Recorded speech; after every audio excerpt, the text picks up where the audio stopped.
Volume 2, Chapter 1. Sakura Aries Soliloquy. I don't know how to interact with other people. I'm bad at talking while making eye contact. I'm horrible with crowds. I don't remember how or when I became so hopeless. However, one thing I do know for certain is that a person cannot live entirely in isolation. No matter how much I may love my solitude, I can't remain totally by myself. So, I came up with a solution. I would adopt a false face and hide my true self. Then, I wouldn't be completely honest, but I could be a version of myself. I could continue to live in this dark, lonely world. The world isn't entirely beautiful. Everyone knows this, but in their hearts they still wish for that perfect, idyllic place. A bit of a contradiction. I don't care who answers me, but I need to know. Is everyone else putting on a facade, just like me? Or do most people show their true selves to the outside world? Since I can't connect with people, I suppose there's no way for me to find out the answer. Therefore, I remain alone. I'm all right by myself. I'm all right with being alone. I want to connect with someone from the bottom of my heart. And so I will continue to live quietly, with my eyes downcast. Alone. Name, Ayana Kuji Kiyotaka. Class, first year, Class D. Evaluation. Academic ability, C. Intelligence, C. Decision-making, C. Physical ability, C. Cooperativeness, C. Comments from the interviewer. Shows a clear lack of assertiveness and does not appear to have any future prospects. At this stage, we do not have high expectations for this student. He displays neither cooperativeness nor independence. Although his abilities fall within the acceptable range of a high school student, his academic and physical skills are slightly below average. Since he possesses no special qualifications, and due to a lack of documentation outlining any extenuating circumstances, we have deemed his assignment to Class D as appropriate. We hope that this student undergoes personal growth while continuing to develop relationships with friends and his instructor. Notes from homeroom instructor. After observing him, I have to report that there have been no apparent change as of 7/1/. Chapter 2. The sudden beginning of our tumultuous troubles. The timing couldn't have been worse. While searching for a place to take a good selfie, I stumbled into something. Even a certain famous, diminutive detective would have held his breath when witnessing such a tense situation. The whole thing had started about 10 seconds ago. Someone made a trivial comment, which upset the other party. That led to vicious insults, which turned into a fist fight. No, a fight wasn't the right way of putting it. The other 3 male students lay on the floor, writhing in pain. A red-haired boy stood over them, looking down in victory. It was an entirely one-sided ordeal. His right fist was covered in blood from the students he'd pummeled. This was the first brawl I'd ever witnessed. In elementary school, I saw boys quarrel with each other in class, pulling clothes and pinching arms. This was different, though. I could feel the tension in the air. Though I was terrified, I began capturing the scene with my camera. The shutter didn't make a sound. After taking the pictures, I asked myself what I was doing. I couldn't think clearly in my panicked state. I tried to quickly get away. However, my brain no longer seemed to function properly. My legs didn't obey my command to move, like I was paralyzed. So? Do you really think that this is the end of it, Sudu? Despite being barely able to move, one of the male students on the ground tried to taunt Sudu. Do you want to make me laugh? You're in the sorriest state possible. You want to go for another round, huh? Next time I won't hold back. Sudu-kun grabbed the beaten boy's collar and brought him closer. They were eye to eye now, only a few centimeters apart. Sudu looked as though he was going to kill and then devour his opponent, which was so overwhelming that the defeated boy looked away. Are you scared? Did you really think you'd beat me if you had more people? Sudu-kun snorted, dropped the student, picked up his bag, and then turned and walked away as if the defeated 3 completely disinterested him. My heart rate skyrocketed. Well, that was natural. Sudu-kun was headed for my hiding spot. My potential escape routes from this building were limited. I had the idea to turn back down the staircase I'd used to come up here. However, I still couldn't move, and my window of opportunity was closing. I'd heard that when someone was involved in a crisis, his or her body would lock up, exactly like what was happening now. What a waste of time. Tiring me out after practice. Give me a break, Sudu-kun said. The distance between us was closing. He was only a few short meters away. You're the one who's going to regret this later, Sudu. The boy's words stopped Sudu-kun in his tracks. Nothing's more pathetic than a sore loser. No matter how many times you come at me, you won't win. He wasn't bluffing. He clearly had the confidence to back up what he said. After all, Sudu-kun had emerged victorious and unscathed from a 3-on-1 fight. Tomorrow was the 1st of July, but given how much I was sweating, you'd think summer was already here. I remained completely still in my hiding place. Sweat poured down the nape of my neck. I decided to leave calmly, quietly, and without panicking. I'd hate it if someone were to spot me and involve me in this mess. If that happened, it would cast a dark cloud over my otherwise peaceful school life. I left the scene quickly and carefully. Is someone there? Sudu-kun, sensing my movement, looked to where I'd been mere moments before. However, I'd successfully escaped by a hair's breadth.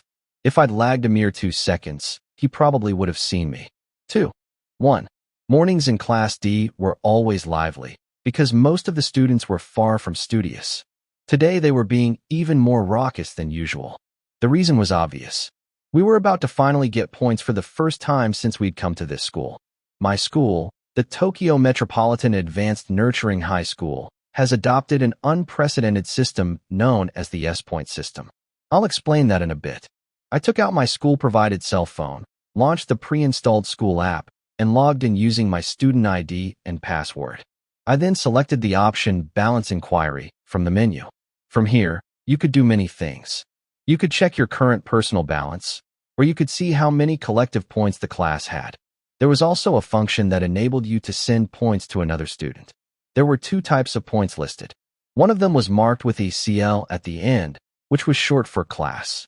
These were also referred to as class points, not points that an individual student possessed, but rather points that the class had accumulated together. Class D had had 0 class points since June. No points at all. The other points were marked with a PR at the end, which stood for private. These were our individual points. On the first day of every month, they multiplied the CL points, or class points, by 100, then deposited that amount into our private point accounts. We used these private points to purchase daily necessities, meals, even electrical appliances. At this school, points are currency. They are very important. If you didn't have any private points, you were forced to live day to day without spending money. You couldn't use real currency anywhere on campus. Because Class D was sitting at 0 points, we hadn't received any private points for the month, and thus had to get by without cash. When we first started here, we had 1,000 class points. If we had kept those points, we would have received 100,000 yen worth of points each month. Unfortunately, our class points fluctuated every day. Many things caused a reduction in points, like talking in class or getting a low score on a test. As a result, Class D had 0 points when May came around. Things had continued in that vein until now, July 1st. In addition to determining our monthly allowance, the class points were used to measure our class's merit. The classes were ordered by class points, in descending order from A through D. So in the event that Class D managed to get enough points to surpass Class C, our class would probably be promoted from D to C for the next month.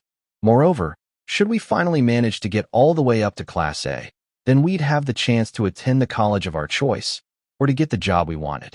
When I first heard about this system, I thought it'd be important to accumulate as many class points as possible. Private points would grant us only personal satisfaction. However, my perspective changed when I bought a point for the midterm test. I'd been able to purchase a point for Sudu on that recent test. If I hadn't, he'd have just barely failed. When I realized that the school would allow me to purchase exam points, I understood that our homeroom teacher, Chabashira-sensei, hadn't been kidding when she told us, at this school, you can buy anything with your points. Ergo, holding on to private points meant that it was possible to favorably change your situation. Upon further consideration, you could likely purchase more than just test points. Good morning, everyone. You all seem more restless than usual today. Chabashira-sensei strode into the classroom as the homeroom bell rang. Sae-chan-sensei, do we have 0 points again this month? When I checked this morning, I didn't see a single point deposited into my account. Oh, so that's why you're all so restless. We worked ourselves half to death this past month. We passed the midterm, so why are we still at 0 points? No one's been late or absent, and no one's talked during class, either. Don't jump to conclusions. Listen to what I have to say first. You're correct, Ike. You have all worked harder than ever before. I recognize that. Naturally, the school understands full well how you all feel. After being admonished by the teacher, Ike shut his mouth and sat back down. Well then, without further ado, here are this month's point totals. She put a paper up on the board that listed the point values, starting with Class A at the top. Excluding Class D, all of the other classes had nearly 100 more points than last month. Class A now sat at 1,004 points, slightly above where everyone had started when we were admitted. This isn't good. Could they have figured out a way to increase their point total? My neighbor, Horikita Suzune, appeared solely focused on the other classes. However, Ike and most of the other Class D students didn't care much about the other classes' points. The important question for them was whether we had received more class points. That was it. Written next to Class D was our point total, 87 points. Huh. Wait, 87. Does that mean we actually went up? Yahoo! Ike excitedly jumped up and down the instant he saw our score. It's too early to celebrate. All the other classes saw a similar increase in their points. We didn't close the distance at all. This might just be a reward first-year students receive for getting through the midterm. Every class seems to have gotten at least 100 points. So that's what happened. I thought it odd that we'd been awarded points so quickly. Horikita, who hoped to reach Class A, didn't appear pleased with the result. She wasn't smiling. Are you disappointed because the gap between the classes has widened, Horikita? I asked. No, that's not it. We managed to get something this time, after all. Get something? Get what? Asked Ike, now standing. Horikita, after attracting everyone's attention, fell back into silence. It was as if she didn't wish to provide an answer. The class leader, Hirata Yusuke, answered for her. I believe that Horikita-san is referring to the deductions we incurred throughout April and May. In other words, we didn't see a reduction in points for talking in class or being late. The sharp-witted Hirata hadn't missed a beat. Splendid. Ah, is that so? I suppose that even if we got 100 points, a lot of deductions would have brought us down to 0. Ike, after this simple explanation, raised his arms in victory. Wait, but then, why didn't we get any points? He lobbed his original question again at Chabashira-sensei. It was indeed strange that we hadn't received 8,700 private points in our accounts. Well, this time there was a little trouble. The first-year students' point distribution has been delayed. I'm sorry, but you'll have to wait a bit longer, she said. Huh, seriously, if this is the school's fault, then shouldn't we get some kind of bonus as compensation? The students grumbled in discontent. Once they found out that they would be getting their points, their attitudes had changed dramatically. There was a significant difference between 87 points and no points. Don't blame me. This was the school's decision. There's nothing I can do about it. Once the trouble has been resolved, you'll receive your points. If there are still points left, that is. There was deeper meaning behind Chabashira-sensei's words. 2. Once lunchtime came around, everyone went to eat.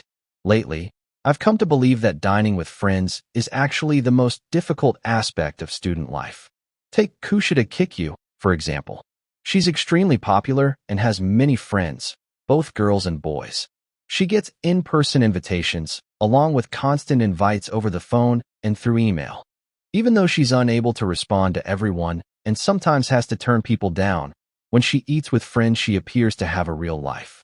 On the other hand, you've got people like Ike and Yamauchi who aren't very popular with girls. They eat with their group of guy friends, including Sudu and Hondu, almost every day. Meanwhile, I don't really belong anywhere. I'd say I'm friends with Kushida. I'm friends with Ike and Yamauchi, too. Though I eat with them on occasion, I wouldn't say it's a frequent occurrence. Generally speaking, it's the kind of relationship where the other party asks, "Want to have lunch?" or "Are you free after class?" I didn't really mind near the start of the school year. Before I'd made any friends, it was only natural that I would be alone. However, now I was experiencing a strange phenomenon. I had friends, yet I was still on my own. It was an uncomfortable experience. If I happened to be absent on a day when we formed groups for a school trip, I'd possibly end up left out. Did they all consider me a low-tier friend? Or was our friendship all in my head? Those were my thoughts. Nervous and anxious, I unintentionally looked at Ike and the others. I'm over here, guys. It's okay for you to invite me. My glances were filled with selfishness and anticipation. I was flooded by feelings of self-loathing. Reminding myself that I should know when to give up, I averted my gaze. Pathetic scenes like this played out daily. You're still not used to it. You're as pathetic as ever, Ayana Kujikun. My neighbor shot me a somewhat cold look. You seem completely used to solitude, I replied. I'm quite fine, thank you. I meant to sound sarcastic, but Horikita took it as sincere. The majority of our classmates had already formed their own groups, but a few students were still all alone. That offered some relief. Horikita wasn't the only loner. Koenji spent most of his time alone, too. On first starting here, he'd enjoyed the company of girls from other classes and grade levels. However, once he ran low on points, he began to spend most of his time in the classroom. He was the sole heir to the Koenji conglomerate group, one of the largest corporations in Japan. He didn't love solitude, but rather loved himself and cared little for others. I respected that he didn't seem bothered at all by being alone. He was currently completely lost in examining his face in a hand mirror, his daily routine. Aside from him, there was a quiet girl with glasses. At one time, Ike had made a ruckus about how large her breasts were, but because she was considered plain, everyone quickly lost interest. She was always alone, and I'd never seen her talk to anyone. Just the other day, she'd been eating by herself, hunched over her bento box. She was one of the few students who made her own lunches. Just then, my neighbor took a bento box from her bag and opened it. Lately, Horikita had been making her own lunches rather than going to the cafeteria, too. Doesn't it cost quite a bit and take a lot of effort to make your own lunch? I asked. Although they weren't exactly high quality, the free meals offered in the school cafeteria were a form of relief for students who'd used up all of their points. There was no merit in a homemade lunch, which consumed time and your own points to make. I'm not sure about that. The school supermarket provides free ingredients, you know. Wait, so you made this with free stuff? Horikita simply opened her bento in response. It didn't have much in the way of meat or fried foods, but it looked tasty. Don't tell me. Not only are you a bright scholar, you're an accomplished cook as well. That doesn't seem to fit your personality. Anyone can cook by looking up a recipe in a book or on the internet. Our dorms come equipped with all of the necessary tools as well. Horikita didn't waste any more words trying to impress upon me how much of a genius she was. She simply took out her chopsticks. I guess it all seemed so obvious to her. But why did you decide to go through the trouble of making your own lunch? I asked. The cafeteria is noisy. It's much more relaxing to eat here, wouldn't you say? Toward the start of the year, many of the students had gone to the cafeteria to buy bread or lunches, but facing a shortage of points, an overwhelming number of students got the free meal set. Looking around, I could see that only a few students remained in the classroom. Was this Horikita's preferred environment? One where Ike and the others weren't around? Do I already miss riding the big cafeteria-bound wave of students? You're always staring out at the ocean, but you don't have a surfboard. You lack even the determination to ride the wave, don't you? And you talk about missing it. You're awfully full of yourself. I wished I had a comeback for that, but I couldn't argue. I just wanted her to cut me a break. 2, 3. Unlike lunch, my time after class felt surprisingly pleasant, since I didn't have to worry about interacting with anyone. Even if I went straight back to the dorms, I didn't stand out at all since several other students did that, too. There was some value in being able to vanish like a ninja into a crowd. If I hung toward the back of some group of friends, I could pretend I was one of them. How pitiful. I was pretty pleased with myself for being able to so skillfully pretend that I had friends, but there really wasn't anyone at this school who cared about my pretense in the first place. Sudo, I have to talk to you about something. Come to the faculty room. Chabashira-sensei called out to Sudo, who was trying to beat a hasty retreat from the classroom. Huh, what do you want with me? I've got basketball practice now. Sudo languidly opened up his bag to show off the sports uniform inside. I've already spoken with the advisor. You don't have to come with me if you don't want to, but you will face the consequences later. Chabashira-sensei's threatening words set Sudo a little on edge.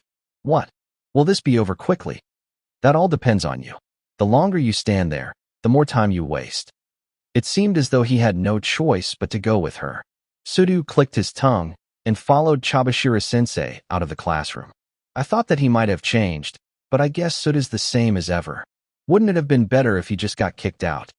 I didn't know who was talking, but I could hear some people in our class mumbling to themselves. I'd thought the midterm had united our class as a group, but it must have been my imagination. It was a shame. Do you think so too? That it would have been better if Suda-kun were expelled? While she spoke, Horikita started putting her textbooks in her bag. There probably weren't that many students who took their textbooks with them to class every single day. Sometimes I thought she was too serious. I don't really think so. What about you, Horikita? You were the only person who gave Sudu a helping hand. Well, we still don't know whether our points would go up as a class. Really, she replied, disinterested. When Sudu had faced expulsion during the midterm, Horikita had helped him by purposefully lowering her own score and spending her own points to buy him a passing grade. I'd never imagined her capable of doing something like that. We got up from our seats at the same time and walked out of the classroom together. We occasionally went back to the dorms together, though I couldn't remember when that ritual had started. Since we didn't have lunch together or just casually hang out, I found it odd.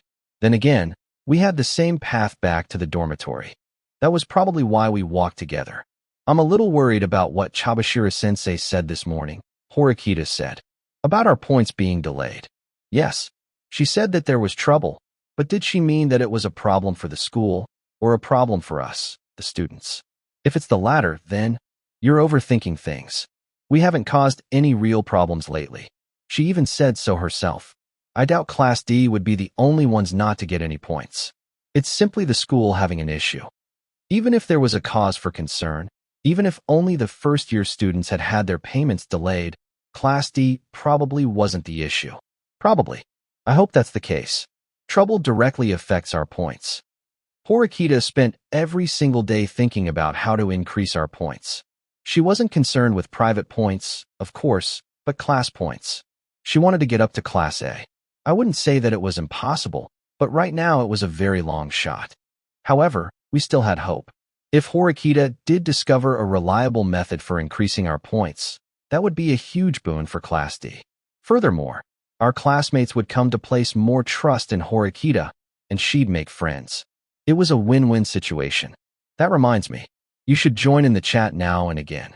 You're the only one who hasn't caught up in a long time. I took out my phone and launched the group chat app. We'd invited Horikita to join after the midterm exam. Kushida had doubted whether Horikita would actually participate, since she hated talking with others. Despite the attempts at friendship, Horikita hadn't participated at all. I'm not interested in the slightest. Also, I keep my notifications turned off. Is that right? Well, apparently she hadn't intended to participate in the first place. She probably didn't delete the app because it would send a notification to Kushida and the rest of the group if she did. Horikita was free to decide for herself whether she would participate, so I didn't press the matter any further. I wasn't really qualified to judge, anyway. You've been quite talkative lately, Ayana Kuji-kun. Really? I thought I've always been like this. It's a slight difference, but you've changed. Although I hadn't intended to change, I probably had undergone a slight transformation since starting here. Especially with how I got along with Horikita. Well, I wouldn't say that we got along, but I didn't really feel uncomfortable around her. If she were another girl, I probably wouldn't have been able to converse normally. I'd have gotten nervous and fidgety. That was why I only talked with people to whom I was close. More than anything else. Though, I was grateful for a relationship where being silent didn't worsen the mood. Did something make you change? I wonder. Well, if I had to think of a reason, I guess I got used to attending school, and then I made some friends. Also, Kushida was probably a big influence. When I was only around the guys, sometimes we barely talked, or didn't talk at all. When Kushida was around, people were always talking, and the collective mood brightened. You seem to be getting along quite well with Kushida-san. Aren't you bothered, especially knowing about her other side? I admit I found it shocking when she said that she hated you, Horikita. But I think it's only natural that everyone has people they like and people they hate. There's no point being concerned about it. I mean, you still pretend to get along well with Kushida-san even though she said she hates you, right? Well, you may have a point there. It's true that I hate you, too, Ayana Kuji-kun, yet I talk to you normally. I don't really mind, then. Hey, what the heck? It really hurt when she said it straight out like that.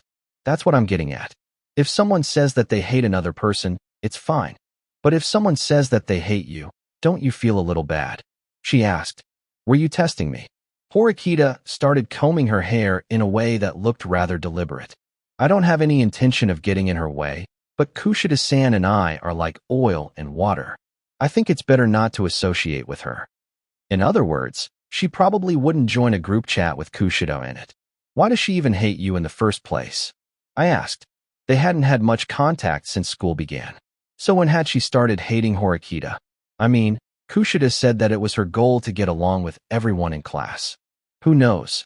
She probably doesn't know that much about me. That might have been the case. But even so, I sensed that there was something between Kushida and Horikita. If you're that curious, why don't you ask her yourself? Directly. Horikita asked. That was impossible.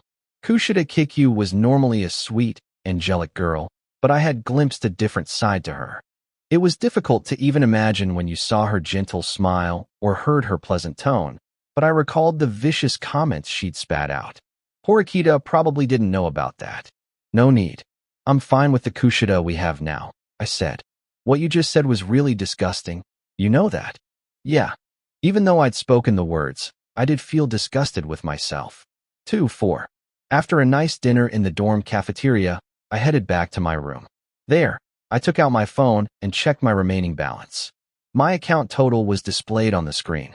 I saw that I had 8,320 private points. It hadn't changed since this morning. Considering that we'd started the school year with 100,000 points, this was an incredibly low amount. I had nearly bankrupted myself just to buy the points Sudu needed to pass. It would be pretty great if we got those 87 points, I muttered. Converted, the points came to roughly 8,700 yen. Although that wasn't a giant improvement, it was still big bucks. As I was playing around on my phone, my door suddenly swung open.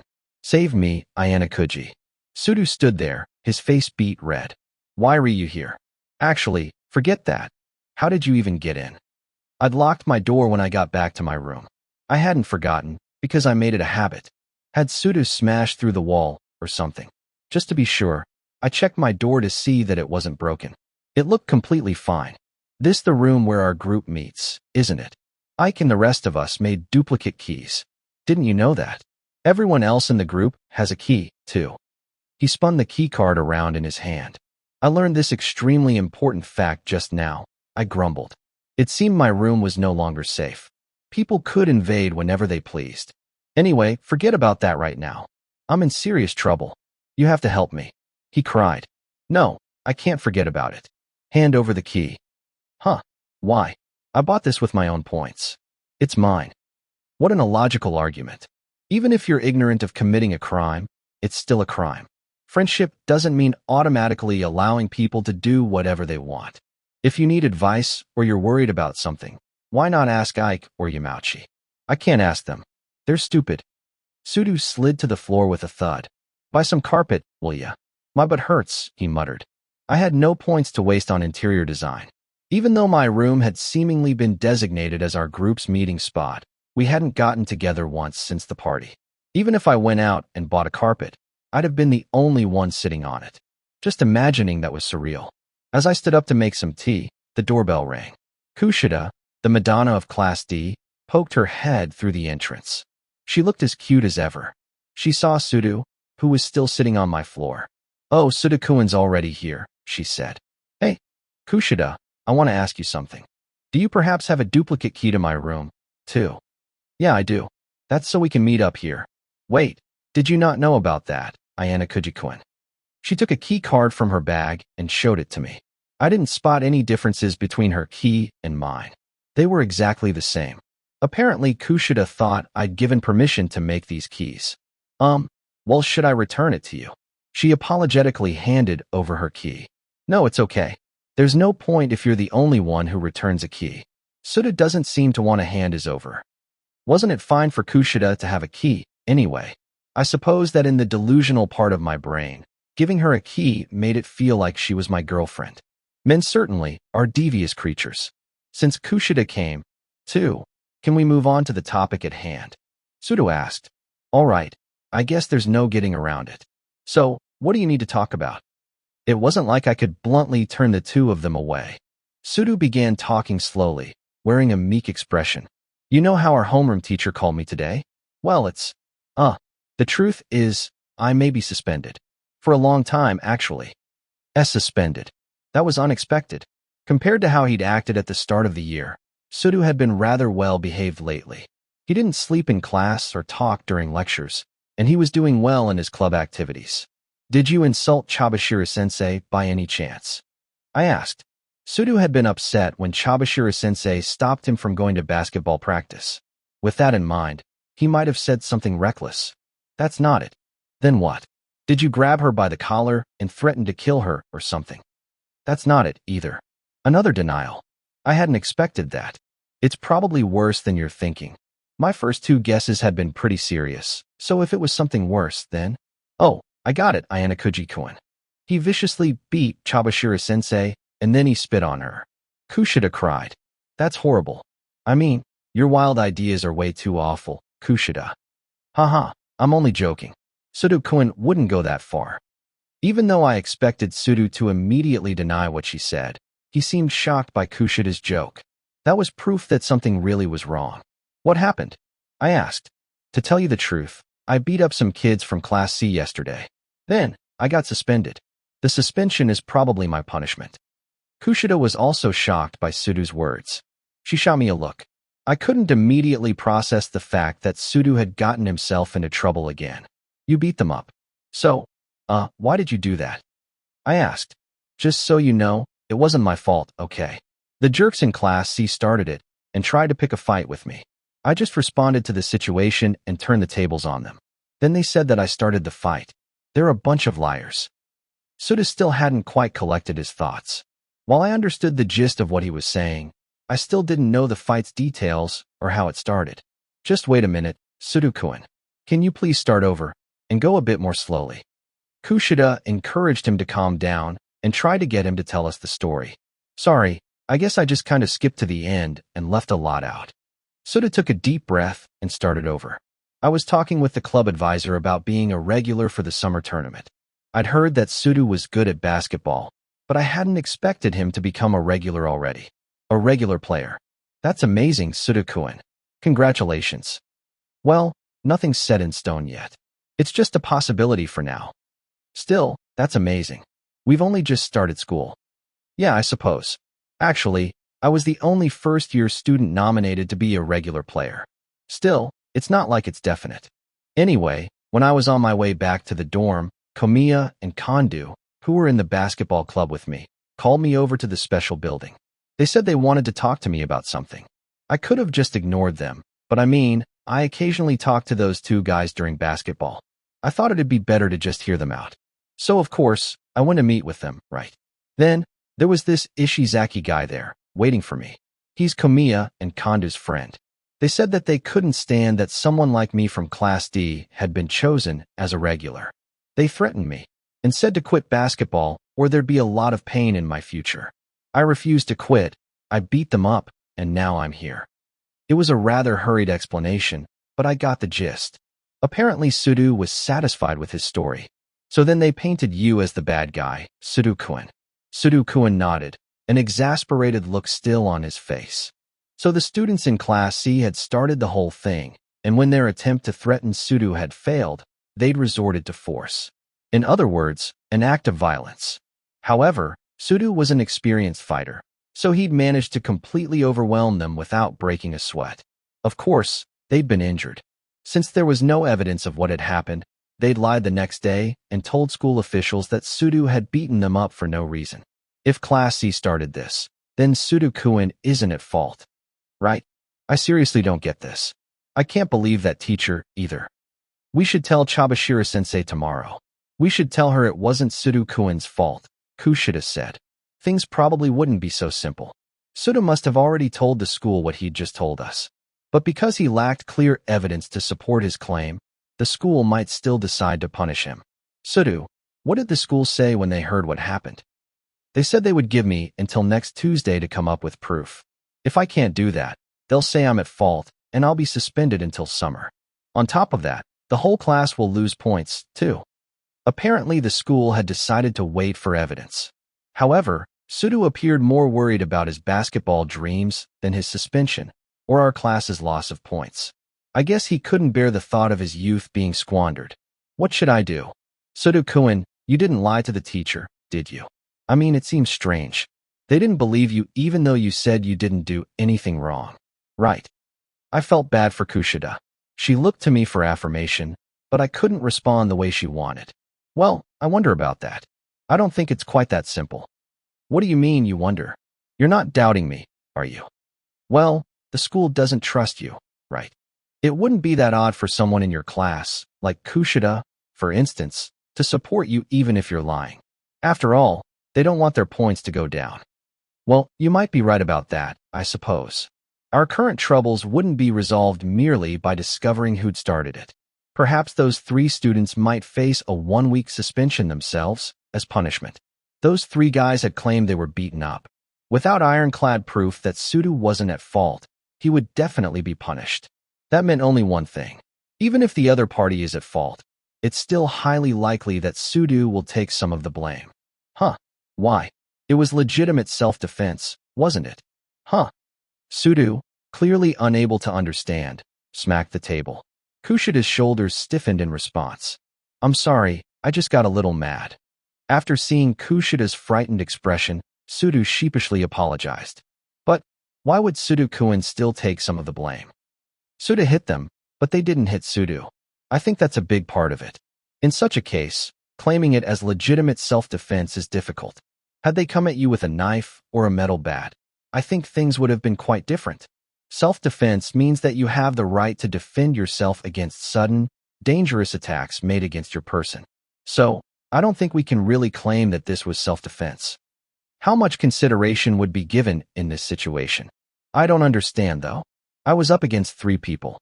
3. That seems plenty dangerous. They'd likely take the number of people into account, but this was a delicate case. If the school were willing to place more weight on the number of people who'd attacked, Sudo could be declared innocent. However, it was dangerous to be optimistic. I think the school might have offered an extension because they found it difficult to make a judgment at this time. As for the current proof, the key was in the injuries Sudo had given those 3 other students. I guess that their plan is to severely punish Sudo for punching them. Huh. Kushida said. Whoever reported it first has the advantage. The victim's testimony can work as evidence. I still don't get it. I'm the victim here. Being suspended isn't some kind of joke. If I'm punished for this, forget being a regular player. I won't even be able to play in the tournament. Those Class C students had purposefully allowed Sudo to beat them up in order to crush him. They wanted to destroy Sudo's chances of becoming a regular, even if that meant they might face some restrictions of their own. That was what I imagined their plan to be, anyway. Let's just come out and ask those 3 Class C students to be honest. If they feel like what they did was wrong, then surely they'd feel guilty about it. Right. Those guys aren't idiots. They won't be honest. God damn it, I won't ever forgive them. Those damn nobodies. Sudo picked up a ballpoint pen from the table and, with a loud crack, snapped it in 2. I understood that his blood was boiling, but that was my pen. If trying to explain the situation won't work, then we'll need to find ironclad proof, I said. Yeah, it would be nice if there was evidence that proved Sudo-kun wasn't to blame. That'd be very nice, because then our suffering would end. However, Sudo didn't deny anything. He looked like he was deep in thought. There might be something, though. This might just be a misunderstanding on my part, but when I was fighting those guys I felt something odd, like someone was nearby, watching me. He didn't sound entirely confident. So there might be an eyewitness. I asked. Yeah, I think so. I don't have proof anyone was there, though. An eyewitness. If someone had seen everything, then that'd be great news for us. However, depending on how things went, it might drive Sudo further into a corner. For example, if the witness only saw the aftermath of their fight, that might spell Sudo's end. What should I do? He asked. Sudo buried his head in his hand. Kushida broke the heavy silence. There are 2 ways we can prove your innocence, Sudo-kun. The first way is to simply get those boys in Class C to admit that they lied. Since you weren't at fault, it's probably best to get them to acknowledge that. That was absurdly idealistic. Like I already said, that's impossible. They won't admit they lied. Like Sudu said, if they confess to lying just to get someone else in trouble, they'd probably end up getting suspended themselves. The other idea is to find the eyewitness you talked about, Sudu-kun. If someone happened to see the fight, then we should be able to get to the heart of the matter. Well, that was probably our only realistic plan. So, how do you intend to look for this eyewitness? Asking people one by one. Or we could simply address each class as a whole, Kushida said. It would be great if someone just stepped forward, but since we've been talking for quite some time, I started rummaging through the cupboard. I took out the instant coffee and tea packets that I'd bought at the school convenience store. Suda wasn't really a fan of coffee, though. After preparing a kettle of hot water, I put everything on the table. This might sound kind of shameless, but can you guys not tell anyone about this? Suda asked sheepishly. He took a cup and started blowing on it to cool it off. Huh? You don't want us to tell anyone? Kushida asked. If word gets out, it'll definitely get around to the basketball team. I don't want that to happen. You understand, right? Sudu, even then Please understand, Ayanakuji. If I can't play basketball, I have nothing, Sudu pleaded, placing his hands on my shoulders. Even if word didn't get out, this wasn't going to stay contained. If people found out that Sudu had used violence, they most likely wouldn't accept him on the team. But won't the students in Class C talk about how Sudu-kun was violent? I mean, that would work in their favor, I'd think. That's exactly what I was thinking. It wouldn't be strange for them to talk about it amongst themselves, since that helped them and would hurt us. Sudu buried his head in his hands once again, as if to say seriously. What if word already got out? No. At this stage, it's probably only being discussed by the school and the people involved. Why do you think that? Sudo asked. If those guys in Class C had intended to spread rumors, we probably would have heard about it already. Representatives from the school had received a report and called Sudu in after class. There hadn't been any word about the incident this afternoon. At the very least, word probably hadn't spread much. So you think we're safe for now? How long would that last, though? Even if the school issued a gag order, word would eventually manage to get out. Before long, it had spread. Right now, the only thing I could say with certainty was, Sudu-kun, I think it would be better if you kept your distance, Kushida said. She seemed to understand everything. Yeah, it wouldn't be good if the accused tried anything, I replied, agreeing with Kushida. But if I dump this on you guys, I don't think it's being dumped on us. We want you to rely on us, Sudu-kun. I don't know how much we can do, but we'll try our best. Okay, Kushida said. All right. I know this is a bother for you guys, but I'll leave it to you. He seemed to understand that he'd only complicate things by getting involved. Well, we'll head back to our rooms. I'm sorry for barging in here. Don't worry about it. I just think it's weird that you made duplicate keys. Sudu slid the key back into his pocket. He wasn't going to return it. Maybe I should put a chain lock on my door. See you tomorrow, Kushida. Yeah, bye-bye, Sudu-kun. Sudu-kun left with a somewhat sad look on his face. His room was only a few doors down. Well, aren't you heading back, Kushida? I asked. I have a few things I wanted to talk to you about, Ayanakuji-kun. You didn't seem very enthusiastic about helping Sudu-kun. As Kushida looked up at me with uneasy eyes, I had the sudden urge to embrace her. I stretched my back out and tried to shake those thoughts. There's just not much I can do. I mean, I can only really respond to Sudu's story. If it were Horikita or Hirata here, they'd probably be able to give expert advice. Maybe, but Sudu-kun came to you, Ayanakuji-kun. He came to you before Horikita-san, Hirata-kun, or even Ike-kun. I don't know if I should be happy about that or not. For an instant, Kushida's glare turned icy, which perplexed me. I remembered that Kushida once directly told me that she hated me. She always wore a gentle smile, so I occasionally forgot about that. But I might get burned if I forgot about it entirely. I think it might be better if you made more effort to blend in, Ayanakuji-kun, she said. I'm trying more or less. I just haven't been able to. Like right now, I didn't have the guts to promise that I'd help. She didn't share my anxiety about eating alone during lunchtime. Still, Kushida probably understood how I felt. Kushida, you're going to help, aren't you? Of course. We're friends. So what will you do, Ayanakuji-kun? Remember when I said it'd be better to talk with Horikita or Hirata? Well, Suda hates Hirata, so that makes Horikita the obvious choice. Though I doubted even Horikita could come up with a good enough plan to resolve this issue. Do you think Horikita-san will help us? Don't know. We'll have to ask and find out. I don't think she'll just quietly stand by and watch as Class D collapses. Probably. I lack conviction. After all, this was Horikita we were talking about. I know that you're trying to dodge the question, but you'll help, too. Won't you, Ayana Kuji-kun? I thought I'd managed to steer the conversation in another direction, but Kushida quickly brought it back. Is it okay if I'm useless? You won't be useless. I'm sure you'll be useful, somehow. She didn't clearly state how I'd be useful, though. So what should we do? Suda-kun said that it wouldn't help, but I think it'd be good to talk with the 3 students he fought. To tell you the truth, I'm friends with Kamiya-kun and the others. Therefore, it might be possible to persuade them.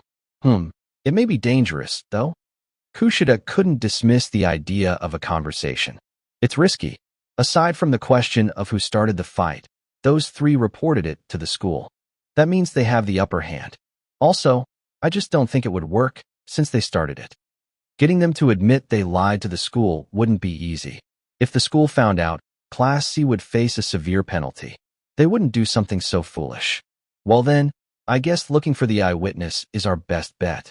That would probably be just as difficult as persuading those 3 to tell the truth. Without any details to go on, finding the eyewitness would be next to impossible. Going around asking, "Did you see anything?" would be a waste of time and effort. No matter how much I thought about it, I couldn't come up with any solutions. Chapter 3. Weak point. The bad news just kept coming.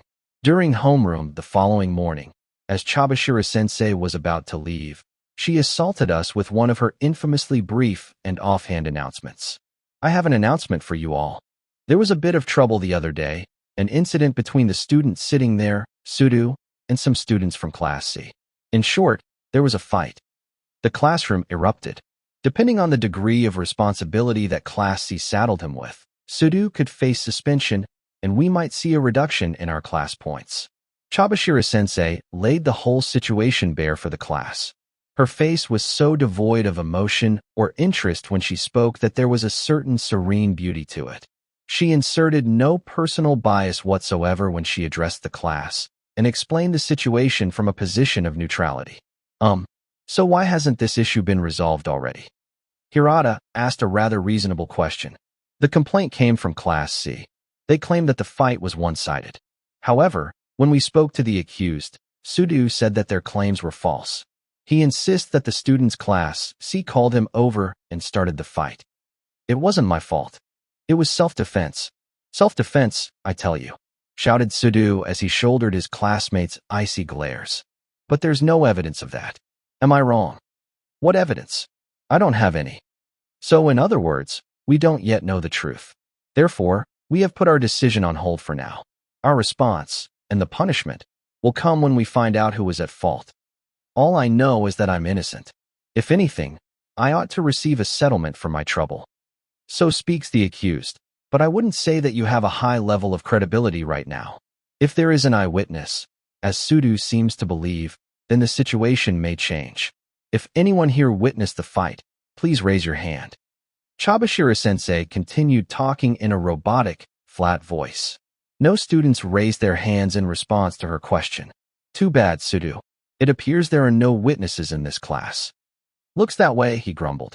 When Chabashira-sensei cast a doubtful look at Sudu, he glanced downward. In order to check for witnesses, every teacher will inform their classes of the details of this incident. You're telling everyone. The school probably had no say in the matter. Because Sudu had insisted it was a false charge and brought up a potential witness, the school had to be sure. For Sudu, who had hoped to hide the situation, none of this was good. Damn it, Sudu's plan had already fallen apart.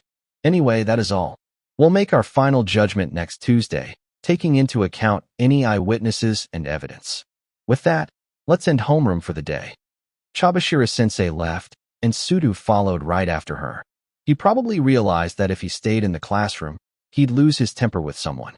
Man, isn't Sudu just the worst? Ike was the first to talk.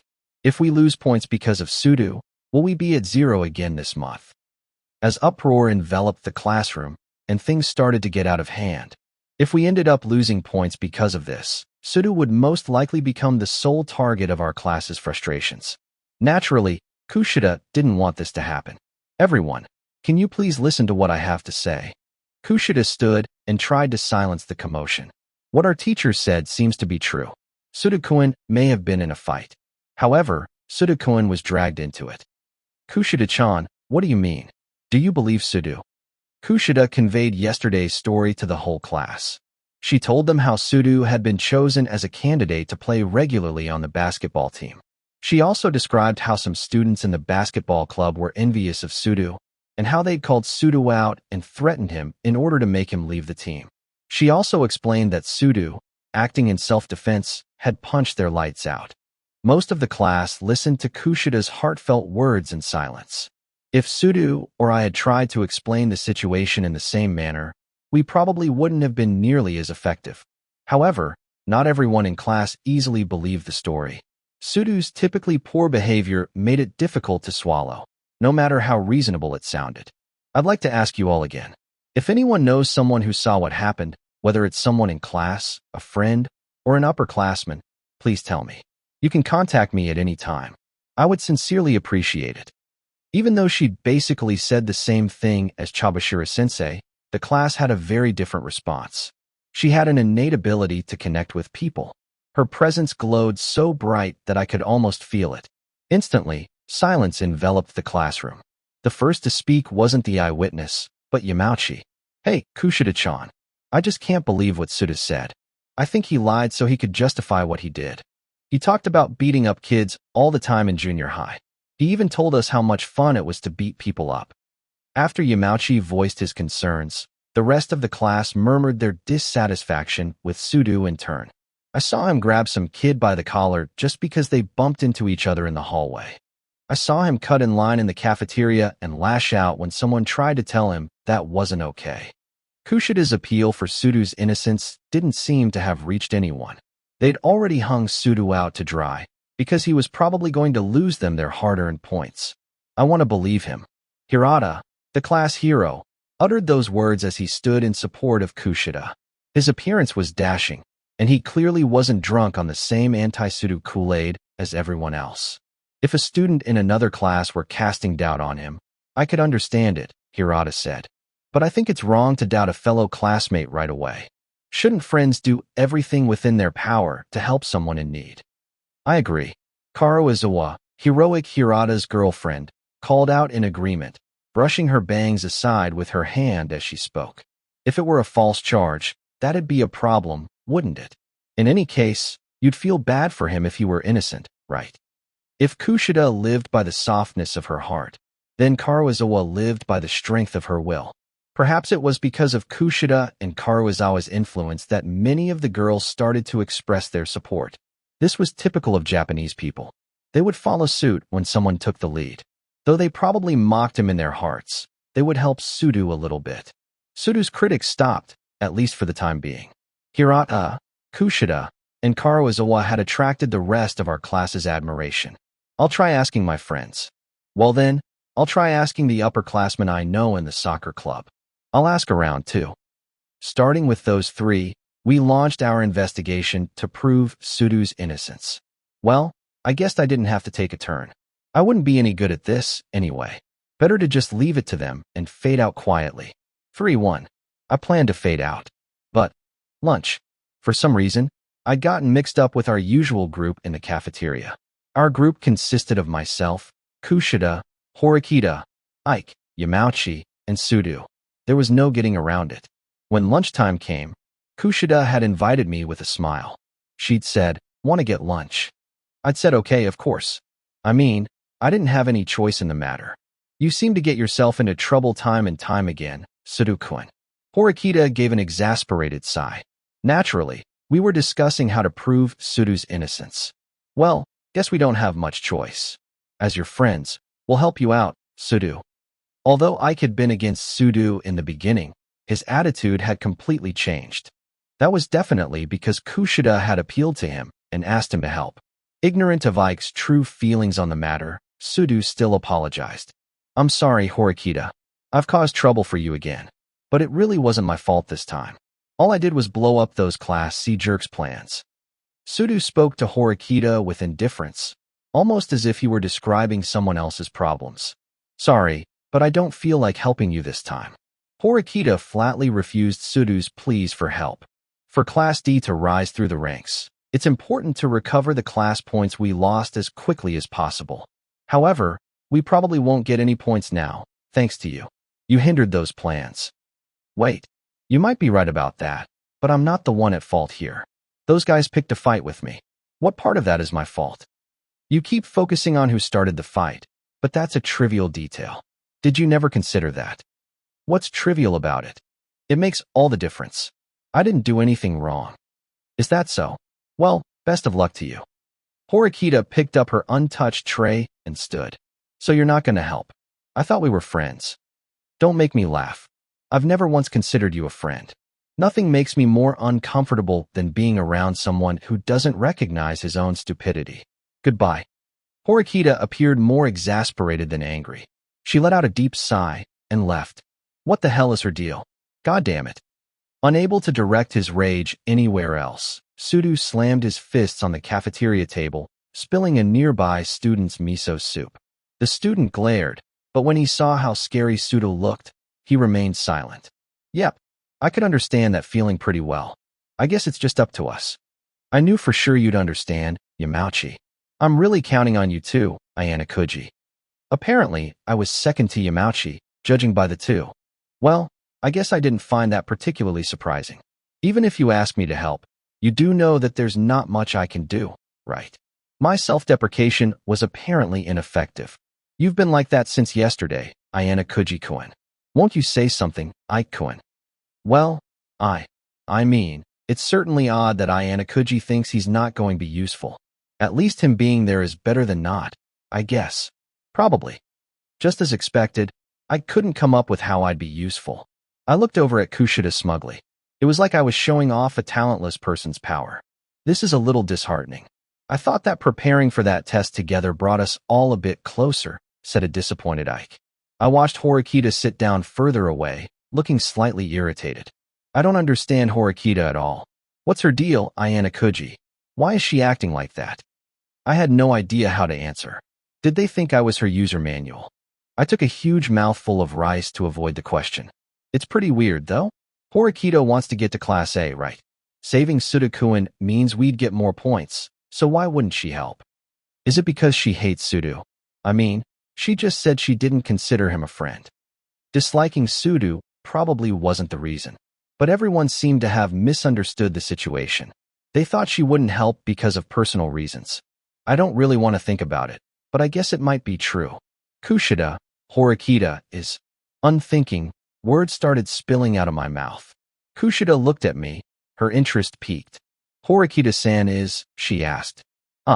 Well, this might not be relevant, but I'd like to say something. I think that Horikita usually speaks in a rather brusque manner, but I think that you guys misunderstand her. What do you mean? I think that she wouldn't help without any reason to do so. Wait, what are you talking about? You keep saying I think over and over. Are you just guessing? Sudo abruptly cut into the conversation. Since Horikita was definitely on his mind, he probably wasn't too pleased about her rejection. It wasn't difficult to explain, but how to go about it.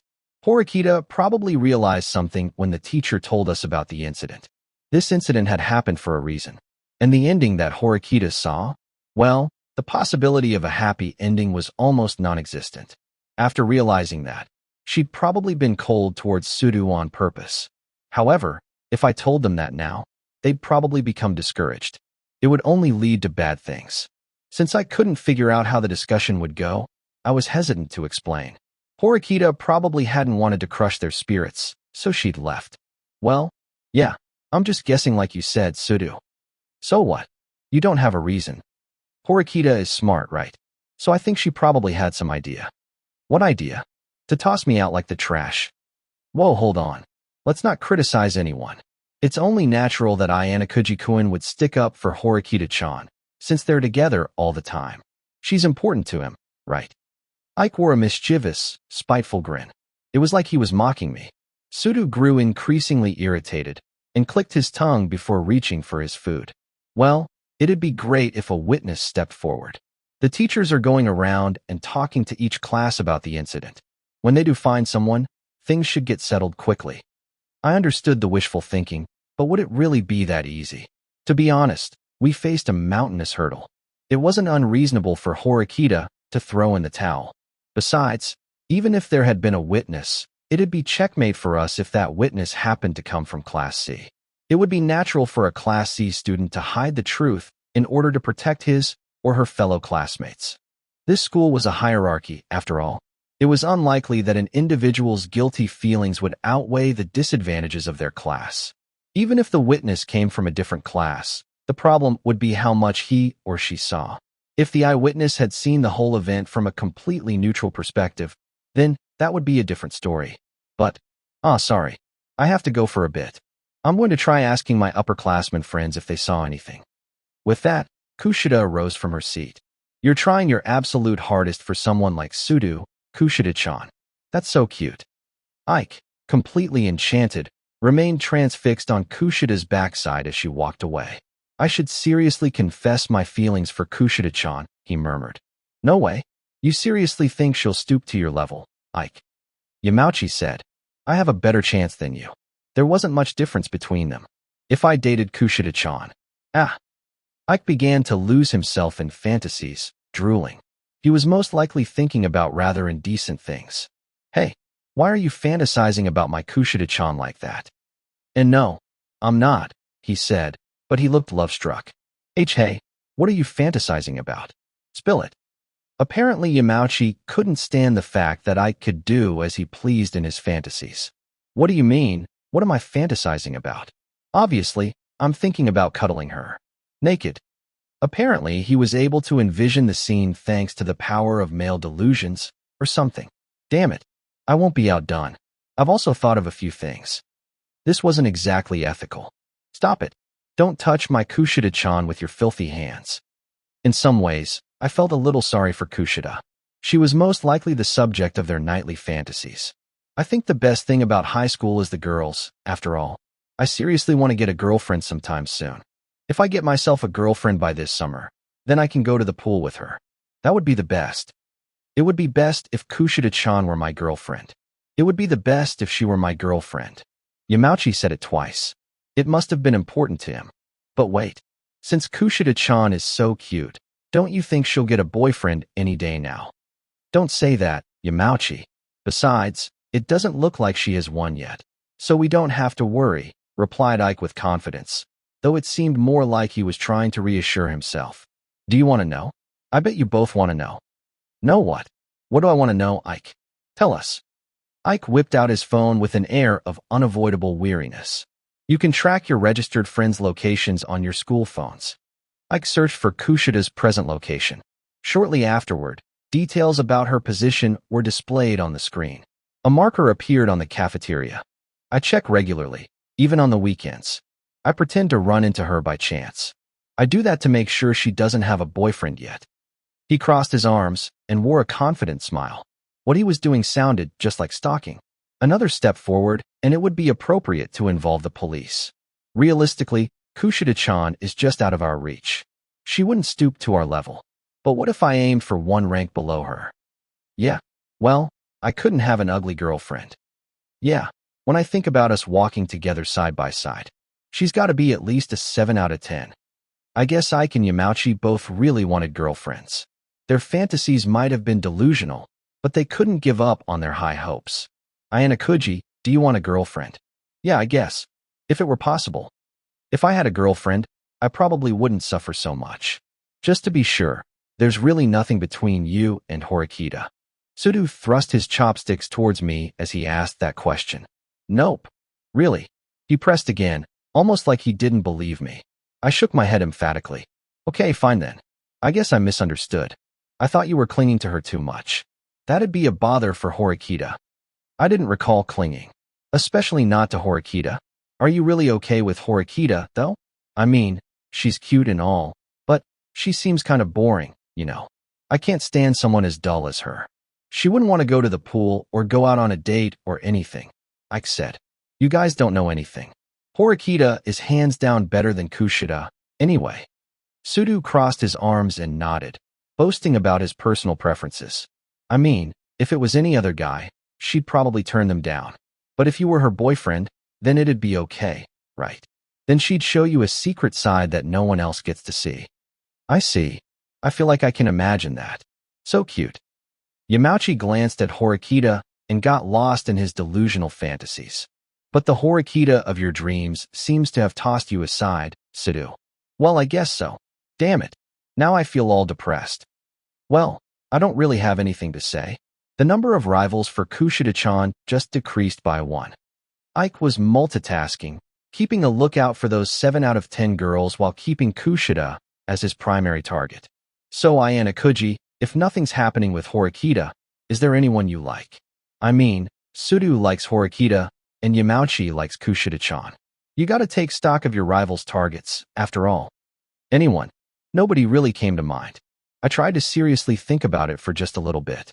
If I had to choose someone, I probably would have picked Kushida. She was the person I talked to the most, so that was only natural. But knowing that she didn't like me, I couldn't really imagine things progressing. Nope, no one, I answered. However, Ike and Yamauchi looked at me doubtfully. Do you really think there's a guy out there who doesn't have a crush on a girl? No way. That guy doesn't exist. Don't hide the truth from us, Ayana-kuji. Unlike you guys, I don't really know any girls apart from Horikita and Kushida. Well, I guess you're probably right. I haven't seen you talk to other girls. I found it rather depressing that they were so convinced. Let's introduce you to some girls. Ike put his arm around my shoulder and spoke with confidence. Isn't it kind of pathetic that you're trying to introduce me to girls when you don't have a girlfriend yourself? Well, yeah. Hey, Sei-chan sensei said that we'd have a vacation this summer, right? I'll definitely get myself a girlfriend then. Kushida-chan, if possible. Or some other cute girl I haven't seen yet. Me too, me too. Even if she's the lowest of the low, I'll get myself a girl, and then I'll enjoy that lovey-dovey high school life. When should I confess my feelings to Horikita? The 3 of them freely talked about the objects of their affection. We should have a contest to see who can get a girlfriend first. The winner will have to treat everyone to a meal. Sound good? I wondered if participating in such a shameless competition would actually make me their friend. It sounded difficult. What's up, Ayana-kuji? You're not really thinking about skipping out on this contest, are you? Ike said. No. I just wondered why the first person to get a girlfriend has to treat everyone else. Well, it's like this. Think of it as sort of an envy tax on the guy. Get it?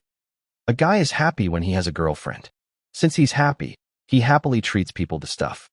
Although it was fine for them to get all excited, Sudo's problem still hadn't been resolved. 3. 2. After school, the class divided into groups to meet up with people and ask around. However, there weren't that many helping to search for an eyewitness. Hirata and Karuizawa led the hero and gal team, while Kushida led the beautiful girl and entourage team. They intended to search the campus themselves. Even so, it'd be difficult to get results in such a short span of time. There were around 400 students in this school. Even if you left out everyone from Class 1D, it wouldn't make a big difference. Finding everyone would still be difficult even if you included break times, lunch, after class, and early morning. All right, I'm going to the dorms. Are you really heading back? Horikita-san. Horikita nodded without hesitation and promptly left the classroom, just as one would expect. She didn't quail under everyone's gazes, which all expressed variations on "you're leaving." She would probably grow up to be a fierce woman, the type that leaves social outings without reading the room and concludes meetings exactly on time. Well then, if Horikita's tactic was to stride out of the classroom with confidence, mine was the opposite. I tried to slip into the shadows. Ayana-kuji-kun. I had tried to exit stealthily through the classroom. I tried to be swift as a ninja, but had been discovered. Kushida stopped me in my tracks, a slight hint of unease in her voice. What? Do you need something? I asked. I'm sorry, Kushida. I'm going to steal my heart and refuse your invitation. And then I'll go back to the dorms. You will help us out, won't you? She asked. Of course. I couldn't refuse. Slightly upturned eyes plus pleading equals lethal. I couldn't help but feel like Kushida was controlling me. Irresistible. No matter how someone might resolve not to fall asleep, for example, they would still drift away after 24 to 48 hours, tops. Sooner or later, no matter the person's willpower, they'd exhaust themselves. In other words, everyone has their breaking point. It's a human mechanism. After I was done excusing myself, Kushida made a suggestion. I want to get Horikita-san to help us out this time. Can you try asking her again? But she already left. They'd failed to stop her mere moments before. Was it already time for revenge? Yeah, I want to chase after her. If Horikita-san helps, I think she'll make a big difference. Well, I can't argue with you there.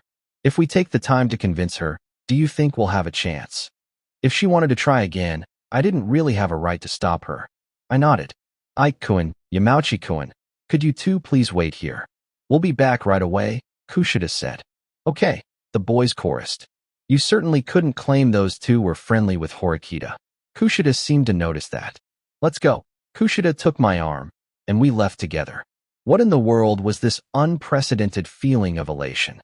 For some reason, I thought I heard Ike and Yamauchi angrily yelling at me, but it must have been my imagination. By the time we'd made it to the building's entrance, Horikita was nowhere to be found. I thought she'd probably left. She wasn't the type to stop for anything, so she probably headed straight towards the dorms. I made my way past students putting on their shoes, getting ready to go home. Most people strolled in groups of 2 or more as they headed back, but I glimpsed a lone figure walking with confidence. It was Horikita. Horikita-san. I hesitated, but Horikita responded at once. What is it? Apparently, she hadn't thought we'd chase after her. She turned, looking surprised. I really want you to help us with Sudo's case. Is that possible? I thought I already declined. A few minutes ago, no less. Horikita shrugged, as if expressing how idiotic she found us. I know you did, but I think this is necessary to reach Class A. Necessary to reach Class A. Horikita looked unconvinced. She didn't seem to be listening to Kushida. You're free to run about for Sudo-kun's sake. I've no right to stop you. However, if you need help, try someone else. I'm busy, Horikita said. Busy? But everyone else is busy with Sudo's case right now. I blurted out, earning a glare from Horikita. Her eyes seemed to say, why are you still talking? I have an important daily routine, so I need my alone time. It's unpleasant to have that time stolen from me. Just the answer I would expect from an unabashed misanthrope. If she'd simply said she didn't like spending time with other people, that would have sounded like an excuse. Even if I step in and save him now, he'll land himself in trouble again. It's a vicious cycle, isn't it? You seem to think that Sudo-kun is the victim here, but I think differently. But isn't Sudo-kun the victim? Besides, it would be bad if he were lying. Kushida didn't seem to understand Horikita's meaning. Maybe the Class C students really did start this fight, but Sudo-kun was also one of the perpetrators. Wait. What do you mean? Wasn't Sudo-kun dragged into the fight? Horikita slowly turned her gaze towards me, her expression saying, good grief. No, I didn't say anything. I averted my eyes as if trying to escape. After a silent moment, Horikita spoke in an exasperated voice. Why was he dragged into the fight? This problem will persist until we understand that fundamental question. Got it. I do not wish to help until that question is answered. Since you weren't able to convince me, why don't you ask the guy standing next to you? Even though he pretends not to understand what I'm thinking, he probably does. Please stop saying that I understand you. Kushida looked at me, unable to hide her confusion. Her expression seemed to ask what I knew. Come on, Horikita, don't say anything unnecessary. Horikita began to walk off, indicating that the rest was up to me. Her words seemed to have finally made an impression on Kushida, who didn't pursue her. Sudo-kun is a perpetrator. Is that true? She asked. Kushida turned to me, as if asking me to save him again. Since Horikita had revealed that I was feigning ignorance, things were probably going to be a pain in the butt. Besides, I'd gladly give Kushida my bank pin if she asked for it with such a cute expression. I understand a little of what Horikita meant. At the very least, Sudo does share some fault in this case. He's the type who gets angry easily, right? Whenever he's faced with someone he doesn't like, he lashes out and speaks and acts in an aggressive, domineering way. When I heard he was being considered for a regular spot on the basketball team, I was both surprised and impressed. No one disagrees that he's an incredible player, But if he acts so arrogant and prideful, some people will come to hate him. Those who work incredibly hard for their spot would probably see Sudo as a rather disagreeable person. Then there are the rumors, right? People say that Sudo's been fighting people since junior high. I haven't met anyone who knew Sudo at his previous school, but considering how many people are talking about it, there might be something to the rumor. People didn't hold a very good impression of Sudo. This was bound to happen eventually. That's why Horikita said Sudo was a perpetrator.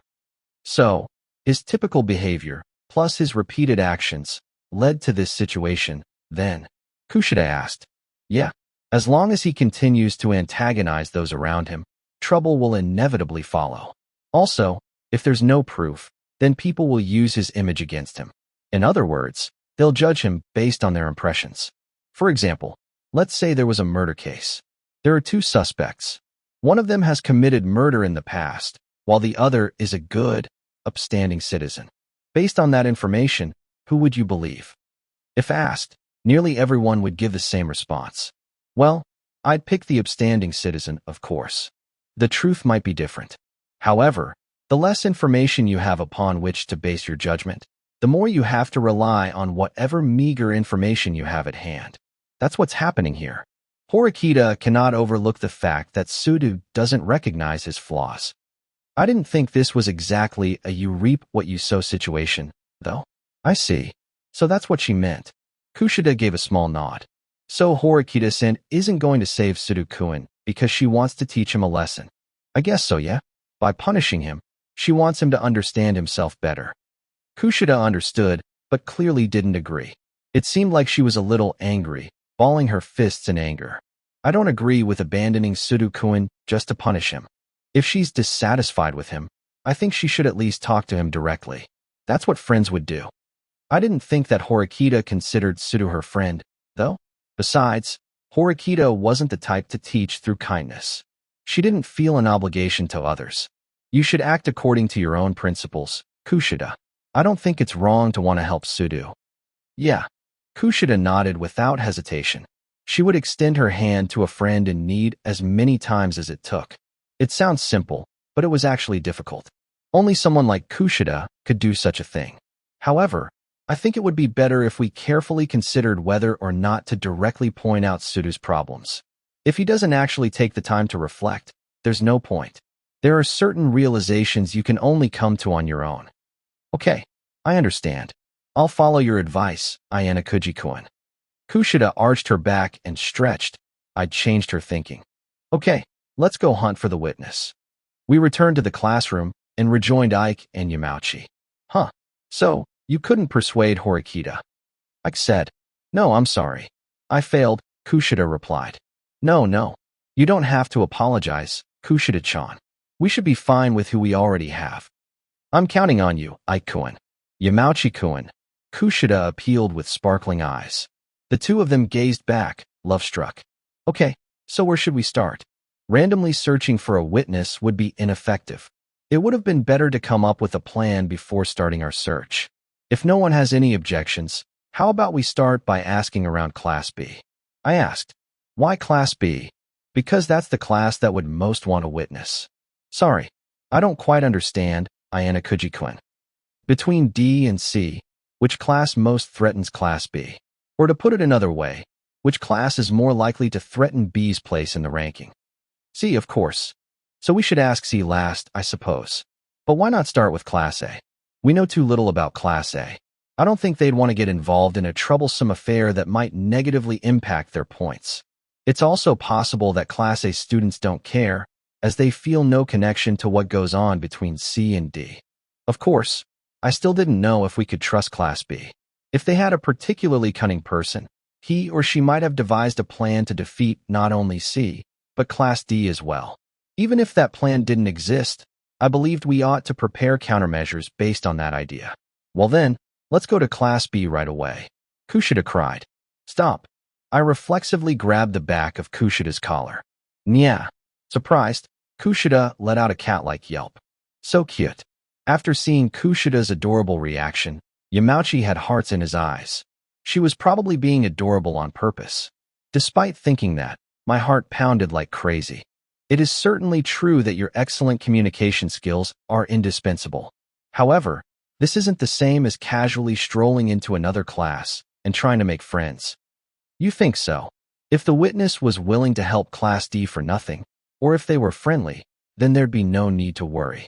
However, if the witness was a calculating person, then he or she might not agree to help. We wouldn't know whether that person would assist Class D unless we tried asking, though. Even if we went to Class B to talk, how would things turn out? Do you know anyone in Class B? I do. I've only gotten to know a few people, though, Kushida said. Well then, let's talk to those people first then. We absolutely did not want word to get out that Class D was frantically searching for witnesses. Wait, ask them one by one. Wouldn't it be way easier to ask everyone at the same time? Said Ike. He didn't seem to like this roundabout way of doing things. I also think you're being too negative. I do think it's a good idea to ask Class B, but I also think we should ask several people at once. If not, we may not find the witness in time. I see. You might be right about that. We should do what you think is best, Kushida. I'm sorry, Ayana Kujikun. Kushida clasped her hands together apologetically. She hadn't really done anything wrong, though. It was only natural that we'd have different opinions on the matter. Besides, in times like these the majority should decide what to do. Kushida's plan had convinced me, so I withdrew my own. Suddenly, I felt a sensation, like someone was watching me. I turned around.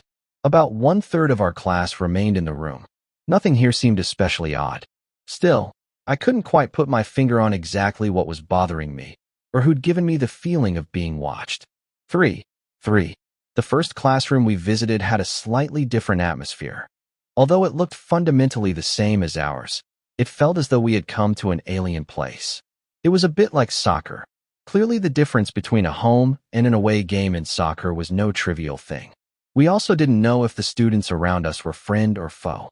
Even Ike and Yamauchi appeared to be shaking in their boots. They simply stood frozen in the classroom doorway, unable to move. Kushida was the only one who remained unfazed. In fact, she found her Class B friends and, with a smile on her face, waved to them and headed over. What an incredible attitude. I wanted to learn how to be like that. She chatted with people regardless of gender, exactly how she acted in Class D. No one was more jealous of this than Ike and Yamauchi. Kushida was happily chatting with people who were clearly more attractive than they. Damn it. There are way too many guys after my Kushida-chan. This sucks. What was he talking about? His Kushida. Don't panic, Ike. It's okay. We're in Kushida-chan's class, so we're one step ahead of them. The pair, comrades in vexation, grasped each other's arms. Although there were only about 10 people left in the classroom, Kushida began explaining Sudo's case. All things considered, the atmosphere in Class B wasn't that different from Class D. Certainly not what I'd expect from a class full of honor students. They didn't seem especially formal. In fact, many of the students seemed to do as they pleased. Although they were free to act however they wanted within school regulations, I'd expected their hair and clothing to be a bit more reserved. Instead, however, some students had dyed hair, and, well, certain girls wore rather short skirts. As the saying goes, you shouldn't judge a book by its cover. Or perhaps they were superior to Class D in more than simple academics. This school was far too mysterious. Thinking about these things was a pain in the butt. Anyway, I had only come here to accompany Kushida today, so I thought it best to leave things to her. I moved further away from the doorway to evade Ike and Yamauchi's notice. I want to go home. I didn't want them to hear me grumbling to myself. From outside the window, I could see the track and field club running and working up a sweat. The air conditioning inside school was especially effective, so I didn't really feel like going out. Wow, those guys in the sports club really work hard, huh? Ike, having scouted around Class B, joined me in looking out the window. He was an especially capricious person, so waiting probably bored him. I think people who participate in clubs are stupid, he said. Why would you say that? You know such a statement will alienate about half of the students here, right? I didn't know the precise numbers, but I estimated at least 60 to 70% of the students in this school participated in clubs. If you like exercising, then what's wrong with just doing it as a hobby? What benefit is there to undergoing such a harsh regimen? I thought it odd to view club activities solely in terms of benefits or drawbacks. Besides, there were many benefits to participating in a club, You gained the skills necessary to build relationships with other people, and you also got to experience victory and defeat. These were things you couldn't learn just by studying alone. Besides, someone who never participated in clubs and only went straight home after class could probably stand to learn that lesson. You're probably right, I said. I waited for a few minutes until I received Kushida's report. I certainly didn't expect what she told me. Chapter 4. An Unexpected Witness. The next morning, students busily exchanged information with each other. Those from Hirata's group and those with Kushida had spent yesterday searching for the witness. Ike and Yamauchi hated ladies' men like Hirata, but seemed excited about all of the girls who hung around him. They happily tried to chat them up. As I listened in, though, I heard that Hirata and his group hadn't obtained any valuable information. They'd recorded the names of the people to whom they'd spoken and occasionally taken notes on their cell phones. Meanwhile, I was alone, like always. I could talk to Kushida, but felt disadvantaged when it came to a big group. I couldn't really talk, so I asked Kushida to fill in me later. Meanwhile, my neighbor, who continued to reject Kushida's invitations, no matter what, sat with a nonchalant expression as she prepared for class. Sudu, the person of interest, still hadn't arrived. Man, can we even prove that those Class C guys were in the wrong? I gasped. As long as we can find a witness, it's not impossible. Let's keep trying our best, Ike-kun. Before we try our best, though, is there even a witness in the first place? Didn't Sudu only say that he thought someone might have been there? Wasn't that just a lie? I mean, he is violent, and he does provoke people. If we keep doubting him, we won't make any progress. Am I wrong? I guess you're probably right about that. But if Sudu is in the wrong, then our hard-earned points are all going to be stripped away, right? We'll be at 0. We'll be back to having no pocket money at all. Our dreams of screwing around to our heart's content will remain unrealized. Then it would be a good idea for everyone to start saving up again, Hirata said. It's only been 3 months since we started here. Our classroom hero didn't waver as he delivered his magnificent speech. The girls immediately blushed in response. Karuizawa wore a particularly proud expression, perhaps because she was the one he'd chosen to be his girlfriend. I do think our points are important. They're tied to our motivation, right? So, I will defend our class points to my last breath, even if it's only 87 points. I understand how you feel. However, it can be dangerous to cling to our points and lose sight of reality. The most important thing is to treasure our friends as much as possible. Ike, who considered Hirata a goody two-shoes, eyed him suspiciously. Even if Sudu was at fault, being punished when you'd done nothing wrong was horrible. That much was obvious. However, Hirata nodded without a moment's hesitation. It was as though he believed self-sacrifice was unimportant. Ike immediately looked downward, as if pressed under the weight of Hirata's noble intentions. I think what you're saying is reasonable, Hirata-kun, but I still want my points. The students in Class A get nearly 100,000 points every month. I'm super envious of them. There are girls in their class who buy lots of stylish clothes and accessories. Aren't we just the bottom of the barrel compared to them? Karuizawa's legs dangled over her desk. People looked bitter when she pointed out the stark difference between our classes. Why couldn't I have been in Class A from the start? If I were in Class A, I'd probably be loving every second of my student life. I wish I was in A too. I'd be doing so much fun stuff with my friends. Before I knew it, the meeting to save Sudu had transformed into a grievance session, with students pleading for a way out of the class. Horikita spontaneously broke into derisive laughter in response to Ike and Karuizawa's delusions. As her neighbor, I was the only one who noticed. She seemed to be implying that they couldn't have started in Class A if they'd wanted to. Horikita immediately took out a library book and began reading, almost as if she was trying not to be distracted by the noise. At a glance, I saw she was reading Dostoevsky's Demons. A good choice. It would be awesome if there was some secret trick we could use to switch Class A in an instant. Saving up class points is way too hard. There was a 1,000-point difference between Class A and us. An absurdly huge difference. Then cheer up, Ike, because there is one way to instantly reach Class A. Chabashira-sensei spoke from the classroom entranceway. She'd arrived just 5 minutes before class started. Wait, what did you say, sensei? Ike nearly fell off his chair before recomposing himself. I said that there's a way to reach Class A without class points. Horikita looked up from her book, probably trying to gauge whether Chabashira-sensei was lying. Come on now. Don't tease us, Ese-chan-sensei. Usually, Ike would have sunk his teeth into that information. This time, he laughed it off, as if saying he wouldn't be fooled. It's true. At this school, there are certain special methods you can use, answered Chabashira-sensei. Judging from her answer, she didn't appear to be joking. I don't think she's saying that just to confuse us. Chabashira-sensei sometimes withheld information, but she didn't lie. Ike's guffaws gradually stopped. Sensei, what are these special methods? Ike inquired politely, as if not to offend her. All of the students fixed their eyes on Chabashira-sensei. Even those who didn't see a substantial benefit to reaching Class A appeared curious. I told you on the day you arrived. I said there's nothing you cannot buy with your points at this school. In other words, you can change classes by using your personal points. Chabashira-sensei shot a quick glance over at Horikita and me. We had tested out that very method ourselves by buying a test point from the school. That supported the truth of her claim. Class points and private points were linked. If we didn't have any class points, then we wouldn't get the private points, either. However, it wasn't a perfect one-to-one correlation. Based on what we'd heard, you didn't necessarily have to lose out on points. Because students could transfer points, it was theoretically possible to collect private points even if your class points were at 0. Seriously, how many points do we need to save up to do that? 20 million. Do your best to conserve points.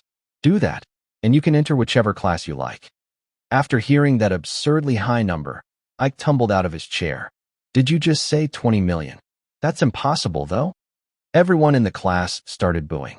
Their disappointment was to be expected. Normally, yes, it would be impossible. However, as it's an avenue to Class A, it's naturally expensive. If I were to reduce the number by 1 digit, there would probably be over 100 people in Class A come graduation. Then there'd be no point to our system.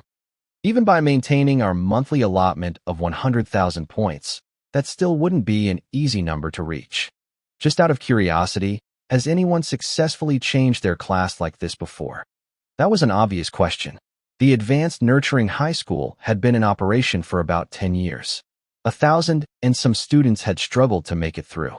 If anyone had managed to achieve success by that method, there would have been talk about it. Unfortunately, no one has done it before. The reason why is as clear as day. Even if you perfectly maintain your class points upon starting school here, after 3 years you'd only have 6 million. Class A could raise points enough to reach 4 million. Normally, you simply wouldn't be able to do it. So, doesn't that just mean it's impossible? It's almost impossible. However, that does not mean it actually is impossible. There's a big difference, Ike. However, around half the class had already lost interest in what she was saying. For students in Class D, who dreamed of a mere 100 or 200 private points, reaching 20 million was a faraway dream. It was beyond the scope of our imagination. May I ask one question, please? The watchful Horikita raised her hand. She looked quite determined, considering this was a potential road to Class A. What is the highest number of points that a student has saved since the opening of this school? I'm just asking for the sake of reference. A very good question, Horikita. About 3 years ago, one student from Class B saved nearly 12 million points before graduating. 12 million. A student from Class B.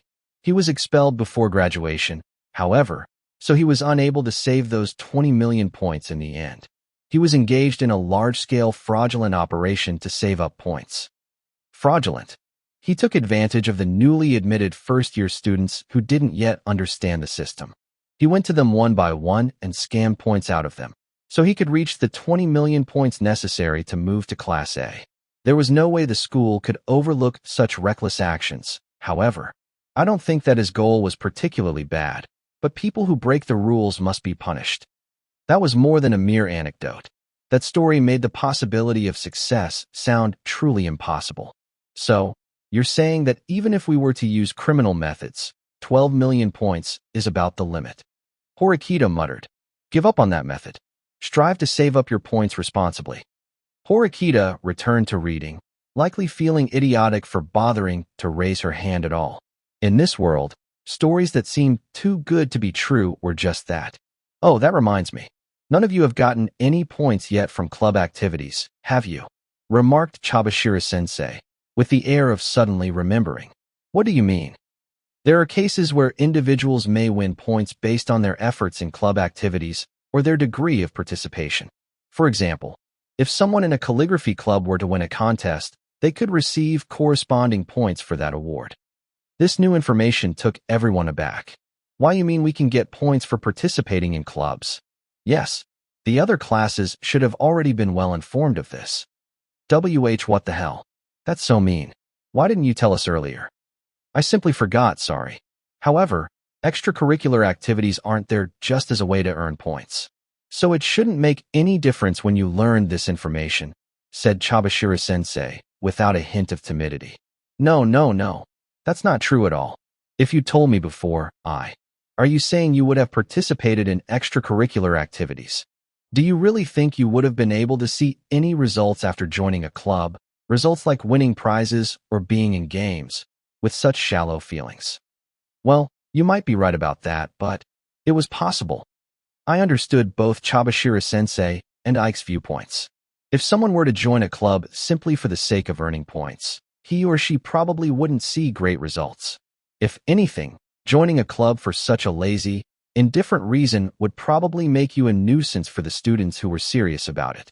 On the other hand, someone who joined the club for the sake of points might discover that they possessed a talent for it. At any rate, I deduced that our homeroom teacher was being extremely and deliberately mean. You know, if you think back on it now, it was obvious from the start. What do you mean, Hirata-kun? Think back. Remember what our P.E. instructor Higashiyama-sensei said when we went to the pool. He said the student who got the best time during our first class would get 5,000 points. That was a stepping stone to prepare us for other opportunities. It seems plausible, right? Ike scratched his head and slumped. I don't remember, he said. If I got points for it, I probably would have joined calligraphy club or some other kind of art club. It seemed like I could only see the positive side of things. I thought there naturally must be a downside. There might be cases where if someone didn't participate in their club seriously, he or she would be penalized. The easy route would probably destroy you. However, learning that our points would reflect the efforts we made in club activities was encouraging. Horikita, doesn't this mean there's some value in saving Sudu? I asked. We should save him because he's in a club. Sudu told us that he may be picked as a regular on the team, even though he's a first year, right? Horikita gave a small nod. If he was telling the truth. She sounded somewhat doubtful. It's better to have a lot of private points, right? He can supplement his own grade if he fails, and he can save others. I have a hard time imagining that he'd use his points altruistically, though. I'm saying that it's better to have points saved up, just in case. Right.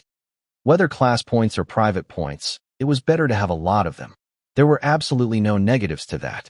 Also, we knew very little about how else to earn points at this stage. If our chances improved with Sudu in the class, then that was reason enough to make an effort. Horikita fell silent. Even she didn't have the ability to create any points for us right now. I won't say that I'll help, but I suppose I ought to acknowledge Sudu's existence, at least a little.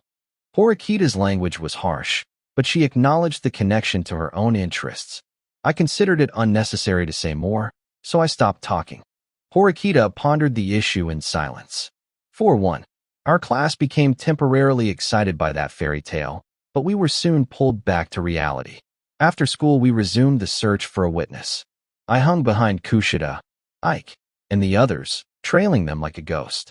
I was impressed, surprised, and in awe of their natural conversation skills. It was clear as day that I, someone who couldn't even converse with my fellow classmates, was not well suited to this task. How could they talk with people they'd never met before and behave like old friends? Monsters. In this investigation, we sought not just names, but also contact information. Perhaps they felt compelled to give Kushida their information because of her personality. What a wonderful talent. Though Kushida and the others spent a good amount of time going to the second-year classrooms and talking to upperclassmen, they didn't turn up any good leads. As time passed, the number of students who remained after class was dwindling. With a lack of new students to speak with, we decided to stop our investigation for the day. Looks like we didn't have any luck today either. Everyone went back to my room to reevaluate our strategy. Sudu came by shortly afterward and joined our discussion. What happened today? Did you make any progress? He asked. None at all. Sudu, are you sure there was a witness? I understood Ike's doubts. Even though the school had said that's what happened, there wasn't any new information. Huh. I never said there was someone there. I said that it felt like someone was there. Huh. Is that so? It's certainly true that Sudu-kun didn't say he saw anyone. He said that he had a feeling that someone was there. Maybe Sudu was hallucinating. He must be taking some pretty potent drugs or something. Man, that was going a bit too far. Sudu put Ike into a headlock. Yeah, I give. Ike cried. While the two of them messed around, Kushida and Yamauchi were racking their brains. After discussing the matter for about 10 minutes, Kushida spoke up. We might want to change our methods a little. For example, let's look for someone who might have found a witness. Look for someone who found a witness. I don't get what you mean. Are you going to look for the people who went to the special building on the day of the incident? Yeah. What do you think? That wasn't a bad idea. Not many students went to the special building, but the entrance was well within eyeshot. In other words, if someone testified to seeing another person enter the special building, we'd be much closer to finding the witness. That sounds great. Let's start asking right away. I noticed then that the person of interest, Sudu, was completely engrossed in some kind of digital basketball game on his phone. It was completely draining his battery. I think the game was called Generation of Miracles or something, but I still didn't quite understand. After he won the match, he struck a victory pose. Even though Sudu couldn't really help, Ike and Yamauchi still appeared disgruntled at the sight of him. However, they concealed their dissatisfaction, probably because they were scared of Sudu's counterattack. They both chose to ignore him instead. Tomorrow was Friday. Ferreting out information would be no easier when Saturday came around. That meant we actually had less time than we thought. Just then, my doorbell rang and a visitor appeared. The small group of normal visitors was mostly accounted for already. While I considered who this new visitor might be, she peered through the door. Have you made any progress finding the witness? Asked Horikita, looking as if she already knew the response. No, not yet. I'm only telling you this because it's you, but I may have found out something. While she was talking, Horikita noticed that there were several pairs of shoes lined up by my door. She stopped and made a hard heel turn, apparently ready to run. Kushida peered over at the entrance, probably concerned that Horikita wouldn't return. Ah, Horikita-san, Kushida said. Kushida smiled and waved to Horikita. Horikita, upon noticing Kushida, naturally let out a sigh. Looks like your only choice is to come in, huh? Looks that way, Horikita grumped. Looking exasperated, she entered my room. Oh, Horikita. Of course, Sudu was happiest to see her. He paused his game and stood. Did you decide to help out? I'm super glad you're here. I didn't particularly plan on helping. You don't appear to have found the witness yet, right? Kushida nodded despondently. If you didn't come here to help, then why did you come? She asked. I was wondering what kind of plan you'd come up with. Well, I'm happy if you just want to listen to us talk. I hoped you could give some advice. Kushida then relayed her plan to Horikita, whose expression remained neutral from start to finish. I wouldn't say it's a bad plan. Provided you have sufficient time, your labors may actually bear fruit. Time was indeed the issue here. Considering we had a mere few days left, it was doubtful we'd see any results. Well, now that I'm abreast of the current situation, I'll be leaving. In the end, Horikita was going to leave without ever having sat down. She was no lingerer. Did you come up with something? Like information about the witness? I asked. When Horikita had shown up at my door, it seemed like she'd wanted to say something. She wasn't exactly the friendly type, certainly not the sort who'd come to my room for casual conversation. I'll give you just one piece of advice to help your pathetic odds, she said. It's hard to see what's right in front of you. If someone actually witnessed Sudu's incident, then that person is close by. Horikita's information was much more significant than I'd imagined. She spoke as if she had already found the hypothetical witness. What do you mean, Horikita? Are you seriously implying that you found this person? Sudu appeared more shocked and doubtful than joyous. That was understandable. No one, myself included, really believed her, until we heard her next words. Sakura-san. Horikita spoke a most unexpected name. Sakura-san. From our class. Yamauchi and Sudo exchanged looks. They didn't seem to know who Sakura even was. That was probably to be expected, though. To be honest, I had to rack my own memory for a moment. She's the witness. She saw the incident. Why do you say that? When Kushida-san said that she was looking for a witness in class, Sakura looked down. A lot of students were staring at Kushida-san. Sakura was the only one who didn't appear interested. She wouldn't have acted that way without some connection to the incident. I hadn't noticed that at all. I was genuinely impressed by Horikita's observational prowess. She'd noticed a classmate's very minor gesture. Since you were one of the people who also stares at Kushida-san, it's not surprising you didn't notice, Horikita said to me, her tone heavily sarcastic. So you're saying that there's a high probability that this Sakura, or Kakura, or whoever is the witness? Inquired Sudo. A sharp observation, something a fool would be unlikely to say. No, Sakura-san is undoubtedly the witness. Her actions confirmed it. Although she may not admit to it, she is definitely the one. While we'd been paralyzed by uncertainty, Horikita had stepped up and taken control. That Horikita had done so for our class's sake was particularly moving. Did you really do this for me, after all? Sudo looked especially moved. Don't misunderstand. I just didn't want to waste more time looking for the witness and letting other classes see us in such a shameful light. That's all. But still, the point is that you saved us, right? You are free to interpret things however you wish, but I'm telling you that you're wrong. Come on, don't lie. You're at Sundara, Horikita. Ike went to hit Horikita's shoulders playfully, as if teasing her. Horikita grabbed his arm and tossed him to the ground. Ow, he cried. Don't touch me. This is your one warning. The next time you try it, I'll despise you all the way to graduation. I won't touch you. Not even if I wanted to wow. She put him in a headlock. It was unfortunate for Ike, but you reap what you sow.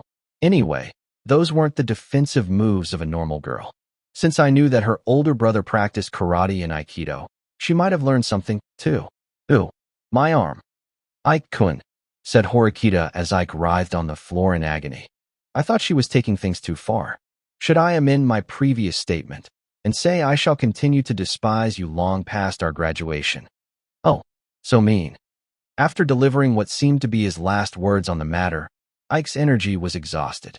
Sakura, though, of all people, the witness was from Class D. It was difficult to know whether this was good news or not. Isn't this great, Sudo? If the student's from Class D, then we can definitely get her to testify. Yeah. I'm happy there's a witness, but who's Sakura? Do you know her? Suda didn't seem to have any idea. Yamauchi appeared quite surprised. Are you serious? She sits behind you, Sudo. No, that's not it. She sits diagonally ahead of you, and to the left, I thought. No, you're both wrong. She sits diagonally ahead of Sudo-kun to the right.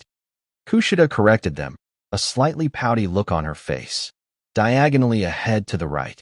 I can't remember at all. I'm sure there's someone there, though. That was obvious. A permanently empty seat would have been bizarre. Sakura certainly didn't stand out very much. The fact we didn't really know her was a problem. I probably know her. I feel like I've heard her name somewhere before. I offered. I felt like I almost had something, but not quite. Can you tell us about her? Well, I suppose there's one thing. Would it help if I said she has the biggest boobs in class? Her boobs are insanely huge. Ike, having returned to the land of the living, discussed one of Sakura's chief physical characteristics. Personally, I couldn't identify her based on that information alone. Oh, she's that plain girl with glasses, right? How did you jump to that? I was a little stunned. It's not good to remember people based on something like that, Ike-kun. That's pathetic, Kushida cried. And no, it's not like that, Kushida-chan. It's just, I wasn't trying to say anything indecent or anything. It's like how you can remember a tall guy because of his height, right? It's the same kind of thing, but I'm just remembering her based on another physical characteristic. Kushida was rapidly losing faith as Ike frantically tried to smooth things over. It seemed like it was too late. Damn it. No, it's not like that. It's not. I absolutely do not like plain girls like her. Don't get the wrong idea. I doubted anyone had the wrong idea. While Ike broke down in tears, the rest of us started talking about Sakura. Then we should see how much Sakura-san knows. Any ideas? None. We just have to confirm with her directly. Can't we just go to Sakura's room right now? We don't have much time. I thought that Yamauchi's proposal seemed innocuous, but it all came down to Sakura's personality and behavior. Sakura was an unusually shy girl. It wasn't difficult to imagine that if unfamiliar people suddenly showed up, she'd be perplexed. Okay, so should we try calling her? I recalled that Kushida already knew everyone's information, including Horikita's. She listened to her phone ring for about 20 seconds, but then she shook her head and hung up. No luck. The call didn't go through. I can try again later, but this may be a delicate matter. What do you mean by delicate? She gave me her contact information, but she doesn't know me very well. She might be confused if I tried to call her. Also, she might not even have been there to answer the phone.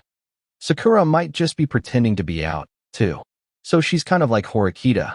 I said, why would you say something like that when the person you're talking about was standing right in front of you, Ike? Horikita probably didn't care, though. Really, she seemed pretty uninterested in what Ike said at all. Goodbye. Ah, Horikita-san. Horikita stood quickly and headed for the door. By the time I managed to get up, the door had clicked shut. What at Sundara? Sudu wore a happy smile, chuckling and scratching his nose with his finger. She wasn't sun and she wasn't deer. She wasn't anything, I thought. She was a non-sun, non-deer. Since we couldn't prevent Horikita from leaving, we resumed our conversation. I get the feeling that Sakura-san's just a shy person. That was my first impression of her. It was strange to discuss someone you'd never talked to. She's plain, that's it. Talk about a waste, man. Like pearls before swine. While Yamauchi spoke, he gestured with his hands near his chest to represent Sakura's breasts. Yeah, for sure. Her boobs are huge, though. It's really cute. Ike seemed to have already forgotten the shame of his earlier remarks and was now excited again. Kushida gave him another bitter smile. After noticing Kushida's expression, Ike's regret returned. He was the type of hapless creature that made the same mistake over and over. Even though I hadn't said anything, I felt like I was being lumped into the same category as Ike and Yamauchi. Kushida's bitter smile seemed to say, "You're also fixated on boobs, aren't you? You disgusting pervert." Granted, that was my persecution complex speaking. What about Sakura's face, though? It's no use. I just can't remember anything. I could barely match Sakura's name to a face. I recalled seeing her back when we were making bets. The bet had been about boobs, though. I guess we were birds of a feather after all. My image of Sakura was of her quietly sitting by herself, hunched over her desk. I don't know if Sakura talks to anyone. Yamauchi. Wait, hold on. Yamauchi, you said you confessed your feelings to her before, right? If you did, then you can talk to her easily, yeah? Oh, Ike was right. Yamauchi had said that. They'd mentioned it before. Well, I may or may not have said something like that. Yamauchi feigned ignorance. So you were lying. And no, I wasn't. I wasn't lying. It was just a misunderstanding. It wasn't Sakura, it was a girl from the next class over. Not a gloomy and ugly girl like Sakura. Hold on. Sorry, I got a message. Yamauchi dodged the question by whipping out his phone. It's certainly true that Sakura was plain, but she wasn't ugly. I'd never gotten a good look at her face before, but she seemed to have very nice features. Even so, I couldn't say that with complete confidence, probably because Sakura had so little presence. Well, I'll try to talk to her myself tomorrow. I think she might be on her guard if a lot of people approach her, Kushida said. That sounds good. If Kushida couldn't manage it, then I doubted anyone else would be able to get through to Sakura. 4-2. It's hot. Our school didn't change uniforms with the seasons, so we had to wear blazers throughout the year. The reason was simple. Every building came equipped with heating and cooling systems. The heat was only an issue going to and from school. The morning commute. Sweat had begun to trickle down my back in the few minutes that it took to get from the dorms to school. I took refuge from the heat inside, where the nice, cool air greeted me. It must have been hell for the students with morning practice. Those boys and girls all gathered around the classroom's source of the cool air. From an outsider's perspective, it was like bugs flitting about a light bulb. Perhaps that was kind of a bad example. Good morning, Ayana Kuji-kun. Hirata called to me, his expression as fresh and friendly as usual. The sweet yet subtle fragrance of flowers always emanated from him. If I were a girl, I'd probably unintentionally shriek, "Hold me." Kushida-san told me about it yesterday. She said that you found the witness. Sakura-san. Hirata looked over at Sakura's seat. She hadn't yet arrived.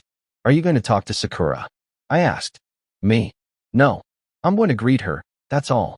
I've wanted to talk to her since she's always by herself, but as a guy I don't want to come off as forceful or anything. Also, if I asked Kurosawa-san to talk with her, that might cause a few problems. A conversation between the super assertive Kurosawa and Sakura-san was difficult to imagine. I think that for the time being, we'll just wait for more information from Kushida-san. That sounds great, but why are you talking to me? Talking to Ike or Yamauchi would be better, I said. There was no real reason for him to tell me any of this. I wasn't really part of the team. Not for any particular reason. I guess it's because you have a connection to Horikita-san. She doesn't talk to anyone except for you, so I thought you'd pass it along. I see. Was that my only area of expertise? Hirata smiled agreeably. If I were a girl, I would have gone from 0 to 100 right there, and my heart would have been beating out of my chest. Oh, that reminds me. If you're up for it, we should hang out sometime soon. What do you think? Hey, don't tell me that you're not satisfied with girls anymore and are looking to make my heart throb. If I, a known recluse, accepted the hero's invitation without due consideration, that would be a big problem. Sure, it should be fine, I guess. I said the exact opposite of what I'd been thinking. Damn, curse my terrible mouth. I definitely hadn't been waiting for Hirata to invite me to hang out or anything. Yeah, that's right. This is what's wrong with the Japanese people. We are incapable of saying no. So we have to respond in a roundabout way when invited out. I'm sorry. Do you not really want to? Hirata sensed my unease. No, I'll go. I definitely want to. I answered, feeling a little disgusted with myself. I tried to act like a proud guy, but I couldn't help actually wanting to go. Are you fine with my girlfriend coming too? Oh, Karuizawa-san. That's okay. My response was surprisingly quick. Well, there was a wide variety of types of couples. Since they still called each other by their surnames, they probably weren't that close yet. I reluctantly parted from Hirata and fiddled with my cell phone while I waited for homeroom to begin. Then, I noticed that Sakura was in her seat. She wasn't doing anything. She just seemed to be sitting at her desk, killing time. I wondered just what kind of student Sakura was. In the 3 months that I'd been at this school, I knew nothing about her apart from her surname. It probably wasn't just me, either. The rest of the class probably had no clue. Kushida and Hirata were proactive and able to open up to just about anyone. Horikita didn't feel the agony of solitude. So what about Sakura? Did she like being alone, like Horikita? Or was she suffering because she didn't know how to connect with people, like me? Those were the mysteries that Kushida was supposedly going to unravel for us. 4. 3. Class was over. Kushida stood up right as homeroom ended and walked over towards Sakura, who was quietly preparing to leave. Kushida seemed oddly nervous. Ike, Yamauchi, and even Sudu appeared interested in what was going on and directed their attention over to the girls. Sakura-san. What? The bespectacled girl with the hunched back peered up with a timid expression. Apparently, she hadn't expected someone to talk to her and was flustered. I wanted to ask you something, Sakura-san. Do you have a moment? It's about Suda's case. Sorry. I have plans, so. Sakura was obviously uncomfortable. She averted her eyes. She probably wasn't good at talking with others. Or rather, she gave off the impression that she didn't like talking to them. Can you please make some time? This is important, so I'd like to talk to you. When Suda-kun was involved in the incident, were you perhaps somewhere nearby? I don't know. I already told Horikita-san. I really don't know anything. Her words were weak, yet she vehemently denied it. Kushida could clearly see how unpleasant Sakura found this, so she probably didn't want to press her much more. Although Kushida appeared slightly perplexed at first, her concerned expression quickly melted into a pleasant smile. Even so, she couldn't withdraw just like that, because Sakura might have tremendous influence over Suda's fate. So is it okay if I go back? Sakura whispered. Something seemed strange, however. She wasn't simply bad at talking with people. It looked as though she was hiding something. You could see that from her behavior. Sakura concealed her dominant hand while also avoiding eye contact. Even if she weren't comfortable meeting someone's eyes, people generally looked in the direction of those to whom they were speaking. Sakura didn't look at Kushida's face at all. If Ike or I were talking to her, I could have understood that reaction. Though it was mostly out of formal obligation, Sakura had exchanged numbers with Kushida. Kushida's behavior in a one-on-one conversation was different, though. I don't think Horikita was wrong to feel some discomfort when speaking with Kushida. I'd found something a bit off-putting about it myself. Can't you please spare just a few minutes now? Kushida asked. Why though? I don't know anything. If Kushida failed, we'd gain nothing from their conversation. Of course, the longer this awkwardness dragged on, the more attention they'd attract. This seemed like a complete miscalculation on Kushida's part. Since they were already acquainted and had exchanged contact information, Kushida probably had expected this conversation to go more smoothly and had gone into this situation thinking she wasn't going to be rejected. That explained why this was currently falling apart. Horikita carefully monitored the situation. She looked over at me with a somewhat smug expression. It was as though she were saying, I know that your powers of observation are incredible. I'm really bad at being social. I'm sorry, Sakura muttered. She spoke in an unnatural, strained way and didn't seem to want Kushida to get any closer. When discussing Sakura earlier, Kushida had described her as a shy but ordinary girl. Judging from her current behavior, though, she clearly wasn't normal. Kushida must have felt the same, because she couldn't hide her confusion. Kushida was normally very good at getting others to open up to her, but here she was failing. Horikita also understood what was happening. As she watched the conversation, she came to a conclusion. My, how unfortunate. Kushida failed to persuade her. Horikita was correct.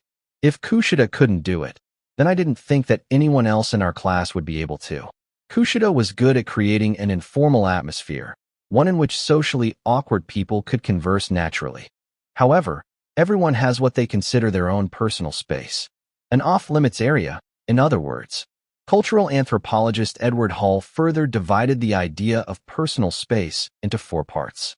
One such zone is the so-called intimate space. In this particular space, you'd be near enough to hug someone. If an outsider tries to step into this space, people naturally exhibit strong signs of rejection. However, if that person is a lover or a best friend, then he or she won't find it uncomfortable. Even if someone were only a casual acquaintance, Kushida probably wouldn't mind letting that person into her intimate space. That is, she didn't seem to put high value on the idea of personal space. However, Sakura had clearly rejected Kushida. No, rather, it looked like she was running away. When Sakura was first asked, she'd said that she had plans. If she really did have plans, she'd have repeated that when asked again. Sakura collected her bag and stood, seemingly putting distance between herself and Kushida. Gee, goodbye. Sakura had apparently decided to run because she couldn't find a skillful way to end the conversation. She snatched a digital camera off her desk and started to walk away. Just then, she ran into Hondu's shoulder. Focused on texting a friend, he wasn't paying attention to where he was going. Oh. Sakura's digital camera tumbled to the floor with a loud clack. Hondu simply kept walking, attention still focused on his phone. He apologized as he left. My bad, he called. Sakura, flustered, rushed to pick up her camera. No way. There's nothing on the screen. Sakura put her hand over her mouth in total shock. The camera seemed to have broken on impact. She pushed the power button over and over, tried taking out the batteries and putting them back in, but the power indicator never came on. I am sorry. It's because I came up and talked to you so suddenly. That, Kushida began. No, that's not it. I was just careless, that's all. Anyway, goodbye. Kushida, unable to stop the despondent Sakura, could only watch her leave with regret. Why is a gloomy girl like her my witness? This sucks. She doesn't want to help me at all. Sudu crossed his legs and leaned against the chair, sighing in exasperation. I'm sure there's something to learn there. Besides, we didn't ask Sakura-san directly what she saw. Maybe she just can't say it herself. I know. If she were planning to say something, she would have. She restrained herself, because she's an adult. It might be better this way, Sudu-kun. Better that she's the witness, that is. What do you mean? She won't testify on your behalf. They'll determine you caused the incident. In the end, Class D will be affected by your actions, but we'll be okay. We have testimony that they lied about the violence. It's hard to imagine that the school would penalize us by more than 100 or 200 points for being involved in this incident. That way we'll only lose 87 points, and you won't face expulsion. However, we'll shoulder more of the blame than Class C will. Horikita relentlessly spoke her thoughts out loud, as if she'd been hiding them deep inside her all this time. Don't make jokes. I'm innocent. Innocent. I hit them, but it was out of self-defense. I don't think self-defense is all that helpful in this case. I'd accidentally said that aloud. Hey, Ayana Kuji-kun. I tried to act aloof as I turned, but found that Kushida's face was super close to mine. Man, Kushida looked super cute up close. Rather than feeling uncomfortable about this invasion of my personal space, I wanted her to come even closer. Ayana Kuji-kun, you're Suda-kun's ally, aren't you? She asked. Well, yeah, I am. Why are you asking me that again, though? Well, it's just that things seem a bit tense. Everyone's desire to save Sudu is fading. I looked around the classroom. It does seem that way. They probably think that whatever happens, happens, that there's nothing to be done. If even Sakura, the key witness, denied Sudu her help, then we'd made no progress. I can't imagine that we'll find a perfect out for Sudu. Let's just give up on him, muttered Ike half-heartedly. What the hell, you guys? Didn't you say that you'd help me? Sudu cried. Well, it's just you know. Sudu appealed to our remaining classmates, looking for approval. Even your friends don't wish to help you. How unfortunate, Horikita muttered. The other students didn't try to deny what Ike and Horikita had said. Why do I have to suffer like this? You bunch of useless jerks. What an interesting thing to say, Sudu-kun. Haven't you noticed that everyone is turning on you? What do you mean by that? Our class often got very tense, but today was worse than usual. However, since Sudu was talking to Horikita, he seemed to be trying his best to restrain himself. However, the attack came at him from an unexpected direction. Don't you think it would have been better if you'd been expelled? Your existence is far from beautiful. No, in fact, I could say your life is an ugly one, Red Hair-kun. The speaker was a boy who was fixing his hair, using a hand mirror he carried with him every day. It was Koenji Rokasuke, an especially odd guy even amongst the remarkably strange people of our class. What the hell? Say that one more time, I dare you. It would be inefficient for me to tell you, no matter how many times I did. If I know that you're dim-witted, then it doesn't matter how many times I try to lecture you, does it? Koenji didn't even look at Sudu as he spoke. It was as if this were a soliloquy. Suddenly, there was a huge crashing sound. A desk flew through the air and splintered on the ground after being kicked. Everyone froze. Sudu, silent and intense, walked over to Koenji. All right, that's enough.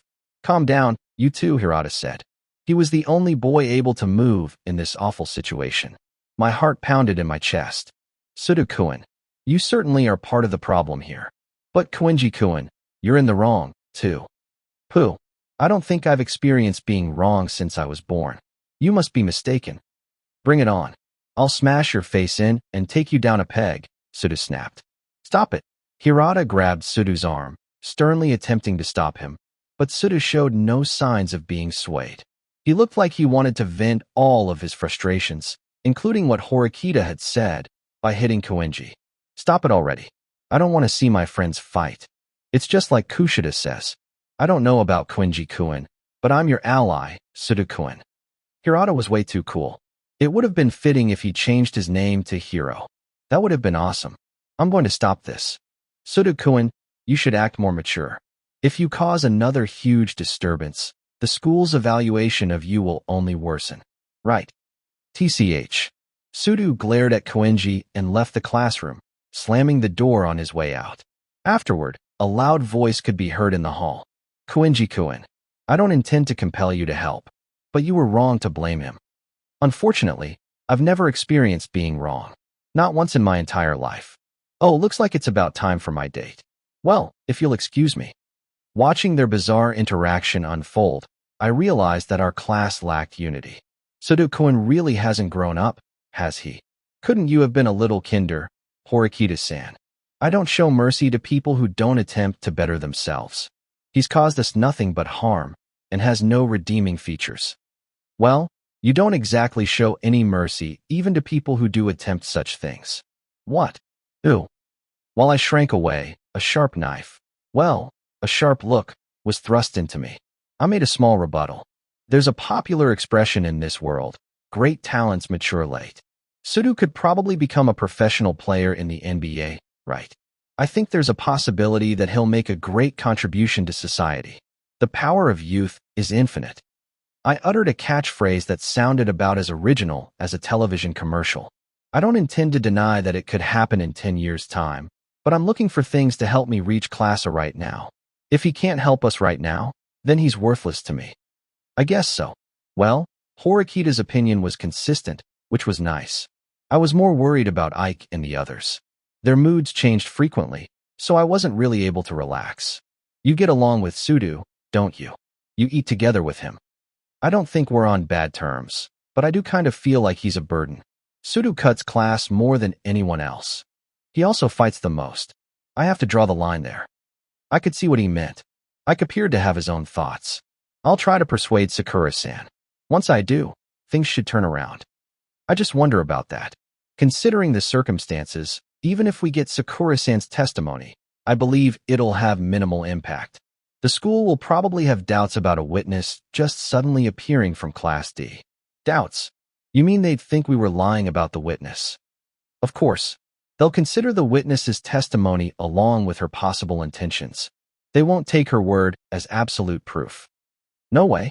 You mean even that evidence wouldn't be perfectly sound? Well, the best and most miraculous situation would be if there was a trusted witness from another class or grade who saw the entire incident from start to finish. There isn't anyone who fits that description, though, said Horikita with confidence. I thought the same. Then no matter how hard we try to prove Sudu's innocence, had the incident happened in a classroom, however, it would be a different story. What do you mean? Well, there are cameras that record what goes on in the classrooms, right? Therefore, if anything did happen, there'd be evidence of it. Those recordings would blow the Class C guys' lies away. I pointed at the 2 or so cameras affixed to the ceiling near the corners of the classroom. They were small enough that they wouldn't be a distraction, and they blended in well with their surroundings, but they were undeniably security cameras. The school checks those cameras to see if we talk or fall asleep during class.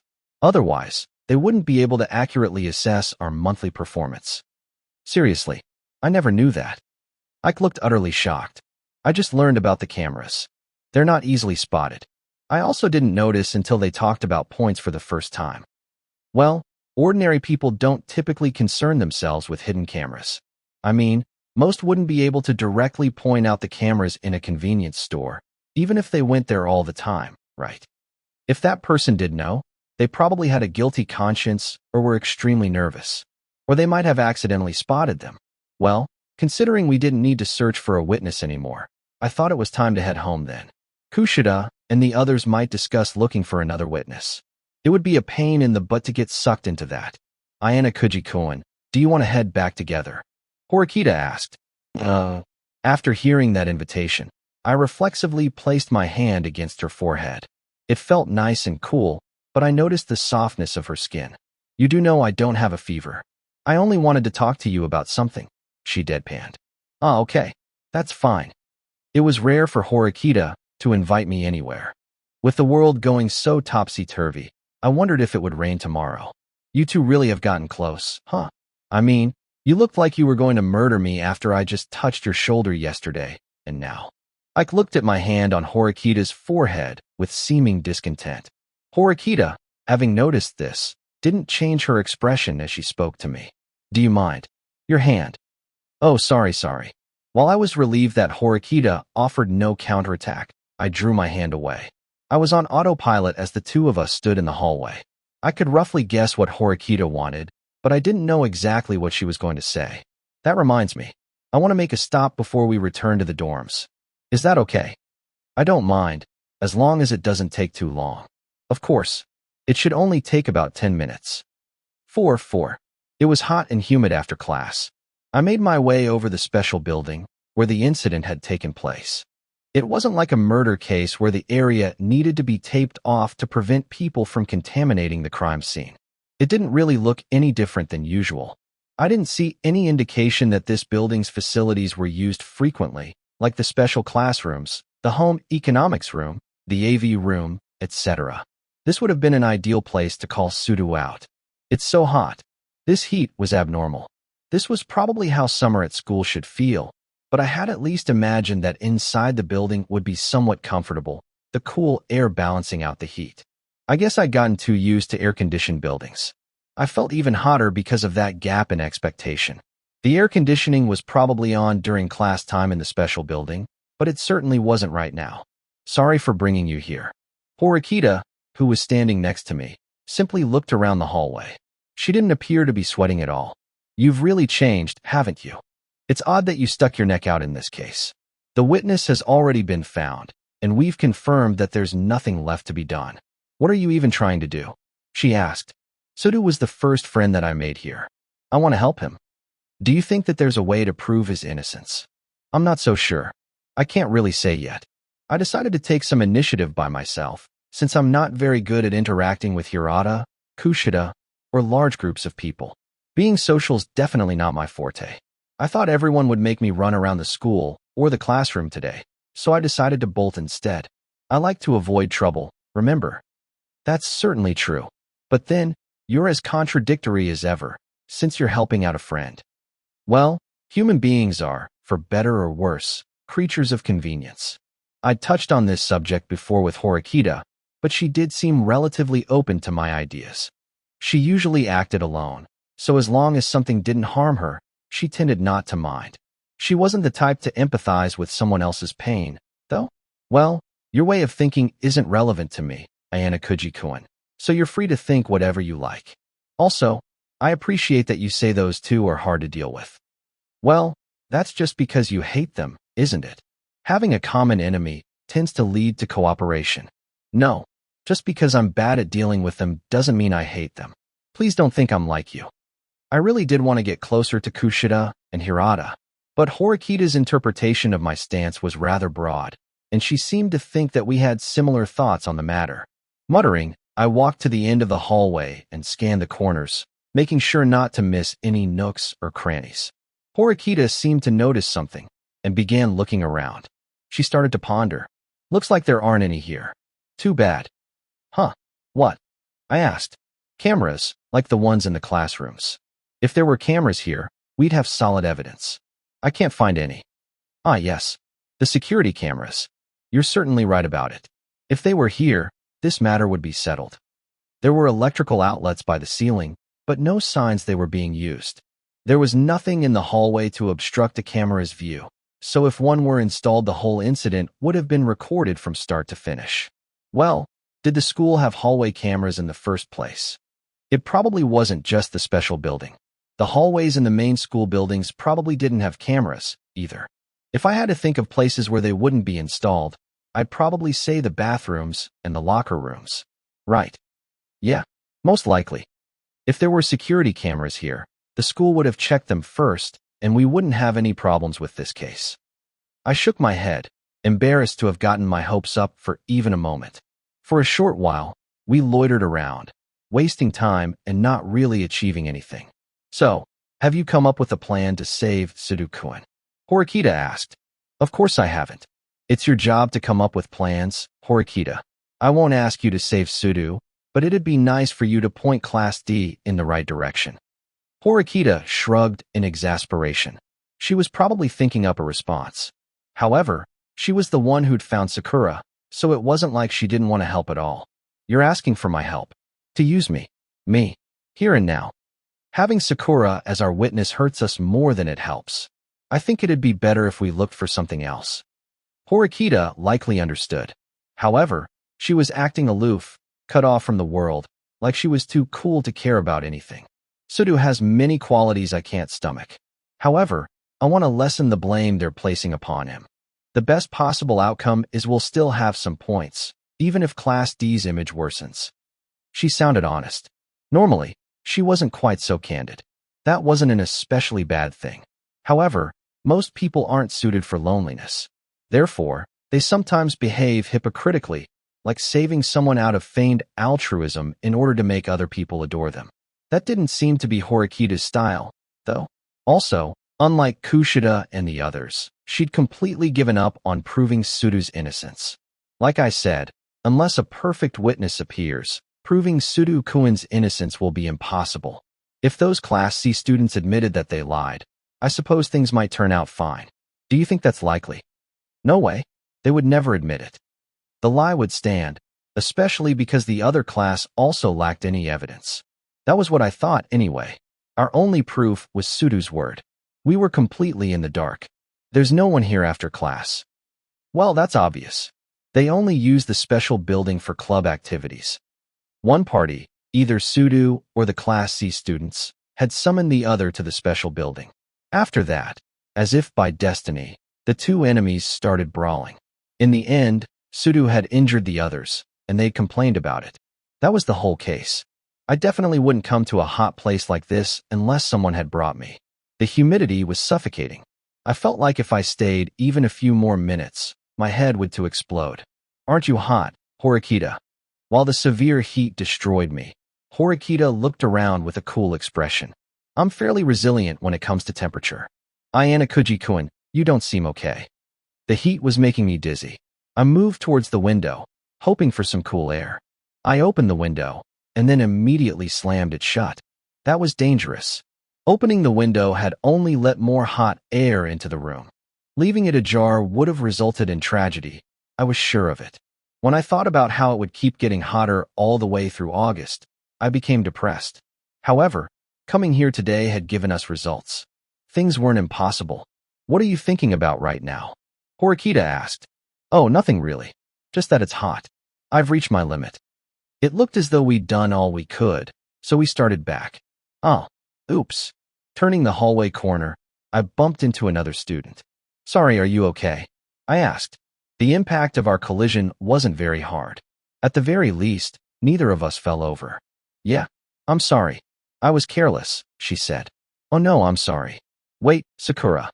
Mid-apology, I realized just whom I'd run into. Judging from her troubled response, she didn't know who I was. After staring for a moment, she seemed to recognize me as one of her classmates. It's kind of pointless if you can only recognize somebody after a bout of intense staring, though. Oh, well, you see, my hobby is taking pictures, so she showed me her phone screen. I hadn't really planned on asking for details. Besides, it wasn't particularly unnatural to use your phone. Sakura had probably thought we were returning to the dorms, and now she was undoubtedly wondering why we were here. You said it's your hobby. What kind of pictures? I asked. Things like the hallway and the view outside the window. Stuff like that, I guess. Just as Sakura finished her brief explanation, she noticed Horikita and lowered her gaze. I have something I'd like to ask you, Sakura-san, Horikita said. Sakura appeared uncomfortable, but Horikita, never one to pass up on opportunity, stepped closer to her. Sakura backed away, seemingly frightened. I tried to gently restrain Horikita, gesturing for her to stop chasing Sakura. Gee, goodbye. Sakura. I called as she tried to hasten away. You don't have to force yourself. I'd spoken up without thinking. Sakura stopped, but didn't turn around. You shouldn't feel obligated to appear as the witness, Sakura. It'd be pointless to force you to testify. But if someone scary is trying to intimidate you or something, please talk to us. I have no idea how much I can help, but I'll try. Are you talking about me? Horikita muttered. Ignoring the existence of such a scary monster, I decided to let Sakura go. I didn't see anything. You've got the wrong person. She kept insisting she wasn't the witness. So far, we've been operating based purely on Horikita's dogmatism and prejudices. It was quite possible that Sakura wasn't the witness, like she said. Then that's fine. However, if someone else tries to hound you about it, please tell me. Sakura went meekly down the stairs. That was probably our one big shot, you know. She probably came here because she was still thinking about the incident. Since she's denied it, we can't force her to do anything. Besides, you do understand, Horikita. A Class D witness wouldn't help our case much. Yeah, I suppose. She would act according to her logic. However, I didn't know what in the world she was thinking. That was why our investigation was at a standstill. Hey, you two. What are you doing? We turned in response to the unexpected voice. A beautiful girl with strawberry blonde hair stood behind us. I recognized her, though I hadn't ever spoken to her before. She was a student from Class B, Ichino's. Rumor had it she was a superb student. Sorry to interrupt you like that. Do you have a moment? Oh, if you happen to be in the middle of a SOSO date, though, I'd like you to break it up right away. It's nothing like that. Horikita denied it immediately. She was only quick to respond to suggestions like that. Haha, I see. This place is a little too hot to be a date spot. I had no connection with Ichino's. I couldn't be sure, but she probably didn't even know my name. I was only one of many students to her. Perhaps she was an acquaintance of Horikita's. Or a friend. No, there was no way. If they suddenly said something like, "Oh wow, it's been too long. How are you?" And, I'm good," and embraced each other, I'd probably start foaming at the mouth and then faint. "Do you have some business with us?" Horikita asked. Horikita was on guard after Ichino's sudden appearance. She probably didn't think that it was a coincidence Ichino's was trying to talk to us. Business, huh? Well, it's more like, what are you doing here? Nothing. We're wandering around for no reason. I would have liked to answer honestly, but the pressure of Horikita's gaze made me fib. For no reason, huh? You're from Class D, aren't you? Do you know us? I've met you twice before. We didn't talk directly, though. I remember seeing you in the library once, too. It seemed that she somehow remembered me. Perhaps I was kind of cool. I have a very good memory, you know. Did she mean that if her memory weren't good, I wouldn't have much an impression? I'd been a little happy, but my levity died at the backhanded comment. I thought that surely there'd be something here related to the brawl. I wasn't here yesterday when Class B heard about the witness. Later, I heard that Class D was looking for evidence of Sudo's innocence. If we did happen to be here because of an investigation, what's your connection? A connection? Well, I'm not connected. When I heard about what happened, I had some doubts. So I thought I'd come here myself to take a look. Would you mind filling me in? Was she really just simply interested? After a brief period of silence, Ichino's sheepishly spoke. Guess not, huh? Well, if the other classes were interested. No, we're not saying no, but I can't help but think there's an ulterior motive, Horikita snapped. I tried to handle this situation peacefully, but Horikita had promptly obliterated that plan. Ichino's, clearly sensing the hostility behind Horikita's words, tilted her neck and smiled. Ulterior motive. You think we're working in the shadows to undermine both C and Class D. Ichino's wore a baffled expression. Do you need to be that on guard? I'm really just curious, that's all. I don't want to talk with someone who is just curious. Do what you want. Horikita tried to put some distance between them. She peered out the window. Please tell me something. All my teacher and friends say is that there was some kind of fight. I hesitated briefly, but since there wasn't much information to be gained anyway, it may not have been worth keeping quiet. So I explained the situation. I told her that 3 people from Class C had called Sudo over, and there was a fist fight. However, Sudo turned the tables on his would-be attackers and beat them up. I also told her that after the fight, the Class C kids filed a false report with the school. Ichino's listened to the story intently. So that's what happened. This story hasn't made its way to Class B yet. Hey, isn't this a pretty big problem, though? It doesn't really matter who lied since it's an issue about violence, right? Shouldn't you be hurrying to uncover the truth? That's why we came here to look. But we haven't really found much. This wasn't anything like a murder case, so I doubted there'd be many clear hints left for us to find. However, contrary to our expectations, we did get some results.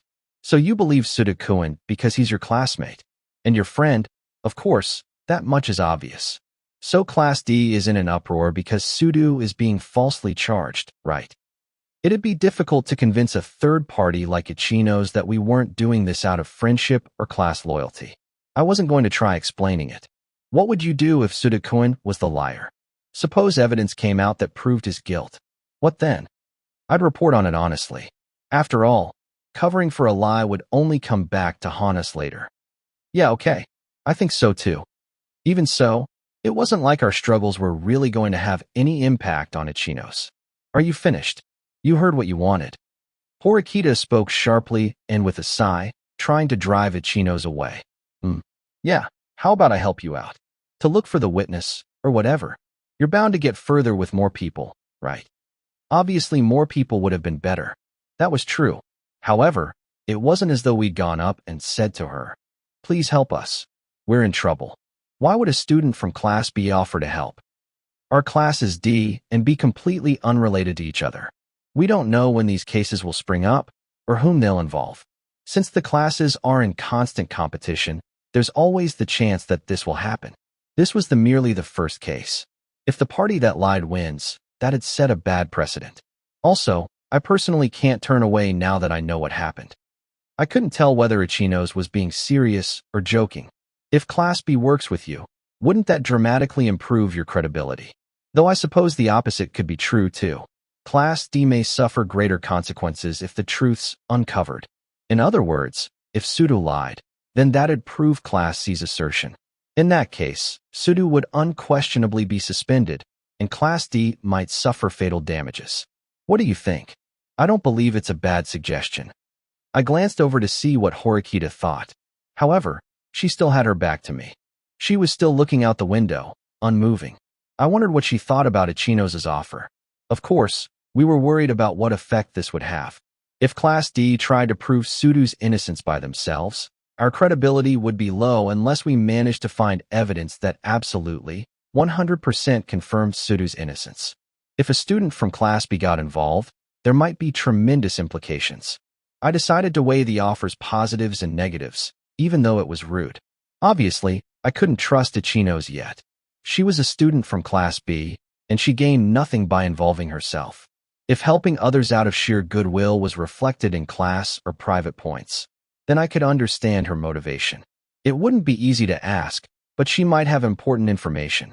The only way to be certain was to ask. Let's accept her help, Ayana Kuji-kun. Horikita had made a decision, probably determining that the benefits outweighed the risks. I was grateful that she'd reached a decision so quickly. I didn't really have the power to decide in the first place.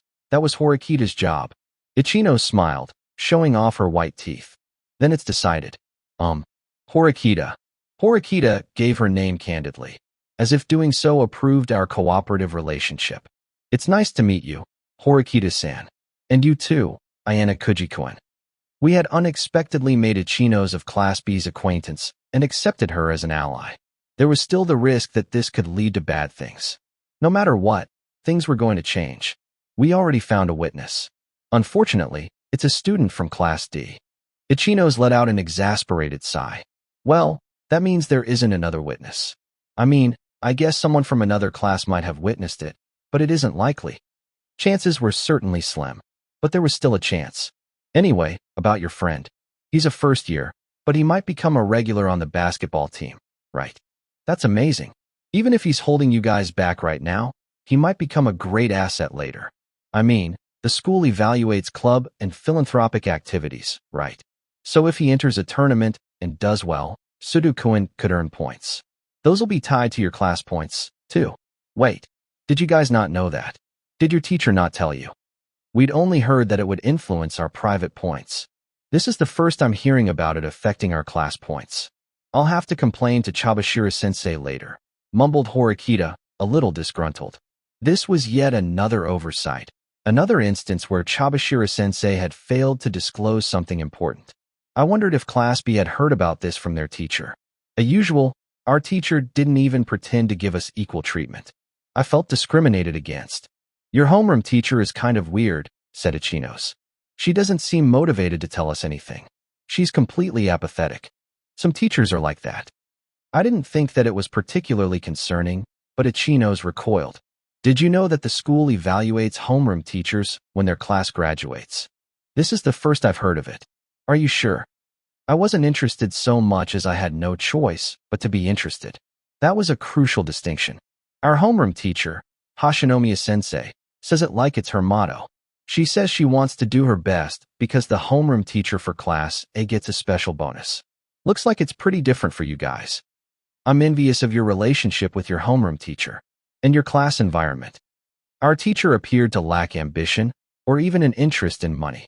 It felt like even if we collapsed into failure, she'd just say it was great. I think it would probably be good for us to meet up and discuss things. I never thought I'd receive aid from the enemy. This seems like a problem we need to address before we can fight. We're not really on equal footing, are we? Other classes pitted us.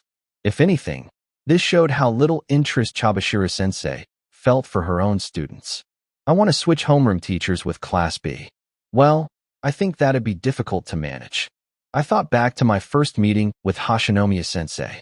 She seemed to come with her own inherent difficulties as a teacher. It's so hot in here. Ichinos took out a cute handkerchief covered in panda illustrations and used it to gently wipe sweat from her forehead. Our thick uniforms really trap the heat. A school that constantly runs air conditioning in empty buildings and is unkind to the environment is the worst, Horikita said. Ha ha ha. That's probably true. You're pretty interesting.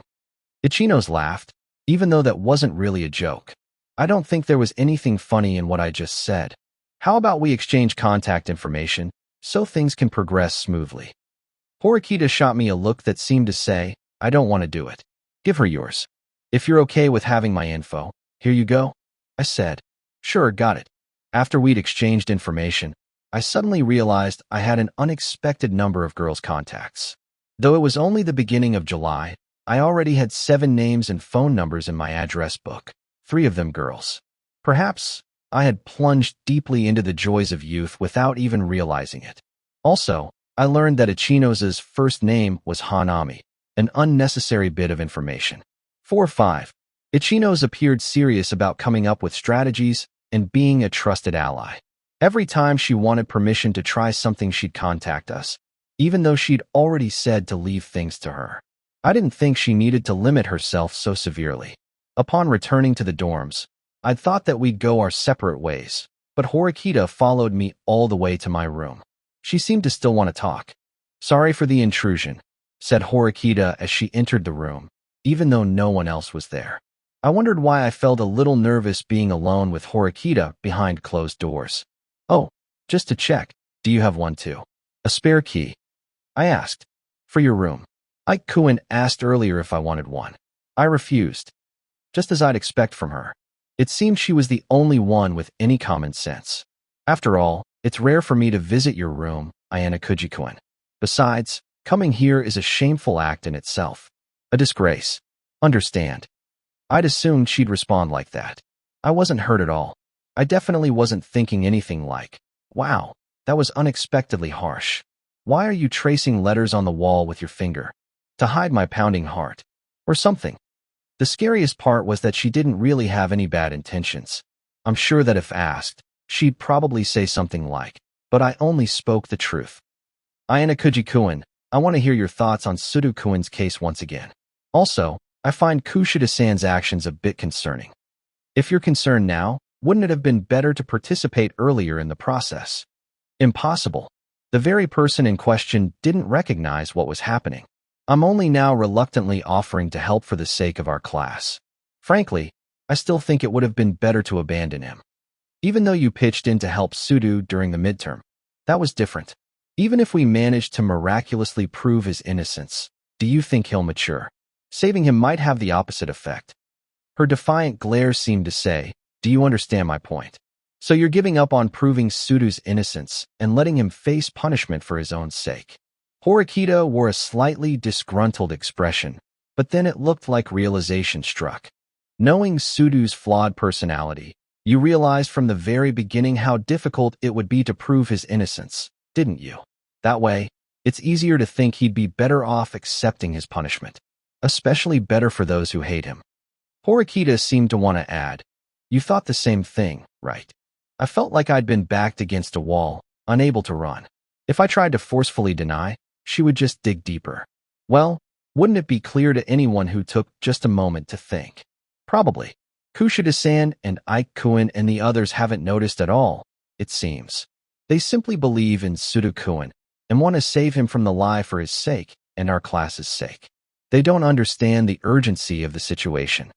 Her remarks towards her classmates, those who'd already shared joy and sorrow together, seemed completely merciless. Kushida seems to understand at least a little bit, and despite that is working to save Sudo, I said. A little bit. So she realized it by herself, then. Huh. Well, no it. You told her, didn't you? She cornered me with her words. It was like being interrogated. A little scary. You came up with the idea of getting the old test questions and purchasing exam points. I can't say I'm surprised. You do seem quite cunning at times, but I'm dissatisfied. Those who want to someday live honestly must sometimes be cunning, too. Don't keep overestimating me, I replied. Although it wasn't my intent, Horikita laughed. However, her smile immediately faded. Honestly, there's so much about you that I don't understand. You're a mystery. You're the most difficult person to predict in our class. You're versatile, yet you often idle your time away. You never seem to stay still. It's as though you cannot be categorized. All of those are really questionable ways to describe someone. They aren't the sorts of things you'd say as praise. There were nicer ways to phrase all of that. Horikita stared at me with suspicion. I guess what I should say is that you're just blending in and hiding your true talents. You're hiding in plain sight. You disgust me more than anyone else. I see. I wondered if being called out like that was normal. It seemed I'd taken the bait and gotten caught in Horikita's trap. A small failure on my part. Come on, saying that I disgust you more than anyone else is going too far. Koenji has his fair share of mysteries, too. That was undoubtedly my trump card. If I disgusted Horikita more than he did, that would really hurt. He's surprisingly easy to understand. He studies well, is athletic, and gets excellent grades. His personality is the problem. In the end, I can easily categorize and summarize his behavioral problems in only a few words. He's self-centered. Honestly, that explanation was easy to understand. Koenji was simple, after all. You'd probably make a good teacher, I said. At this rate, when she reached adulthood, she'd probably become a teacher like Chabashira-sensei. For 6, there were 4 dorm buildings on campus. 3 were for students, who stayed in the various dorms to which they were assigned from 1st through 3rd year. In other words, our dorm building this year was the same one where last year's 3rd year students had lived. The 4th building housed the instructors and school employees. What I'm saying is that since all of the 1st year students lived in the same building, inevitably we would meet students from the other classes. Someone entered my field of vision. Our eyes naturally met. Thank you very much. It's been a pleasure. The girl spoke these grateful words to the dormitory manager, then called out to me. Hey, Ayana Kuji-kun. Good morning. You're early. She had beautiful long, wavy hair and big eyes. The second button of her blazer strained over her large chest. Her upright posture matched her dignified personality. I found myself more attracted to her cool temperament than how cute she was. Ichino's Hanami, that first-year Class B student, had found me again. I woke up a little earlier today. What were you talking about with the manager? I asked. Some people from my class wanted to make requests about their dorms. I gathered everyone's thoughts on the matter and told the dorm manager. Stuff like water usage, noise, and so on. You did all that, Ichino's. Usually, individuals handled their own room issues. I wondered why Ichino's had gone to the trouble of gathering everyone's complaints. Good morning, class rep Ichino's. 2 girls who were getting off the elevator called out to Ichino's. She said hello back. Class representative, why class republic? I asked. I hadn't heard of any class rep position before. Perhaps they called her that because she seemed to study too much. I'm my class's representative. It seems like that, anyway. Your class's representative. Do all classes except for D have someone like that, too? That was the first I'd heard about this. Normally, I would have been surprised, but considering who our homeroom teacher was, she'd probably decided to leave that part out. No, that's just something Class B set up on its own. I think it's good to have some assigned roles, right? I understood her point, but we certainly weren't going to assign our own class representative. Are there other positions besides class representative? Yeah. Whether or not they serve a function is a different question, but we do have other roles for formality's sake. Stuff like vice class representative and secretary. They could be more useful when we have a cultural fair, or sports festival, or something. We could try deciding things on the spot, but that might lead to trouble. I recalled seeing Ichino's in the library before, studying with a small group of boys and girls. Even back then, she'd probably already been fulfilling her class representative duties. Most people wouldn't want to be class representative. They'd be forced to do annoying stuff, and it'd be necessary to participate in face-to-face discussions about school matters. However, with Ichino's taking the initiative for Class B, she probably didn't foist things on others. I'd bet she handled her duties smoothly. Seems like you've taken the lead. Of Class B, I mean. Without meaning to, It appeared I'd expressed my honest feelings. Do you think it's weird? It's all purely informal. Besides, there are quite a few troublemakers. We have to deal with a lot of stuff. As she said, we have to deal with a lot of stuff, Ichinos laughed. The two of us began walking to school together. Aren't you usually a little late? This reminds me that I've never seen you around this time. Ichinos' question sounded harmless, as if she were following some kind of template. After hearing those words, I felt a little relieved and accomplished. It seemed I could have normal, relationship-building conversations after all. I don't have to leave so early. I usually hang around my room for about 20 minutes. So I guess you make it just in the nick of time, then. As Ichinos and I got closer to the school, the number of students around us multiplied. Strangely enough, some of the girls turned one after the other and looked at us with envy. Was this the so-called popularity phase I was told would occur 3 times in my life? I hadn't experienced it yet. It was about time that I entered my first phase. Good morning, Ichinos. Good morning, Ichinos-san. Ichinos, who was walking next to me, monopolized all of the girls' attention. You sure are popular, I said. I just stand out because I'm the class rep. That's all. It didn't seem like she was trying to act modest. Apparently, that's what she truly thought. She had this charismatic force about her that pulled everyone's focus. That reminds me. Did you hear about summer break, Ayana Kudkin? Summer break? No. I mean, isn't it just summer break? I've heard rumors that we might be taking a vacation to a tropical island. That sparked a memory. I'd forgotten about it, but Chabashira-sensei had mentioned a vacation. I can't believe it, though. Could we really go on a vacation? It probably wasn't a normal school field trip. I mean, just look around. It was no exaggeration to say that this school was fancy. Going to a tropical island in the summer and visiting a hot spring in the winter. It was all incredibly suspicious. I really didn't think our school was going to be so good to be true. They had to be keeping something from us. I wondered what Ichinos thought, but I saw from her bitter smile that she also had doubts. It's suspicious, after all. I think it's going to be a turning point. In other words, you think our class points could fluctuate wildly over summer break. Yeah. I think there might be a hidden task, one that has a bigger impact on us than the midterms or final exams. Otherwise, the difference between Class A and us wouldn't close much. We could diminish the gap little by little. That was certainly true. A big, earth-shaking event might very well occur soon. What's the difference between you and A? I asked. We have about 600 points, so our classes are around 350 points apart. It was only natural that their points would drop since the start of the year, but it was amazing how many points they'd retained. So far, the midterm is all that's given us a chance to raise our class points, so losing at least a few points was unavoidable for us. I mean, even Class A has lost points. However, as a result of the midterm, we'd managed to gain back points. You don't seem to be panicking. I'm concerned, but I think that there's a chance for us to make a comeback. I intend to focus all of my emotional energy on making those preparations. I thought the first part of what she'd said was definitely correct. However, their cohesion as a class made such things possible. Class D had only managed to get 87 points this month. We weren't anywhere close to being able to compete with the others. I wonder how much this event will change things. It would probably be worth more than 10 or 20 points. However, it was difficult to imagine that it would change things by 500 or even 1,000 points. We're in a tight spot ourselves. If the gap widens any further, we won't be able to catch up.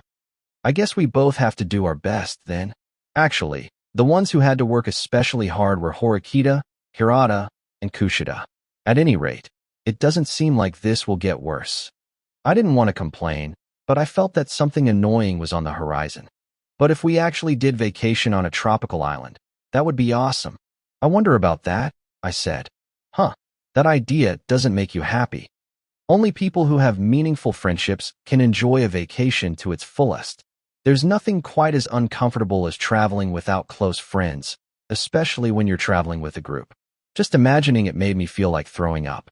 Do you hate traveling? Ichinos asked. I don't hate it. I don't think I do anyway. While we chatted, I tried to imagine what it would be like. I'd never traveled with a friend before. I had gone to New York with my parents a long time ago. Not a single millisecond of it had been fun. Just remembering that bitter time wore me out. What's the matter? Just recalled something a little bit traumatic. My dry laughter echoed through the hot hallway. No, this wasn't good. If I let my negative aura spread, Ichino's would grow troubled. However, it seemed like my anxieties were unfounded. Ichino's continued talking, seemingly untroubled by my words. Hey, I still have some things on my mind. May I ask you some questions? Ichino's had a radiant presence, though it was different from Kushida's. I could say that she acted without an ulterior motive. Even when talking with a person like me, she put her best foot forward. We've been separated into 4 classes from the start, right? Do you really think they separated us by ability? I understand that it wasn't entirely tied to our exam results. There are people in our class that, based on grades, should have gotten into the top ranks. Horikita, Koenji, and Yukamura were undoubtedly 3 people who deserve to be at the top based on their academics alone. So, do you think it's something like overall ability? I gave a non-committal answer. I'd thought about it many times, but couldn't find a thorough explanation. I've been thinking about it since we started here. Someone might be good at studying, but bad at physical activity. Another might be good at physical activities, but bad at studying. But if students are ranked by overall ability, doesn't that mean that the lower classes are at an overwhelming disadvantage? Isn't that how societal competition works, though? I don't think there's anything particularly strange about that, I said. Ichino's crossed her arms and hummed to herself, as if she weren't convinced. If we were competing as individuals, sure. But this is a competition between classes, right? If you simply put all of the superior students into Class A, then doesn't that mean the rest of us have virtually no chance of succeeding? That pretty much explained the current, miserable state of our class points. However, Ichino seemed to think differently. There's definitely a big difference between classes A through D right now. However, I think they're trying to hide something, but going about it in a weird way. Don't you agree? Okay, I have to ask. What's your reasoning? No reason really. It's just something that popped into my head. If it weren't true, then it'd be fair to say the whole situation is cruel. I think that good students and good athletes were placed into Class D for a reason, as a countermeasure. Wasn't that different from the usual system, though? If the classes were solely divided according to academic ability, there'd be no way to win against the others. In a system like this, it was important to be an expert in many different fields. Wouldn't it be wiser not to talk to someone from another class about this? I asked Ichino's, feeling slightly worried. About what? About what you said just now. Horikita already mentioned this, but you're helping the enemy. After all, it was possible she could have given me a valuable hint, and I'd do something with it. I don't think so. There's a lot to be gained from an exchange of ideas. Also, since we're cooperating now, there shouldn't be any problems. She wasn't complacent about being in Class B. That was just Ichino's natural personality. I could understand her disposition and way of thinking. At any rate, she was a good person with no hidden side to her. I'm not smart enough to engage in an exchange of ideas. All I can say is, I'm sorry. I don't mind if I'm the one who does the talking and thinking. If you think it's helpful information, then it's okay for you to use it. Ichino stopped, almost as if she'd just remembered something. I tried reading her face, noting that she wore a serious expression. Hey, there's something I want to ask you, Ayana Kuji-kun. Is that okay? It was like that bright, cheery Ichino's of a moment ago had disappeared. My body stiffened slightly. If it's something I can answer, I will.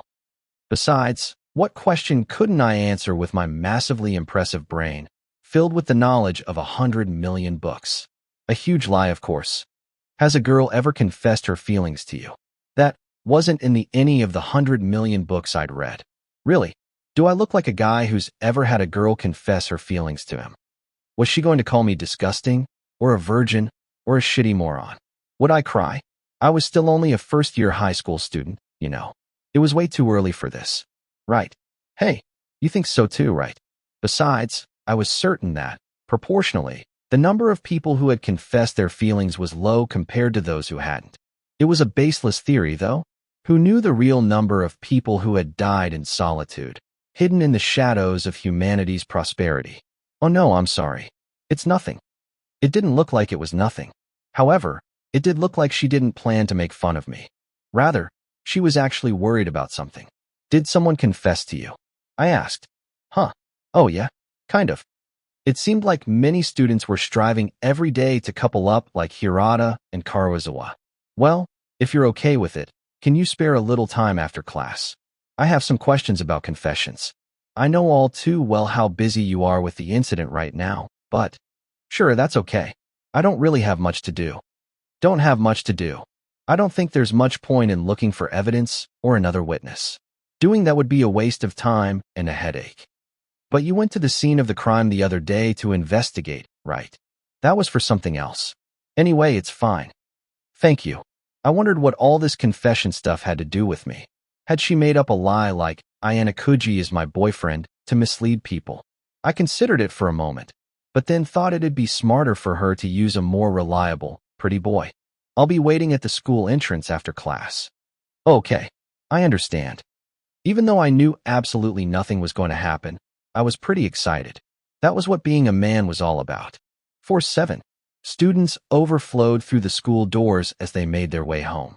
I was a little worried about finding Ichino's, but my anxieties quickly disappeared. She stood out even in this sea of students.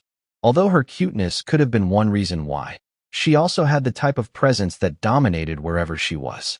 To be honest, I didn't really know how to describe it. I could only describe it as an intoxicating, gentle power. A power that was amplified by how many of the first-year students recognized her. It was similar to Kushida, but even more so. Ichino's was popular with boys and girls alike. They greeted her one after another. Because of that, I wasted about 5 minutes just trying to find the right time to call to her myself. Ayanakuji-kun. Over here, over here. Ichino's eventually noticed me and called me over. Pretending like I'd only just arrived, I casually raised my hand. So what should I do next? I asked. I plan to finish this as soon as possible. Follow me. I put on my shoes and followed Ichino's to the other side of the building. We arrived at a spot right behind the gymnasium. This did seem like the kind of place where someone would confess their feelings.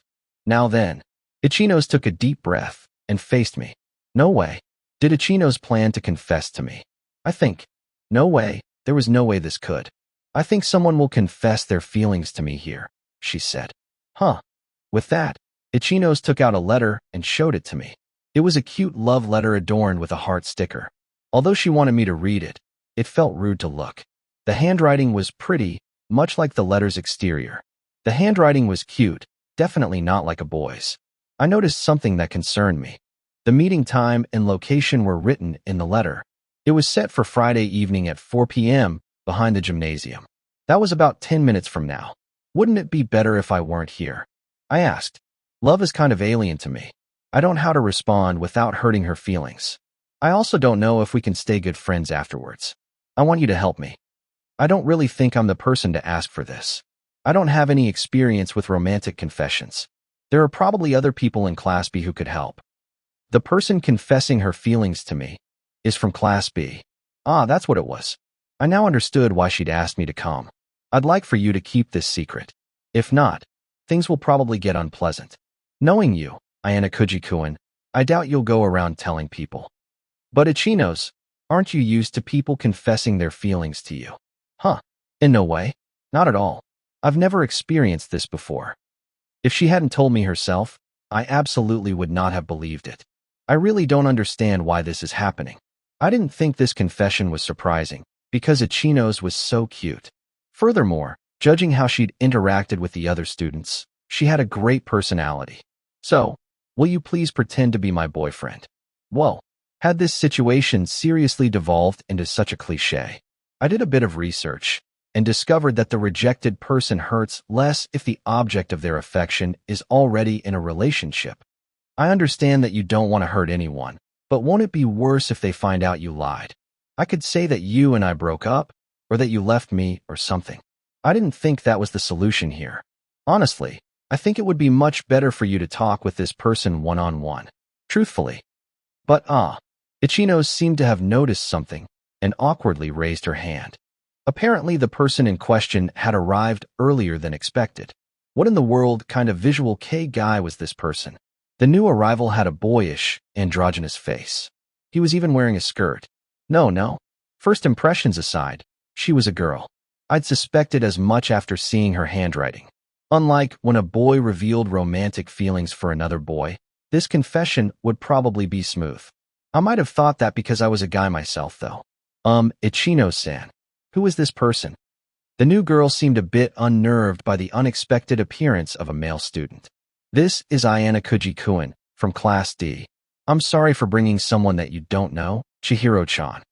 Is he by any chance your boyfriend, Ichino-san? Well, Ichino's probably meant to say that yes, I was. But guilt over lying seemed to stop her answer. The words got stuck in her throat. So why is this Ayana Kuji-kun person here? Confused by this unexpected situation, Chihiro began to cry. Tears welled up in her eyes. Is he her boyfriend? Why would he be here if he wasn't? Chihiro was probably struggling to understand what was going on. Ichino's, seeing Chihiro's tears, grew flustered. Uncertain of what to do, she started panicking. I'd expected Ichino's to be a stalwart, reliable person, but apparently she had an unexpected weak point. Do you mind going somewhere else, please? I have something important that I need to talk with Ichino-san about, Chihiro said. Please wait a minute, Chihiro-san. That's well, to tell you the truth, Ayana Kuji-kun is. Ichino's was trying to make the first move and turn her down. She probably thought it would be harder if Chihiro directly said, I like you. What is it? Chihiro asked. So, Ayana Kuji-kun, he's my. There was nothing I could do in this situation. Well, nothing except, I'm just a friend. I cut Ichino's off before she could finish. Ichino's. I didn't think this was something I should say, considering no one's ever confessed to me before. But I think it was a mistake for you to call me here. I spoke honestly, for both their sakes. It's true that confessing your feelings isn't easy to do. You spend every day in complete anguish, as you create the experience in your head over and over. And yet, you still can't confess your feelings. Even when you think the time has come to actually do it, you can't say the words, I like you. They get stuck in your throat. That's what I think. Don't you think you should answer someone when they desperately long to express their feelings? If you make the situation unclear, both of you may regret it later. Ichino's had probably never experienced seriously falling in love with someone before. Therefore, she didn't really know what to do, or if she were doing something wrong. Trying to prevent someone's pain was useless. If you turned someone down, their feelings would inevitably be hurt. Well, if you managed to come up with a suitable excuse, you probably could make things a little easier. An excuse like, I want to concentrate on my studies, or there's someone else that I like. Or, like what Ichino's had attempted here, I'm already dating someone. But no matter what answer you gave, the other person would definitely be hurt. Even more hurt if the excuse were built on a lie. I left without waiting for Ichino's reply. I headed back, but didn't return to the dormitory right away. Instead, I stopped by the tree-lined pathway, leaned against the handrail, and sighed as I looked up at green leaves. About 5 minutes later, a girl ran past me. There were tears in her eyes. Despite that shocking image, I loitered there a while longer to kill time. Around sundown, Ichino's trudged back from the gym and walked over to me. Upon seeing me, she looked a little awkward and hung her head. But then she immediately glanced back up at me. I was wrong. I didn't respect Chihiro-chan's feelings. I just wanted to avoid hurting her and to run away. That was my mistake. Love is really tough, huh? Ichino's muttered as she leaned against the handrail next to me. I asked her if we could carry on like usual, but I don't know if we can go back to how things were. That depends on you both. Yeah, thanks for today, for coming along with me for such an odd request. It's okay. Days like this happen, anyway. I guess our positions got reversed, huh? I planned on helping you, but then you ended up helping me. I'm sorry for acting so full of myself back there, I said. Ichino's blinked a couple of times, as if I'd said something odd. There's no need for you to apologize, Ayana Kuji-kun. None at all. She stretched her arms towards the sky and hopped off the railing. Now it's my turn to help you. If there's anything I can do, I will. I wondered how Class B's Ichino's Hanami planned to resolve this difficult situation. I had to admit, I was looking forward to seeing it.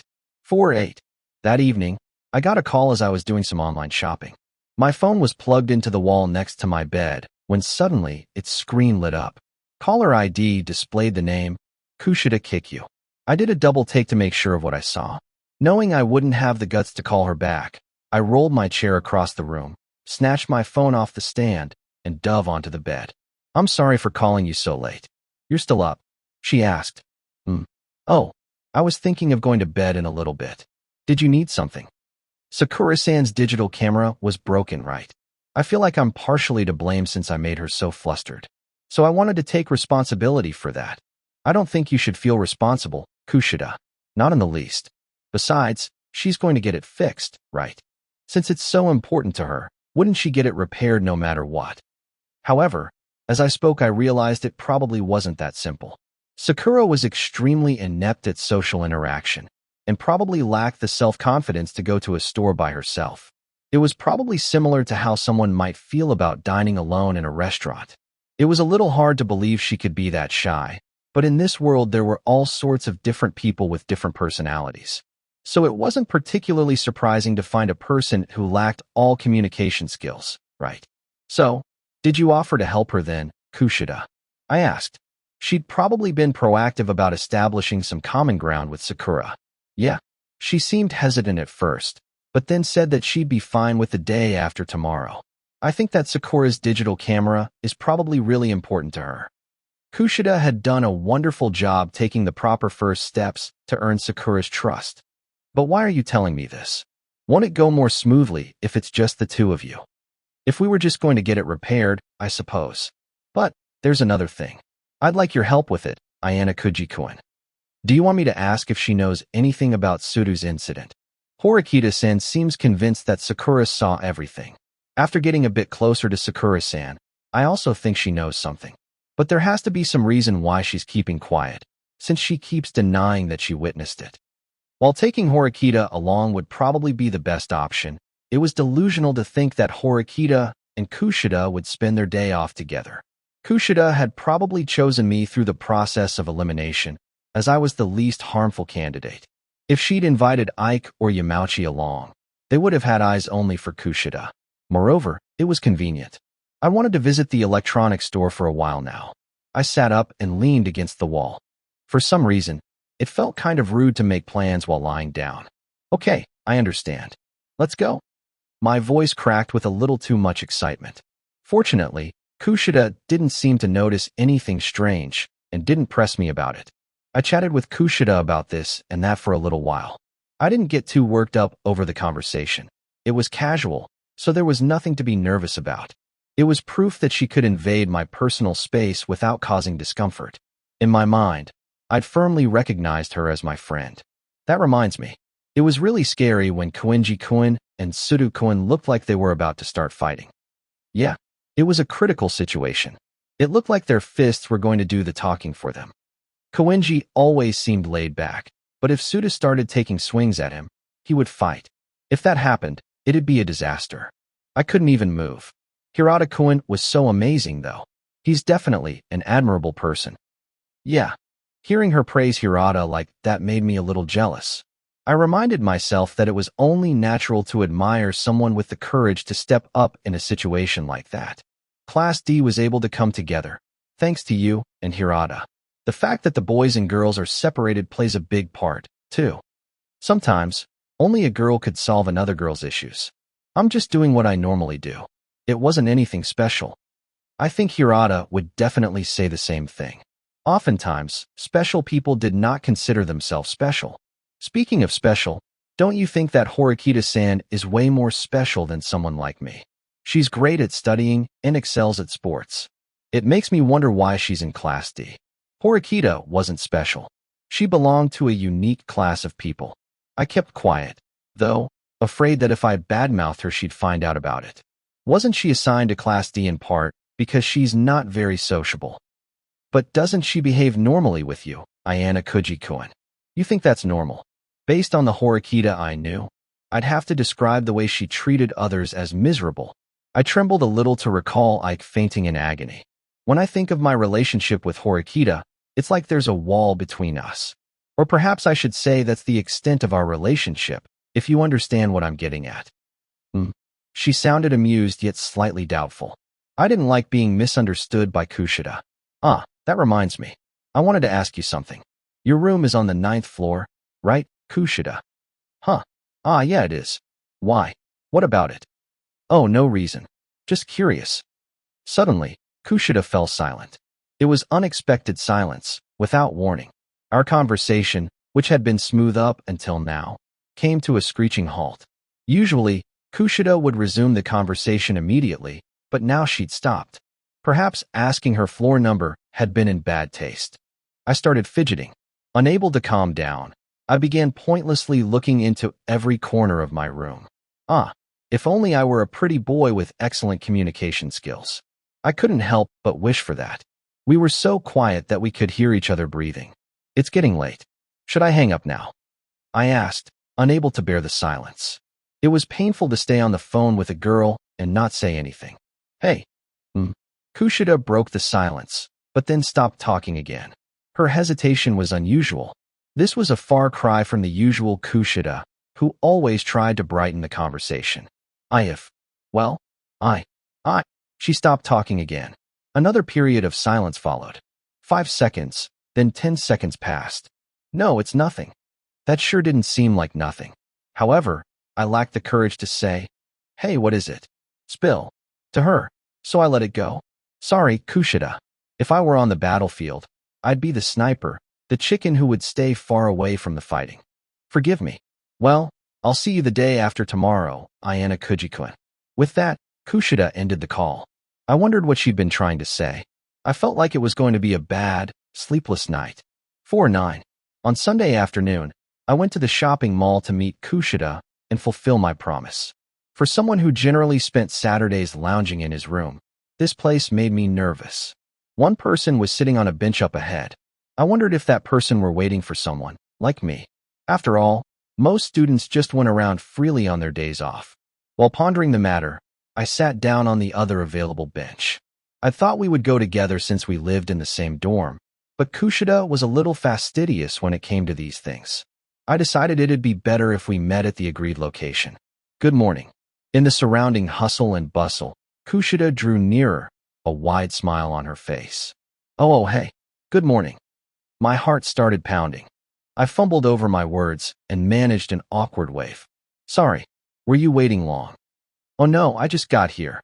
Our back and forth felt like the template for a date. I unintentionally glanced over Kushida's whole body. She was cute.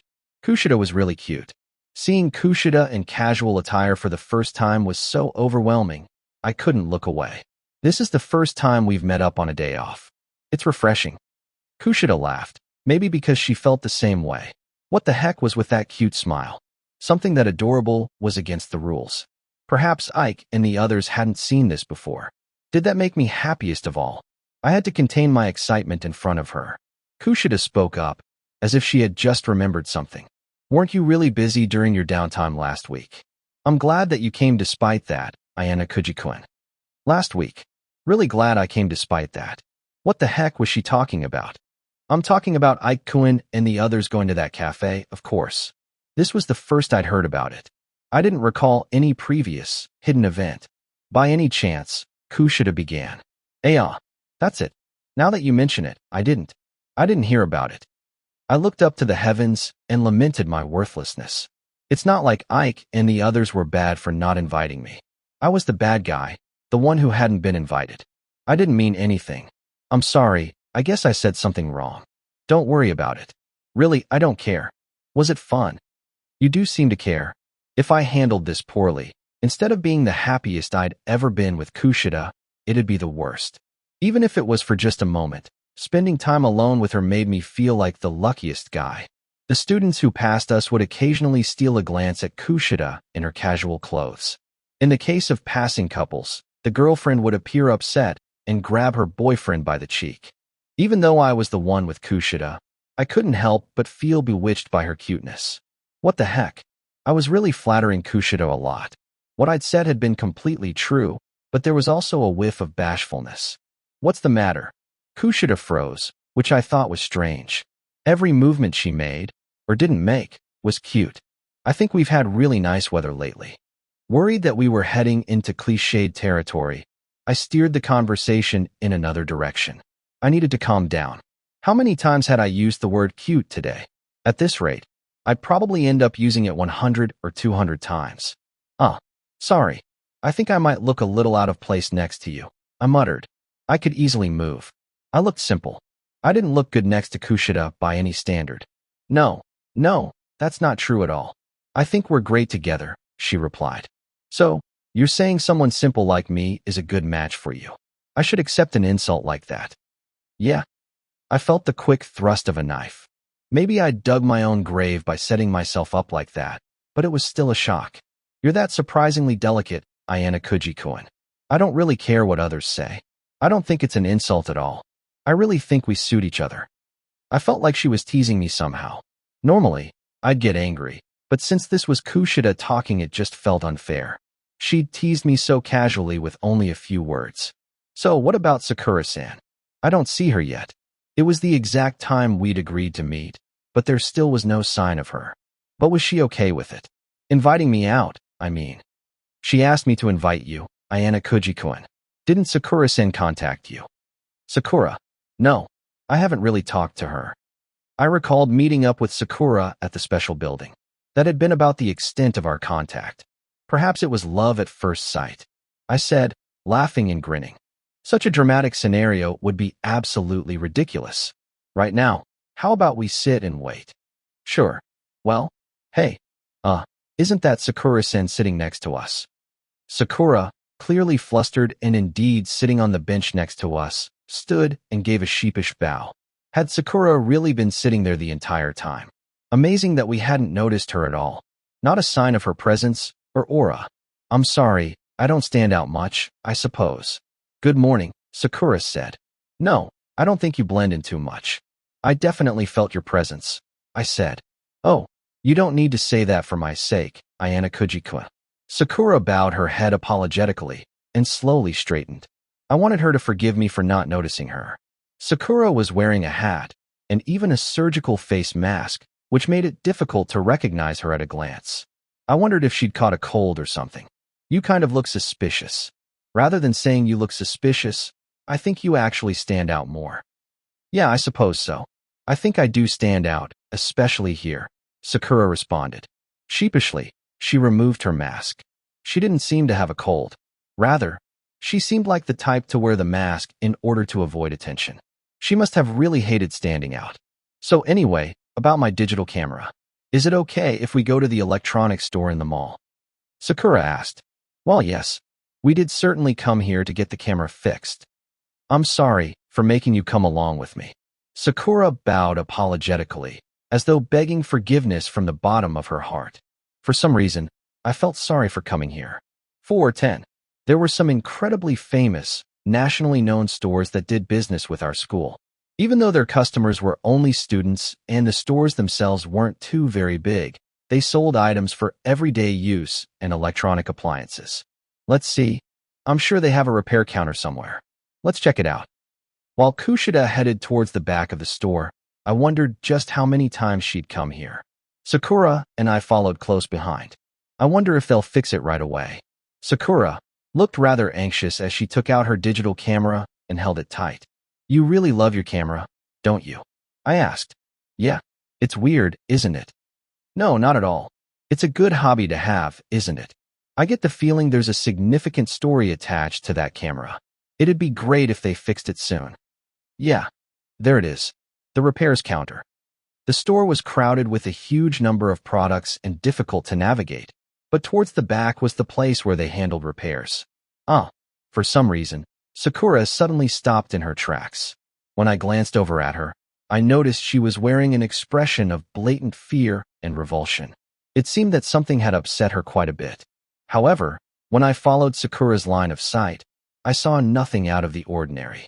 What's the matter, Sakura-san? Kushida asked. She also must have thought Sakura's behavior was strange. Well, although it seemed like she was about to say something, all Sakura did was shake her head and take a deep breath. It's nothing. She donned an earnest smile and walked to the repair counter.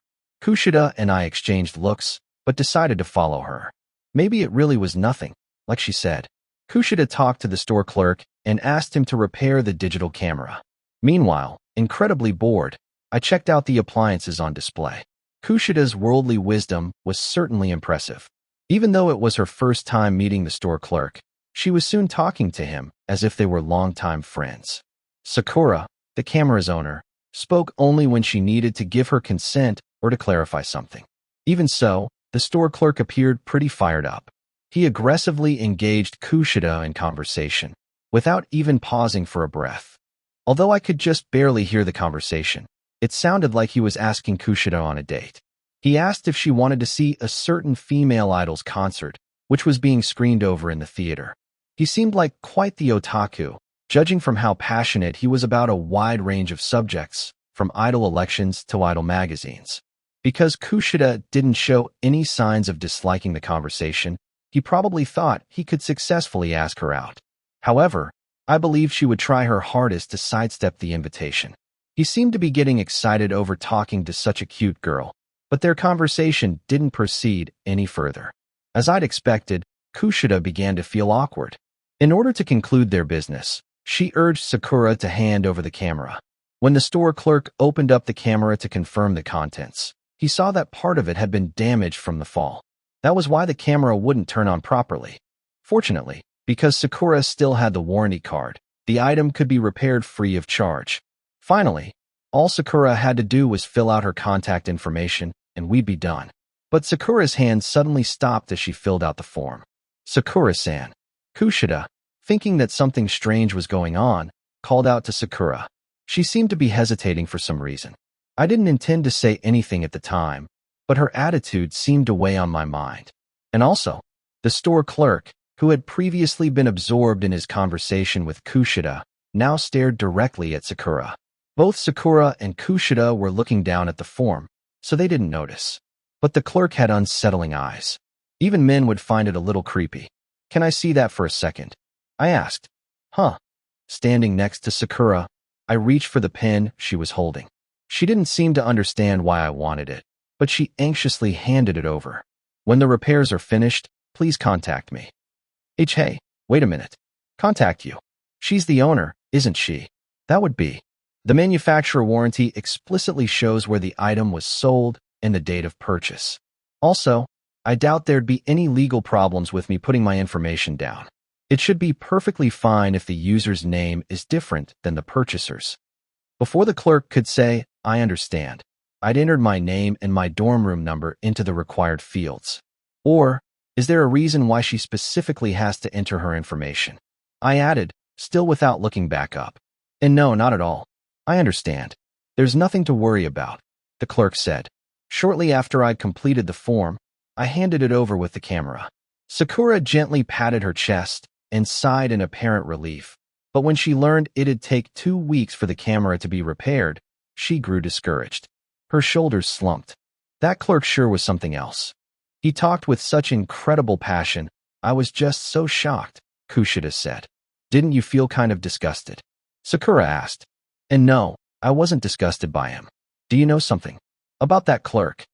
Sakura gave a meek nod. I guess that something had been off even when she first purchased the camera. Turning to me, she asked, what do you think, Ayana Kujikwa? Well, he had this sort of vibe, like he's kind of hard to approach, especially for girls. That was kind of what I was trying to get at before. I was scared to go to the repair shop alone because of that. Kushida seemed to have an epiphany. She turned to me with wide eyes. Did you know about this, Ayana Kujikwa? Well, she's a girl. I thought she might be reluctant to write down her address or cell phone number. Being a guy, I wouldn't be troubled if my information got out there. Thank you, Ayana Kujikwa. You really saved me. Nah, I didn't really do anything. I just wrote down my address. When they contact me about the repairs, I'll get in touch with you right away, Sakura. Sakura nodded, looking glad. If that's all it takes to please you, then it actually makes me sorry for you. You really looked out for Sakura-san, Kushida said. Well, you're making it out to be bigger than it was. Honestly, I was only watching out for that rather weird clerk. I guess he gave the impression that he really loved girls. Haha, that's certainly true. Even Kushida appeared nonplussed. For someone like Sakura, though, who wasn't accustomed to fawning male attention, I thought it was the right answer. Since you were with me today, Kushida-san, we completed our task without me having to talk at all. Thank you. If Sakura had faced that store clerk one-on-one, she probably would have run away. Oh, no need to thank me. If you're okay with my help, then I'm happy to lend a hand anytime. Sakura-san, you really like your camera, don't you? Yeah, I've liked cameras ever since I was little. My dad bought me one before I entered junior high, and I absolutely fell in love with it. Or I suppose you could say that I just love taking pictures. I'm not really well informed when it comes to this stuff, though. I think being knowledgeable and liking things are separate matters. It's wonderful to be so passionate about something. Sakura, you usually take pictures of landscapes, right? Do you ever take pictures of people? Huh. Sakura stepped backwards, looking quite flustered. Did she find that question unpleasant? It had seemed like an extremely natural question to ask. Like, did she just take pictures of landscapes, or were they her specialty? Sakura shut her mouth, and her body stiffened. That's a secret. Well then, it sounded like she didn't want to go into the details with me. Well, it's embarrassing, replied Sakura, her cheeks reddening. She looked down as she spoke. Although my imagination ran wild, I couldn't let it show on my face. I had to remain neutral. Oh hey, that reminds me. Sorry to ask, but since we're here, is it okay for me to look around the store? Was there something you wanted? It wasn't so much that I wanted something, as there was something on my mind. The two of you can wander around, if you want. I think we'll come in too. Right. Kushida said. Sure. After all, I feel bad you both had to come with me. Besides, I do have the time. I didn't exactly want them there, but apparently they decided to come along. Kushida and Sakura. When I watched the two of them walk side by side, I realized that they'd managed to grow closer in just one day. Kushida, I wish you'd share a little of your people skills with me. Since they seemed to be having girl talk, I decided to leave them alone and went to look for what I wanted. I went into my phone's contacts. Back when Ike had involved me in the whole gambling thing, I'd exchanged contact information with some people. Even though I still only had a few names in my address book, it was clear that my number of friends was increasing. I selected the name Sotomura, Professor, and called him. Hey Professor, do you have a minute? It's rare to get a call from you, Ayana Kuji. What do you need? Sotomura's nickname was Professor, which undoubtedly made it sound like he was rather intelligent. In reality, he was just a huge otaku. He gathered information daily, comprehensively spanning a wide variety of topics, from dating sims to anime and manga. Professor, did you buy your laptop computer from the school with your points? Yes, I most certainly did. It cost 80,000 points. But what of it? I'm looking for something among the electrical appliances sold by the school. I explained the gist of what I wanted. Although many similar products sat on the displays in front of me, I didn't know which one to choose. It probably would have been faster to just ask the store clerk, but I didn't want to for various reasons. Ayana Kuji, though I am considerably well-versed in that particular electronic field. It's okay if you don't know. Please wait, said the professor as I was about to end the call. I do know. In fact, I have 2 of them at my parents' home. No way. You've had them since junior high. Isn't that bad? Do not misunderstand me. They were only for experimentation, for the sake of my language studies. Well, could I trouble you to help me set it up? Pooh, leave it to me. I'm sure that someday I will have a favor to ask of you in return. Clearly, he was the man for the job. When entering a subject that I didn't understand, it was important to find an expert. Sorry to keep you waiting, I said to the girls. Have you already finished? Today was just a preliminary inspection. I don't have enough points to buy anything. Suddenly, Kushida froze while glancing over at Sakura's profile. Sakura-san, have we met somewhere before? Kushida murmured. Huh. And no, I don't think so, but... Sorry. It's just that when I look at you, I get this feeling that we've met before, Sakura-san. Hey, weird question, but could you try removing your glasses? Huh. But that's... My eyesight is so bad, I wouldn't be able to see a thing. Sakura put her hand up and waved it, signaling to Kushida that she did not want to. We should hang out together again, Sakura-san. Not just with me, but with my other friends, too. That's... Sakura looked like she wanted to say something, but she couldn't find her way to the end of the thought. She said nothing. Kushida seemed to feel that it would make trouble if she pressed the issue, so she kept quiet. Or rather, she didn't ask anything else. In the end, we returned to where we'd started. Thank you for everything today. You really helped me out, Sakura said. It's okay. There's no need to thank us. Actually, Sakura-san, you can talk to us normally, you know?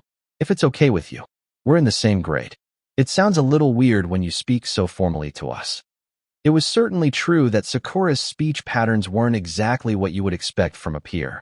But changing that might be easier said than done for her. She was visibly perplexed. I didn't mean to sound that way. I wasn't aware of it. I sound weird. It's not really a bad thing. I mean, I'd be happy if you didn't speak so formally to me, though. Ah. Oh, okay. I got it. I'll do my best. I thought that Sakura would have rejected the notion, but she managed to squeak out a few words of agreement. It seemed like she wanted to accept Kushida's proposal. Perhaps this was how people became friends, little by little. Even Sakura, who seemed to have hardly interacted with another person ever, was steadily growing closer to Kushida. It's okay, though. You don't need to force yourself. It's okay. I will. Sakura kept her eyes down as she spoke. Partway through her sentence, she began to sputter, and her words faded so much that we couldn't hear them. However, it didn't seem as though she felt uncomfortable. Kushida smiled in satisfaction, but didn't try to coerce anything more from Sakura. That specific distance felt exactly right for where they were at the moment. If you tried to strong-arm people who weren't good at socializing, it could backfire. Rather than be grateful, they'd probably find it off-putting. Rather than draw them nearer, being overbearing would probably end up pushing them further away. Well then, we'll see you at school. Okay. With that, Kushida thought the conversation had ended. However, rather unexpectedly, Sakura didn't move. Well, Sakura spoke in a small voice, but looked straight at us. When our gazes met, however, she immediately averted her eyes. About Sudoku-kun. As my way of saying thanks for today, well, that might be a little misleading, but if you like. She paused and started again more clearly. I may be able to help you with Sudoku-kun's case. In her own words, Sakura told us that she was the witness. Kushida and I exchanged glances. So, does that mean that you saw Sudoku-kun fight with those other students? Yes, I saw everything. It was a total coincidence, though. I'm sure you don't believe me. No, we do. Why did you decide to tell us now, though? I mean, I'm happy you did, but I don't want you to force yourself. You don't have to do this just because you're grateful, you know. Sakura couldn't seem to get her words out. She lightly shook her head. The fact that Sakura had waited until now to talk proved that she was more concerned about Sudo's case than anything else. I wondered if getting a foothold on friendship made her want to cooperate. Is that really true? You're not forcing yourself? Kushida asked. She must have been thinking the same thing as me. Sakura nodded sheepishly, as if she could feel that we were worrying about it. It's okay. I think that if I kept quiet, I'd probably come to regret it. I don't want to cause trouble for my classmates. But if I spoke up as a witness, then I would definitely stand out. I hated the thought of that. I'm sorry. While Sakura apologized to us repeatedly, full of remorse, she also promised Kushida that she would testify. Thank you, Sakura-san. I'm sure Sudoku-kun will be really happy. Kushida took Sakura's hand, and Sakura looked at Kushida's smiling face. I wondered if a new friendship had been born right here, right now. At any rate, we had Sudo's witness. 4:11. That night, I clutched my phone tightly. My hand was sweating so much you'd think the air conditioning in my room wasn't working. We got closer to Sakura, but is it really okay for me to say that? Yesterday I would have said no, but our chances are better today. Oh, I think we still have a way to go yet, though. You're making yourself all frazzled. I'd guessed that Sakura would probably grow closer to Kushida, specifically, but I had a feeling that Sakura had erected a rather high wall between herself and other people. Unless we could get her to climb over that wall, calling on Sakura as a witness would be difficult. That reminds me, why did you try to get Sakura to take off her glasses? I asked Kushida. Well, I mean, I thought saying so might be kind of cruel, but I just feel like her glasses don't really suit her, for some reason. It's like she doesn't really need them, or something. I don't understand it myself. I also thought that we'd met somewhere before, but that was probably just a misunderstanding. Well, perhaps that was just your imagination, Kushida. I mean, Sakura is pretty far from being stylish, right? I mean, so am I, but she even chooses clothes with plain colors so she stands out as little as possible. Yeah, there's that. I don't think that she's concerned with fashion or anything, but I wonder why. Back when her camera fell and Sakura had bent down to pick it up, I'd seen her glasses from the side. Something about them had struck me as being out of place. I felt like there's something a little off, like she's wearing fake glasses. Huh. Sakura-san wears fake glasses. But she said that her eyesight was really bad. Although real glasses and fake ones appear similar at first glance, there is definitely a difference between them. Real glasses show some distortion on the lenses. There wasn't any distortion on Sakura's glasses. At first, I thought that there was definitely some link between those fake glasses and Sakura's fashion sense, but then I found myself puzzled over something she said today. Appearing fashionable with glasses. That doesn't sound normal. If she wanted to liven up her appearance with decorative items, she should have bought other clothes or makeup. Or maybe it's to cover up some kind of complex. Like how someone thinks they'll appear intelligent by putting on glasses. There's that. Wearing glasses does make you look smart. In Sakura's case, though, she probably wears them because she doesn't want others to see her true self. She's always slouching and won't look people in the eye. I doubt it's simply because she dislikes other people. I felt like there was some hidden way to get over that wall. Something. I knew it was right to bring you along, Ayana Kuji-kun. I feel like you're very observant of people. I was a little embarrassed. The best part of interacting with Kushida was how we were able to connect and converse naturally. People who didn't know how to get closer to another person would bungle and compromise until they got to a point where they just gave up. So then, just as Kushida was about to gently nudge me to keep the conversation going, my phone buzzed. I checked the caller ID without letting her see. If it were Ike or Yamauchi, I'd call them back later. But if it were Horikita, I'd have to think about it. That's what I was prepared for, but the name on the screen read Sakura. I'm sorry, Kushida. Can I call you back in a bit? Oh, sure. Sorry for talking so long. Though there was a heavy regret in those parting words, I didn't have the time to address it. I answered Sakura's call before it cut out. After pressing the call button, I waited several seconds, but the line remained silent. Hello. This is Sakura. This is Ayana Kuji. Even though we'd exchanged contact information, I found it a little strange that she'd called me. Even when I formally exchanged contact information with someone, they would never call me 9 times out of 10. If I didn't need to contact someone, I'd just have Kushida do it for me. Thank you for coming out with me today, Sakura said. Oh, no problem. It wasn't really a big deal. Don't worry about it. You shouldn't fuss so much and keep thanking me. Okay. Silence followed, but it wasn't Sakura's fault. I didn't really know how to respond to her. I thought of how Kushida took the lead in our conversation. Still, I had to do my best on this call. What's the matter? More silence. What should I do? Please, Hirata, teach me. What were you thinking about? Sakura asked me a rather ambiguous question. What was I thinking about? She likely didn't want to know my thoughts on how cute Kushida looked in casual clothing, or how exceptionally interesting I found Sakura herself. I had no idea what Sakura was expecting. Did something happen? I asked. Something about the emotion behind her words made me uneasy, so I cast a verbal line to see if I could reel in anything else. However, the line tautened and snapped as soon as it touched water. I'm sorry, it's nothing. Good night. Sakura ended the call without even giving me a chance to reply. No, please wait, or hold on. I thought about calling her back, but I couldn't understand why I'd failed in our conversation. I thought about it carefully while washing my face. I'd spent about 10 minutes talking with Kushida, but during that time, there weren't any signs that Sakura had tried to call or left messages. Perhaps Sakura had planned on calling Kushida after talking to me. I had a hard time imagining that. Normally, when you had to call 2 people, the first person you'd call would be the one you knew better. In this case, I was the only person she could call and see, so I was the reasonable choice. Just to be sure, though, I went ahead and sent a chat message to Kushida and asked her if she had heard from Sakura.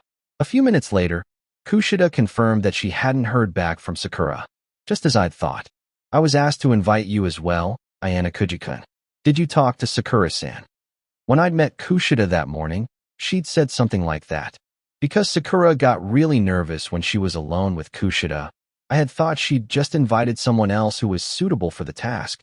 But was it not like that? Aside from a crazy dream like it being love at first sight, was there some reason I had been chosen to go? I remembered something I'd felt while talking with Sakura today. Sakura and Kushida struck up most of the conversations, but I'd broached a topic. Namely, the clerk at the store who'd helped with the repair order. I hadn't brought up anything else. What if that's what she'd meant when she asked, "What were you thinking about?" All of the puzzle pieces I'd collected were too small and too few. I was able to conjure up several scenarios and speculations, but they all lacked credibility. I didn't have enough information to come to a definitive decision. Normally, I'd have thought that asking around at school would be fine, but in Sakura's case, things wouldn't be so simple. If I just went up and started talking to Sakura, who normally didn't talk to anyone, it would make her stand out. She wouldn't like that. I prayed that the anxieties I developed over the phone call were unfounded and decided to get ready for bed. Advanced Nurturing High School Database. Name, Sakura Eri. Class, first year, Class D. Date of birth, October 15th. Evaluation, academic ability, C+. Intelligence, C. Decision-making, D. Physical ability, D. Cooperativeness, D. Comments from the interviewer. Her ability to communicate with others, for example, being able to look people in the eye or form sentences, is far below that of a standard high school student. Her academic abilities and physical abilities are also noticeably lacking. Because this school exists specifically to educate our students and to mold them into respectable people who will contribute to the advancement of society, we will accept her. We expect that her development will act as a teaching tool for the many problematic students in Class D. Notes from homeroom instructor. I haven't seen her make any progress in forming relationships. So far, there are no students that she can call friend yet. Chapter 5. Each and every. Prediction. It was just one day until the meeting between Sudo and Class C. With Horikita's cooperation and Sakura's testimony, as well as Kushida and Hirata's actions, our entire class felt spirited and courageous. You could say that we were united. However, it was obvious that we lacked firm, irrefutable evidence, and it would still be difficult to prove Sudo's innocence. Our deliberation would decide the outcome. Man, it really is hot today. I never thought about global warming more than when I exited a building with working air conditioning. Considering I'd likely suffer every day until August, my spirits remained low. The moment I left my dorm's lobby, hot and humid air assaulted me. While I endured the pain of my burning skin, I walked the path to school lined with green, leafy trees. Something was different today, though. There was something on the bulletin board by the stairway's landing, a little in front of the shoe cubbies. A paper on the board said that they were looking for students with information related to Sudo and Class C. Clearly, somebody was trying to help. It was sincerely appreciated because we hadn't even considered taking such measures ourselves. This mystery person was action-oriented. Furthermore, while the sign itself might have appeared a weak effort, the author also wrote that they'd be willing to give points to helpful informants. In that case, even apathetic students would pay attention. As I scanned the message, I was quite impressed. "Good morning, Ayana Kuji-kun." Ichino's called out from behind me. She must have just arrived. I saw the paper on the bulletin board. "Did you post it, Ichino's?" Ichino's joined me in looking at the board. She appeared deeply interested. I see. So there's this method, too. Huh, this wasn't you. I thought that surely this was her strategy. This was probably, he's here. "Good morning, Kenzaki-kun." Ichino's raised her hand up and signaled to a lone male student. The boy noticed Ichino's and approached us with quiet steps. "Did you put this up, Kenzaki-kun?" "Yeah, I made and posted it on Friday. Is there something wrong?" "Oh no, not at all. My friend here just wanted to know who did it." I'll introduce you to Kenzaki-kun from Class B. This is Ayana Kuji-kun from Class D. "Nice to meet you, Kenzaki." His demeanor was stiff, but he appeared to be a serious student. He was tall and slender. A pretty boy, but in a different way from Hirata. I took his outstretched hand. "How's it going, Kenzaki-kun? Did you get anything reliable?" "Unfortunately, I haven't received any useful information." "I see. Well, how about we look at the bulletin board?" "At the bulletin board. Did you put up another poster?" Ichino's wore a thin smile, indicating it was something else. "Have you ever checked out the school homepage? There's a message board. I requested that people come forward with information there. I said that if anyone witnessed a violent incident at our school, I'd like to hear about it. After she said that, Ichino showed us her phone screen. It showed a message seeking out witnesses, as well as a count for the number of people who'd viewed it. The displayed number was still only in the dozens, but it was much more efficient than asking people directly. Also, the message posted to the homepage offered compensation to witnesses and people with helpful information. Regarding the stuff about points, don't worry. We just decided to do that on our own. Besides, it will probably be difficult for us to get new information now. Oh, what's the matter? It looks like I just got 2 messages regarding the post. There might be a little information. Ichino's checked her phone for confirmation. After she'd read the messages, a slight smile crept onto her face. Just like this. She showed me her phone so I could read the message for myself. It looks like one of the boys from Class C, Ishizaki-kun, was a bad seed in junior high. He was good at fighting and terrorized the locals. A kid from his hometown probably leaked this. Interesting, Kenzaki muttered, also reading the message. Like Kenzaki, I found the information quite interesting. Everyone had assumed that the 3 students Sudo fought were normal kids. However, if they were troublemakers too, then that was a different story.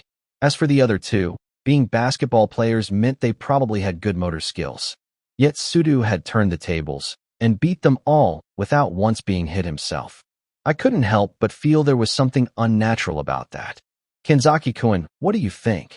Perhaps they let Sudo beat them up on purpose. If the 3 of them had wanted to set a trap for Sudo, the story would make perfect sense. The connection seems natural.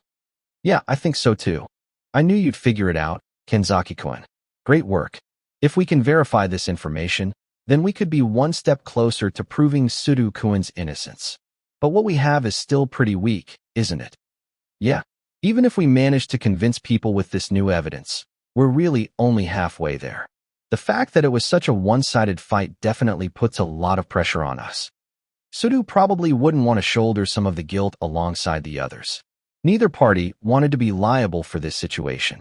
If we got testimony from Class D, though, our chances would probably be 6-4, or maybe 7-3. No, we can't say anything yet. I concealed Sakura's name since we were still negotiating. I see. Is there some reason why?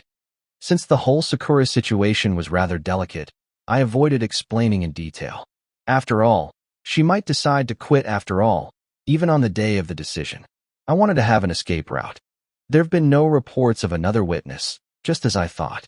It would have been interesting if one had stepped forward, but I suppose it was tough. We're out of time. Our only choice now is to wait for more information from either the internet or the bulletin board, right? Is it okay to wait that long, though? I mean, those Class C guys might zero in on us. It'll be okay. Besides, both Class C and Class A originally targeted us, anyway. Ichino's is right. Besides, even if you wanted to stick by the rules, everyone is acting out of bounds. I think it's okay to ask for forgiveness this time. Ichino's and Kenzaki made it pretty clear that they wanted to be fair and square when competing against the school and the other students. Anyway, we'll have to transfer points over to anyone who provides us with information. But what if someone does so anonymously? In that case, how would we transfer over the points? We can tell you, if you'd like. Do you want me to? I said, do you know something, Ayana Kuji-kun?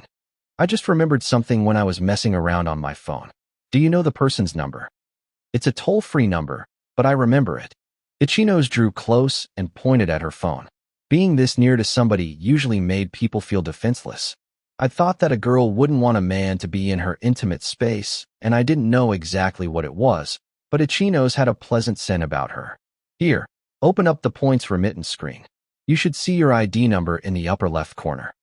As I instructed her, my heart rate began to skyrocket. Ichino's fingers were nimble. She pressed the button to open up her own points page. After the page loaded, it was displayed on the screen. Yep, there it is. So what should I do now that I can see the ID number? From your ID number, you can issue a temporary token key. If you open that and send the key, you should get a request for payment. I see. Thank you. Okay, let's go, Ayana Kuji-kun. Sure.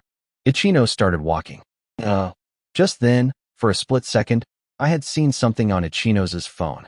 The fragment of screen I'd noticed had burned itself into my mind and wouldn't go away. What should I do? Was what I'd seen even possible? Ichino's might prove a huge obstacle for Horikita in her quest to reach Class A5. 1. Good morning. Ayana Kuji-kun. Oh, hey. Good morning. Kushida greeted me looking incredibly bright and energetic. I was taken aback by her radiance. Thanks for yesterday. You really saved me. Well, I suppose her dazzling face made me happy, but something else was bothering me that I couldn't remember. I'd gone on an outing for the first time, and it had been with girls like Kushida and Sakura. It was almost too much. Well, I guess for the time being, things were great, until Ike and Yamauchi got to school, that was. If they heard about this, they'd definitely hold a serious grudge over it. Let's hang out again sometime, okay? Kushida said. Sure. Even if she'd only said it to be polite, my heart thumped a little faster. Well, that wasn't a bad thing.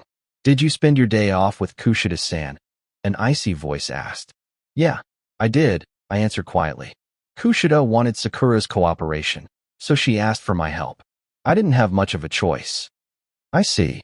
Was there something wrong with that? I looked over at my neighbor and saw an expression on Horikita's face that I'd never glimpsed before. What's the matter?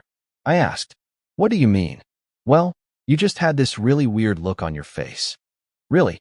I didn't intend to make any kind of face. I should look the same as I always do. However, I will say that I admire how freely you've been moving. When I ask you for help, you're often reluctant, but when Kushida-san asks you, you accept readily. I was calmly and discreetly analyzing the difference between us. She did not remotely look calm and discreet. Just then, someone lightly tapped my shoulder and told me to go over and see Kushida. Horikita wore a tremendously puzzled expression as I went over to the hallway, where Kushida briefly peeked into the classroom. I have a feeling I just saw something really incredible, she said. Did Kushida understand the meaning behind Horikita's expression? She seemed both delighted and surprised. Something incredible. That's creepy. I think that Horikita was a little angry. That's not it. I think she feels alienated and lonely over not being invited. Horikita. No way. She probably doesn't know how she feels.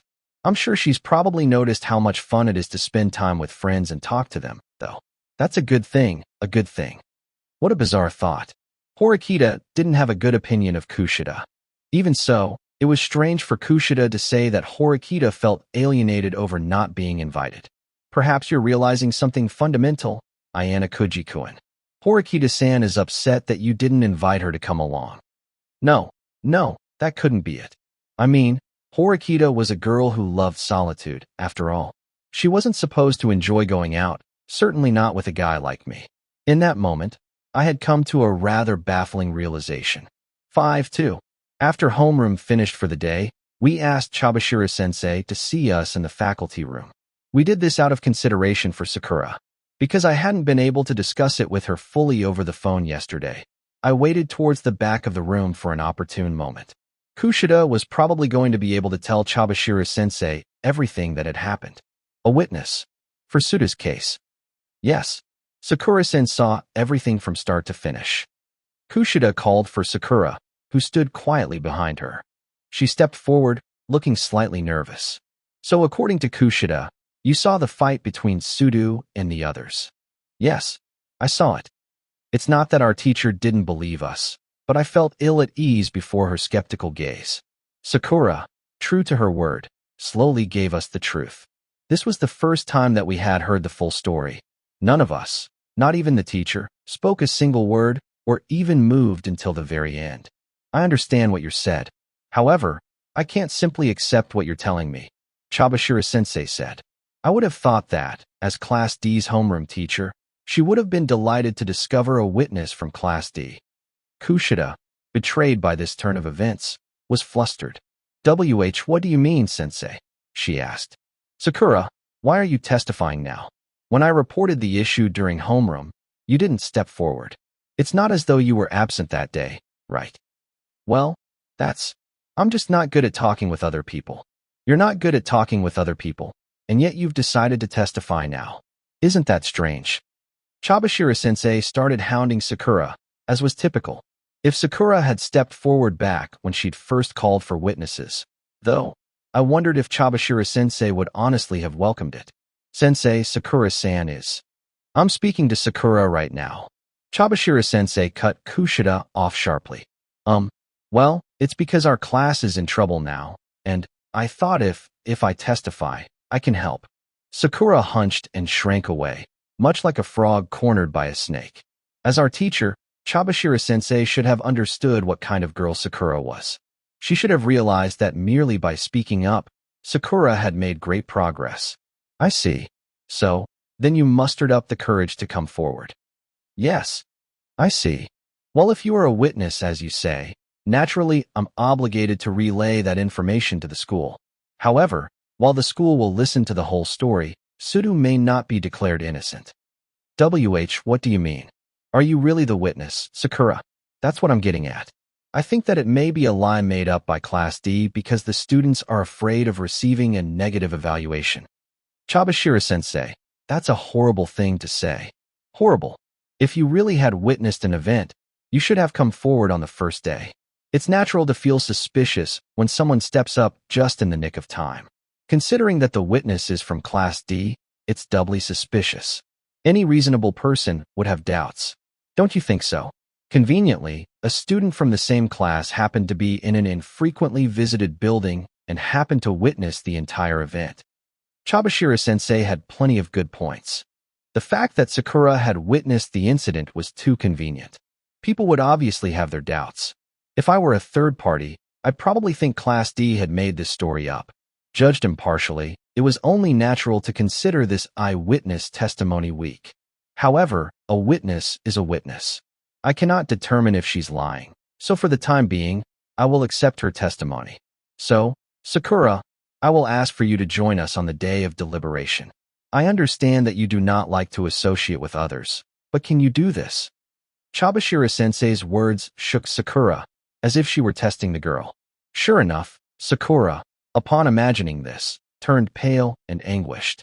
If you don't like it, you do have the option to withdraw. Also, we'll tell Sudu that he will be participating in the deliberation. Are you okay? Sakura-san. Why yeah. Sakura's reply lacked confidence.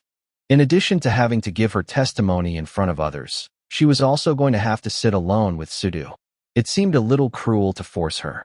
Do you mind if we participate as well, sensei? Of course, it was Kushida who spoke up, most likely to support Sakura. If Sudu himself consents, I will approve it.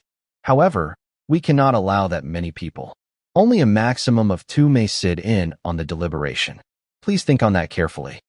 We left the faculty room, though it felt more like we were being kicked out. Afterward, we returned to the classroom and explained everything to Horikita. Well, naturally that was the result. It's to be expected. The situation might be different now, but it's not that huge of a difference, right? I mean, the fact that our witness came from Class D does kind of mean we're out of luck, though. I didn't know if it would comfort Horikita, but I said it to stick up for Sakura. If we hadn't convinced our eyewitness to come forward, it probably would have been impossible to prove Sudu's innocence. Now then, Kushida-san, it would be best for Ayana Kuji-kun and me to sit in on the deliberation. I fully understand you supporting Sakura-san. However, if it comes to a debate, then that's a different story. Yes, you're right. I don't think I'd be particularly useful in a debate. I considered saying something about how it would be perfect if Kushida and Horikita worked together, but thought better of it. It was precisely because they might not make the best team that I'd been appointed as a substitute, I supposed. Sakura-san, do you mind? And no, it's fine. She didn't seem to like this at all, but she also didn't have much choice right now. 5-3. With that settled, we reconvened in the classroom during our lunch to discuss strategy. Horikita had been reluctant to participate, but thanks to Kushida's persuasive tears, she'd agreed to join. As for the person of interest himself, even if Sudu said he didn't care and compromised, he could easily become obstinate in critical situations. While I thought about how he might become difficult at any time, I kept silent. Can we really prove Sudu's innocence tomorrow? Kushida asked. Of course we will. It's obvious that I was set up. I'm definitely innocent. Right. Sudu said. They simultaneously looked to Horikita for her opinion. Horikita simply ate her bread in silence, either because she was unable to answer or because she found discussion to be annoying. Hey, Horikita. What do you think? Sudu, clearly unable to read the room, drew nearer to Horikita. Don't bring your dirty face so close to me. It's not dirty. Sudu was shaking. Maybe he was hurt by that unexpected jab. I can't help but be mystified by your belief that your innocence can easily be proven. Although you've gained evidence that works in your favor, you're still in a very disadvantageous situation. But we have a witness who knows I'm innocent, and the other guys were real jerks in the past. That should be enough, right? Those guys are bad news. Sudu, completely blind to his own shortcomings, arrogantly crossed his legs and nodded in agreement with himself. Hey, wait a second. I'm still reading that. Give it back. It's fine, isn't it? I paid for half of it anyway. I'll give it back later. Ike and Yamauchi scrambled over a weekly manga magazine. I guess they'd been quietly reading manga while we had our important meeting. Considering their bitter tears over having absolutely no points at all, I found it kind of amazing that they still managed to buy a magazine each week. Kushida, seated beside me as the Ike/Yamauchi spectacle unfolded, appeared deep in thought. Perhaps, she murmured. What's up? I asked. Nothing. It's nothing. There was just something on my mind. I didn't understand what she was getting at, but Kushida pulled out her phone and began looking up something. 5-4. After returning to my dorm, I lay in my bed and absent-mindedly watched TV. My mind was kind of a blank as I let myself relax. Then, I got an email from Sakura.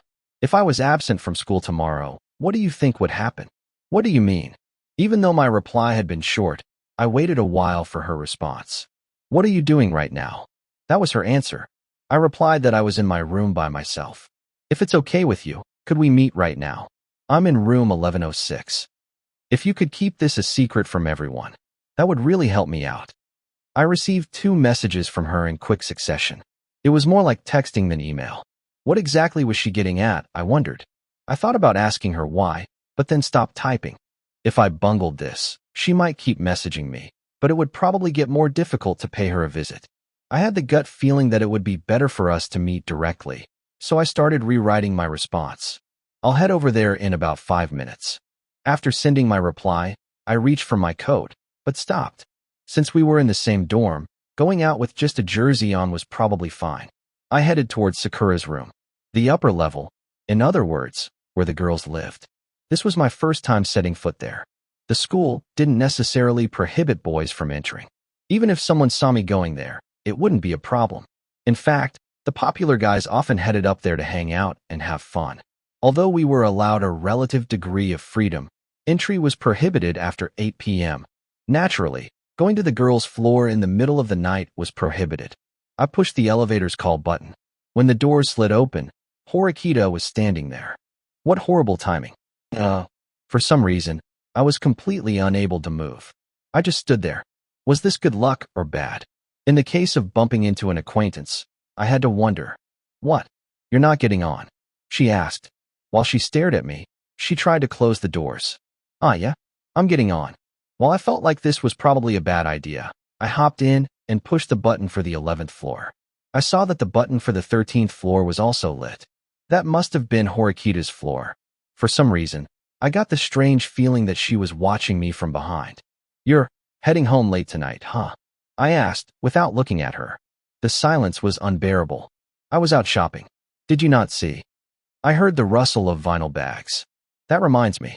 You cook for yourself, don't you? It felt like the elevator was going more slowly than usual. We were still only on the 6th floor. Being stealthily invited over by a girl was a stressful situation. My unease meant I had to say something. This isn't the 10th floor. Is that okay? Why in the world was she asking me about the 10th floor? What was her intention? For someone who dislikes trouble, you've been extremely proactive in involving yourself with this case. Or perhaps you have ulterior motives. Horikita was clearly probing. If you have something to say, why not come out and say it? You're going to meet with Sakura-san, aren't you? She asked. No, I'm not. I immediately denied it, but wondered if Horikita could see the truth. Well, I suppose where you go is none of my business. In that case, don't ask me about it. Well, that was what I wanted to say, but I spoke the words only in my head. After a long time, we finally arrived at the 11th floor in complete silence. I stepped off the elevator, trying to remain calm. I didn't look back. Pardon me for intruding, I said at Sakura's door. Come on in. She greeted me wearing casual clothes. So, what did you need from me? Ayana Kujikuen, do you remember what you said before? You said I wasn't obligated to step forward, even though I was the witness. You also said it was meaningless to force me to testify. That was back when I'd met Sakura by accident. I gave a slight nod. I just don't have any self-confidence after all. Is this about speaking in front of other people? I've been terrible at it for so long. I'm not good at speaking in front of others. If I'm asked to testify in front of the teachers tomorrow, I don't think I'll have the confidence to answer properly. So you're considering taking the day off from school? Sakura gave a slight nod before collapsing and laying her forehead onto the table. Ah, geez, why am I so completely useless? She shrank into herself, clearly ashamed. It was the first time I'd seen her like that. Sakura, you're surprisingly high-strung, huh? I felt the gap between the person I saw now and her usual behavior, and was a little taken aback. Or rather, I was shocked. Huh. Sakura, realizing she'd let me see this side of her, blushed and shook her head. And no, I'm not like that at all. So she could be animated. I'd had no idea, considering her usually depressed look. Hey, can I ask you just one thing? Why did you call me? Kushida or somebody else would have been friendlier, easier to talk to. That's because I'm not afraid of your eyes, Ayana Kujikuen. Huh, what did that mean? I certainly didn't have scary eyes or anything, but if you're looking for someone to talk to, Kushida is a much warmer, more outgoing person. She has a lot of friends, too. Oh no, I don't mean the eyes that you've seen me with. I mean the pupils, way back in the eyes. If you look someone deep in their eyes, you'll understand. I'm sorry, I can't really explain it well. So, was it like insight into a person's true self? When someone looked at me, would they see that I was insubstantial and lack ambition? This was kind of complicated. Well, it's just, when I see a man, even if he seems kind, I suddenly get afraid. Perhaps that came with a woman's point of view. It might have been natural for her to be uncomfortable around men, but Sakura had an abnormally terrified expression. Speaking of which, I recalled the day we'd gone to get her digital camera repaired. It was certainly true that men and women generally differed in physical strength and stamina. However, some girls were overly mindful of that fact and lived in abnormal degrees of fear. I wondered if something had happened in Sakura's past to cause her intense fear of men. Why the heck was I arbitrarily analyzing her? I felt a little disgusted with myself, as usual. I know it would be good to simply say what it is I saw, but no matter what I do, I can't seem to imagine it. How can I speak that assertively? She was so worried that she'd asked a student like me for help. She'd probably been agonizing over it for the past few days. Even with a helping hand from me, she appeared to be suffering. If you want to quit, would you like me to talk? You're not going to get mad. I told you before, didn't I? If we forced you to testify, it would be meaningless. Sakura was an invaluable witness, but her evidence wasn't automatically reliable. She might not have any influence on the outcome. However, if she were absent, Suda might get angry. I should probably try to coax her into participating, but I had no idea how to do it. What do you think would be best to do, Ayana Kujikuen? I think you should do what you want, Sakura. She probably wanted more concrete guidance, but unfortunately this was the best I could do. I wasn't an outstanding person, and certainly not qualified to guide anyone. I wasn't suited for that job. I see. Well, I suppose it's probably bothersome to ask you for help like that. I'm just no good. It's probably why I can't even make a single friend myself. Sakura shrugged and smiled bitterly. She seemed disgusted with herself. Sakura, I think you'll be able to make friends with someone in no time. I'm sorry. I don't know how to best say what I feel. You seem to get along really well with a lot of people, Ayana Kujikuen. I'm a bit envious. No, I don't. Apparently, Sakura believed that I had many friends and lots of fun. It might be presumptuous for me to say this, but I think that we're like friends. We are, I said. Sakura and I stared at each other. We're friends. Really? She whispered. If you don't think so, Sakura, then that's different. No, it does make me happy to hear you say that, replied Sakura, while still looking somewhat perplexed. I began to realize that if people didn't talk face to face, they wouldn't get a feel for what the other person was really like. I was surprised by the discovery of Sakura's unexpected side. If she let this part of her out more, she'd probably make friends right away. Honestly, even a minor adjustment would do wonders. But for her, I supposed making even a minor adjustment would be difficult. What might seem trivial to one person could be quite difficult for another, depending on their issues. "Thank you for coming to see me today," Sakura said. "It's no big deal. You can call me anytime." If I could ease Sakura's burdens even slightly, then it was worth it. I'd leave it up to Sakura herself to decide whether or not she'd come to school tomorrow. Thinking that our conversation was over, I stood and started to leave, but Sakura looked like she still wasn't feeling well. "Do you have any plans for tonight?" "For right now?" I asked. "Right now? No, I don't have anything planned. Or rather, I didn't make any plans." Even I felt a little sad when I heard someone say that. Well, why not go out with me for a while? If it's not a bother, of course. I decided to be daring and invite Sakura. She stiffened, almost like she had forgotten the time and realized she had to be somewhere important. She looked like she couldn't understand what I'd meant. Then, without any hesitation, she shot up out of her seat. As she leapt up, she banged her knees against the table and doubled over in agony. Her glasses flew off her face. "That looked like it really hurt just now. Are you okay?" I asked. I'm perfectly fine." She wasn't very convincing. The pain was so intense that she was on the verge of tears. I picked up her glasses. Just as I'd thought, there were no lenses. I handed her glasses back. Her hands trembled when she took them, and she thanked me. Sakura wrestled with her pain for about a minute before she finally calmed down and quieted. Where do you want to go?" she asked. She was on her guard, but I didn't understand why. Maybe she believed I was some kind of pickup artist trying to smooth-talk her. If that were the case, it was bad. I haven't really decided. Just kind of felt like wandering around, you know. But I hate being in hot places." Sakura responded cautiously, as if worried about what to say. "If you don't mind, there is someplace I'd like to go. Is that all right?" "Yeah, sure, I don't mind. Please lead the way." I didn't really care about the location. I just wanted to get a change of scenery and talk. If Sakura had a place she preferred, then everything would be going according to plan. 5. Sakura took me to the place she wanted to visit. I must admit, I hadn't expected the location. We went to a part of the building used specifically for club activities, located away from the school. She guided me around a building that had a pronounced Japanese flair, one that hosted things like the archery club and the tea ceremony club. From a short distance away, we could hear the sound of arrows being fired. "You're not doing any club activities, right?" "I'm not, but I've wanted to come here at least once. I'd stand out if I came by myself, so if you hung around here on your own, people would think you were interested in joining their club. However, if a couple came together, then people would just assume they were on a date."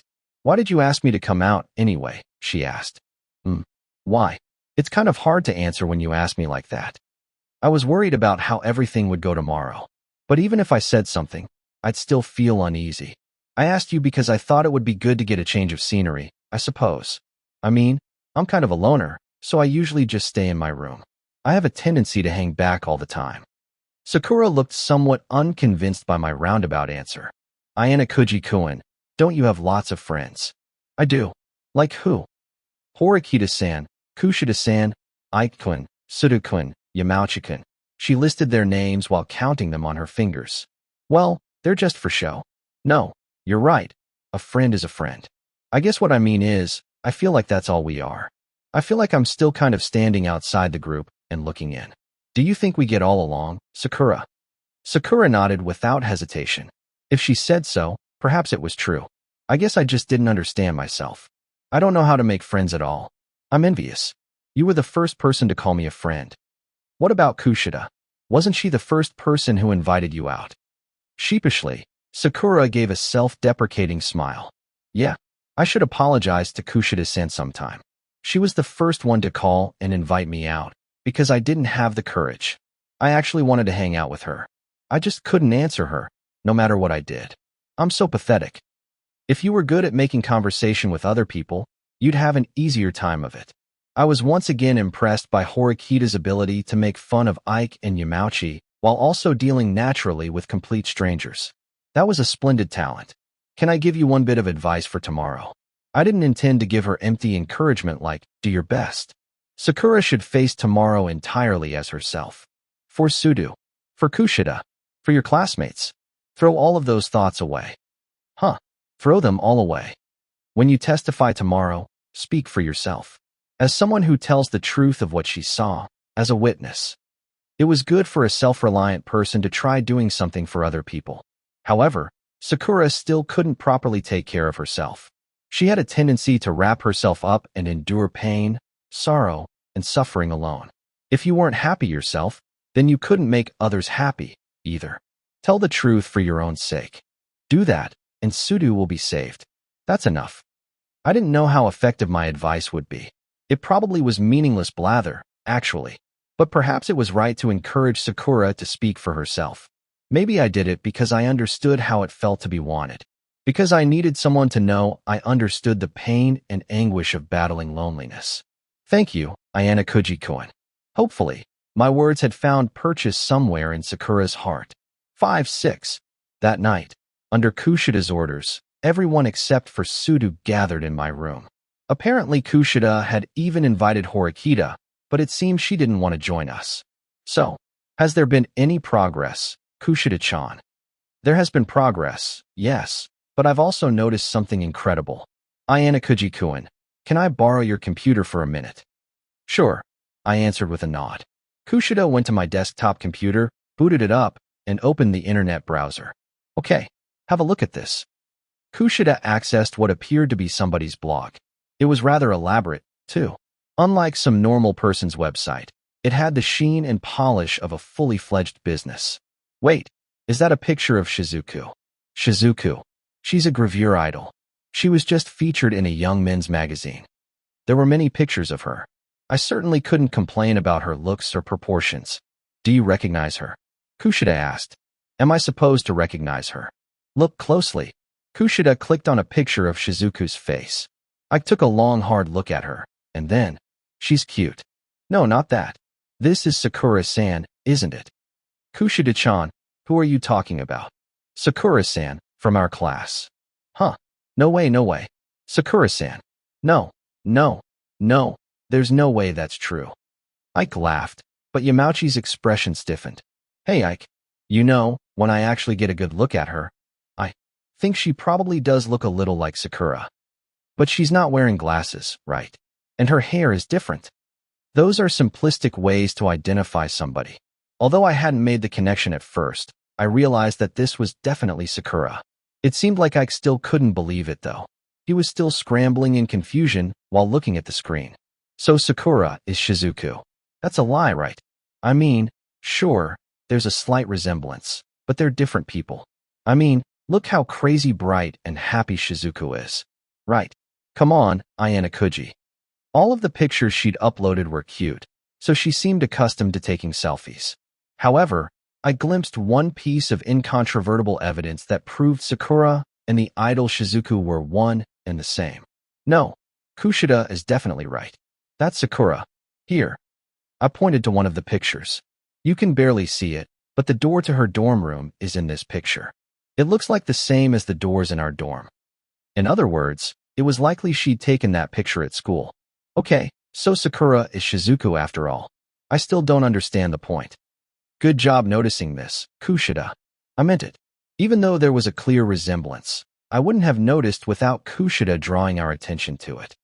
When I saw Ike-kun reading that weekly magazine, I remembered something. I had the feeling I'd seen Sakura somewhere before, Kushida said. Oh my god, there's a gravure idol in our class. I'm so turned on. Ike exclaimed enthusiastically, unable to hide his excitement. After such an undignified reaction, I imagined Kushida would want to pull away from him. Although she was kind to an almost reckless degree, I couldn't sense that kind of acceptance from her now. But just when Shizuku started to become really popular, she suddenly disappeared. She lived a double life as an idol and a quiet, inconspicuous student at our school. Why had she wanted to create another life? It was like a coin with two very different sides. As 9 p.m. approached, it was just about time for our group to split up for the night. I saw them all off at my door. Kushida, I still have something I want to talk to you about. Can you stick around for a little bit? Something to talk about. Sure. Hey, Ayana, what do you need to talk to her about, huh? Don't tell me it's. I dismissed Ike's fears with a wave of my hand. But even after I said we were just going to talk about Sakura, I got really close and whispered into my ear that he didn't believe me. If you do confess your feelings to her, I won't forgive you. You know that, right? You don't need to be so paranoid. Like heck I was going to do that. Besides, even if I did, I'd get destroyed in 1 second. Seriously, if you're that worried about it, then wait in the hallway. We'll be done in a minute. Ike immediately agreed to wait. He struck a pose and stretched himself to his full height, parking himself in the hallway right outside my door. After the guys had left, I started to tell Kushida about the conversation I'd had with Sakura that day. Oh yeah, so, about Sakura-san. I was surprised when I found out that she was an idol, but I also kind of understood it. I wonder if that's her real personality. Though I'd avoided just stating this idea outright, I also thought that Sakura had a hidden side, just like Kushida. However, Kushida, who had a different understanding of the facts, had come to an entirely different conclusion. I think that, most likely, Sakura-san would say that her idol self is actually her false face. Well, I guess saying that it's false isn't right, either. I think that she's creating another personality with makeup. Makeup. So in other words, it's a persona. Yeah, I think with the right pretenses in place, Sakura-san could even make herself smile in front of people. Kushida sounded rather persuasive. There was something true about her words. But at that moment, I began to think about what Kushida had been trying to tell me during our last phone call. Hey, back when we were talking on the phone, what was it you wanted to tell me? Kushida's shoulders twitched slightly in response. It was like she hadn't remembered it until just now. I'll tell you later. Right now, our priority is to resolve this case. Besides, it's a personal request. A personal request. I found her wording enticing, but it seemed like Kushida needed help with something. I didn't really stand out in any way. I couldn't provide something that Kushida lacked. She could study, and she had ambition. I'm sorry. If I told you now, it'd just be a bother. She smiled bitterly and clasped her hands together in apology. Well, if things with Sudu turn out okay, could you tell me then? Yes, that would be fine. She turned and grabbed the door handle. However, she suddenly stopped and remained perfectly still for a short while. Looking at her back, I had no idea what kind of expression she wore. Kushida. Something seemed a little off. After I said her name, Kushida turned and closed the distance between us. She stood on tiptoe, her heels lifting off the ground as she put her hand on my chest and brought her mouth close to my ear. If you listen to my request, Ayana Kujikuen, I'll give you my most precious possession. It was like the whisperings of a witch, as if a sweet, yet potentially deadly fragrance had taken hold of my heart. I couldn't tell whether Kushida's smile was genuine or bitter as she whispered in my ear. The only thing that I knew for certain was that Kushida was no angel. As far as she was concerned, I didn't know how to feel. Most people had different sides to them, but in her case it was more pronounced, as if another person lived inside of her. This Kushida was just kind of creepy. I couldn't tell at all what her game was, what she was thinking, or what she wanted to do. I couldn't even tell where the girl called Kushida Kikyu had gone. The change was so stark that I even found myself wondering if she had a split personality. The gap was that huge. When she drew away again, I saw that Kushida had returned to being the girl with the gentle smile. When she opened the door, she called to Ike, who had been waiting impatiently outside. Not even the faintest trace of that frightening Kushida remained. 7. After everyone left, I sat in front of my computer and looked at Sakura Aries, the gravure idol Shizuku's, blog. As I read through the past entries, I saw that she had started blogging about 2 years ago, precisely around the time that Sakura started working as a gravure idol. Her hopes and aspirations for the future were spelled out in writing. I didn't see anything that especially stuck out, no red flags. I checked out other idol blogs just for reference, but they seemed similar. I had to wonder, how would it have felt for a second-year junior high student to debut in the entertainment world? During 1 year, she'd updated the blog almost every single day. She wrote about what happened that day and her thoughts. She also responded to almost every single comment from her fans. But, just as I'd expected, she stopped replying after being accepted to this school. She had strictly adhered to the rule about contacting anyone outside the school. Although she wasn't really the direct center of attention, Sakura seemed more popular than I had imagined. She had over 5,000 followers on Twitter. Many of them were fans that wanted her to return to doing gravure magazines really soon, or asked if she had any plans to appear on television. Among those many comments, a post from 3 months ago snagged my attention. Do you believe in fate? I do. I believe we will be together forever. If that had been the only message, it would have been the delusional fantasy of a fan. But there was more every day, and it escalated quickly. I can always feel you close to me. You were even cuter today, huh? Did you notice when our eyes met? I noticed. If Sakura saw this, those words would probably frighten her. It was almost as if the poster wanted to be physically close to Shizuku, so he could whisper these words into her ear. Were they just delusions? Within this heavily restricted school, only a very limited number of people could encounter Sakura. Students, teachers, or anyone who did business with the school. I flashed on a memory of the man who worked at the campus electronics store.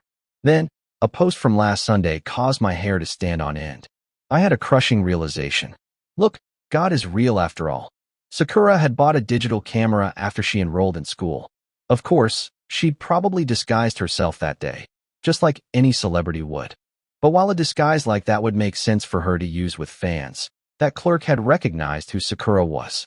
Of course, there were only a few ways that they could have contact at that point. However, after Sakura's camera broke, he saw her. Since she loved it so, she had to fix it. Given our circumstances, it was nearly impossible for someone in Class D to buy a new one. However, because she took it in for repair, there was the possibility that she'd encountered the store clerk. She'd been hesitant to go get her camera repaired because of the clerk. The clerk, on the other hand, had been in incredibly high spirits. After all, here was his chance to get his favorite idol's real name and phone number on the form she had to fill out. It also might explain why she called me that evening and asked some rather significant questions. When I thought about it, the answer seemed obvious. I combed through the comments, searching for more he might have written. It's so mean for you to ignore me. Or perhaps you just didn't notice me. What are you doing now? I want to meet you. I want to meet you. I want to meet you. Frightening comments were posted one after another. Of course, other fans had simply been disgusted by these comments, but it was different for Sakura. I wondered if knowing that he was so close pushed her to the point of almost unimaginable terror. But Sakura had concealed that from us, and now she was desperately trying to fight Class C for us as a witness. She was probably hesitant to leave her dorm, considering how much this man's existence terrified her. If they were on the same campus, her fear wasn't surprising. However, there was hardly anything we could do, no plan we could implement to solve the issue of this stalker by tomorrow. In the end, the only option was to wait on an SOS from the girl in question. Advanced Nurturing High School Database. Name, Sudu Ken. Class, first year, Class D. Student ID, S01T004672. Club affiliations. Basketball. Date of birth, October 5th. Evaluation. Academic ability, E. Intelligence, E. Decision-making, D+. Physical ability, A. Cooperativeness, D. Comments from the interviewer. There are many problems with his academic abilities and attitude. Also, his entrance examination results were the lowest on record for this school year. In fact, he had the poorest results ever seen since the establishment of this school. Without a doubt, he can only be assigned to Class D. However, his athletic skills, especially basketball, were evaluated so highly when he was in junior high that he was considered just as good as exceptionally skilled high school students. Even with the competitive level of play we have on the courts this year, we expect great things of him in the future. We especially hope that he develops mentally. Notes from homeroom instructor. I've received numerous reports of trouble he's had with other students, so I intend to observe him carefully. Date, 7/1. Chapter 6. Truth and Lies. The day our fate would be decided was here. Before anything else, I wanted to confirm that Sakura was coming to school. When I entered the classroom, I saw the same thing as always.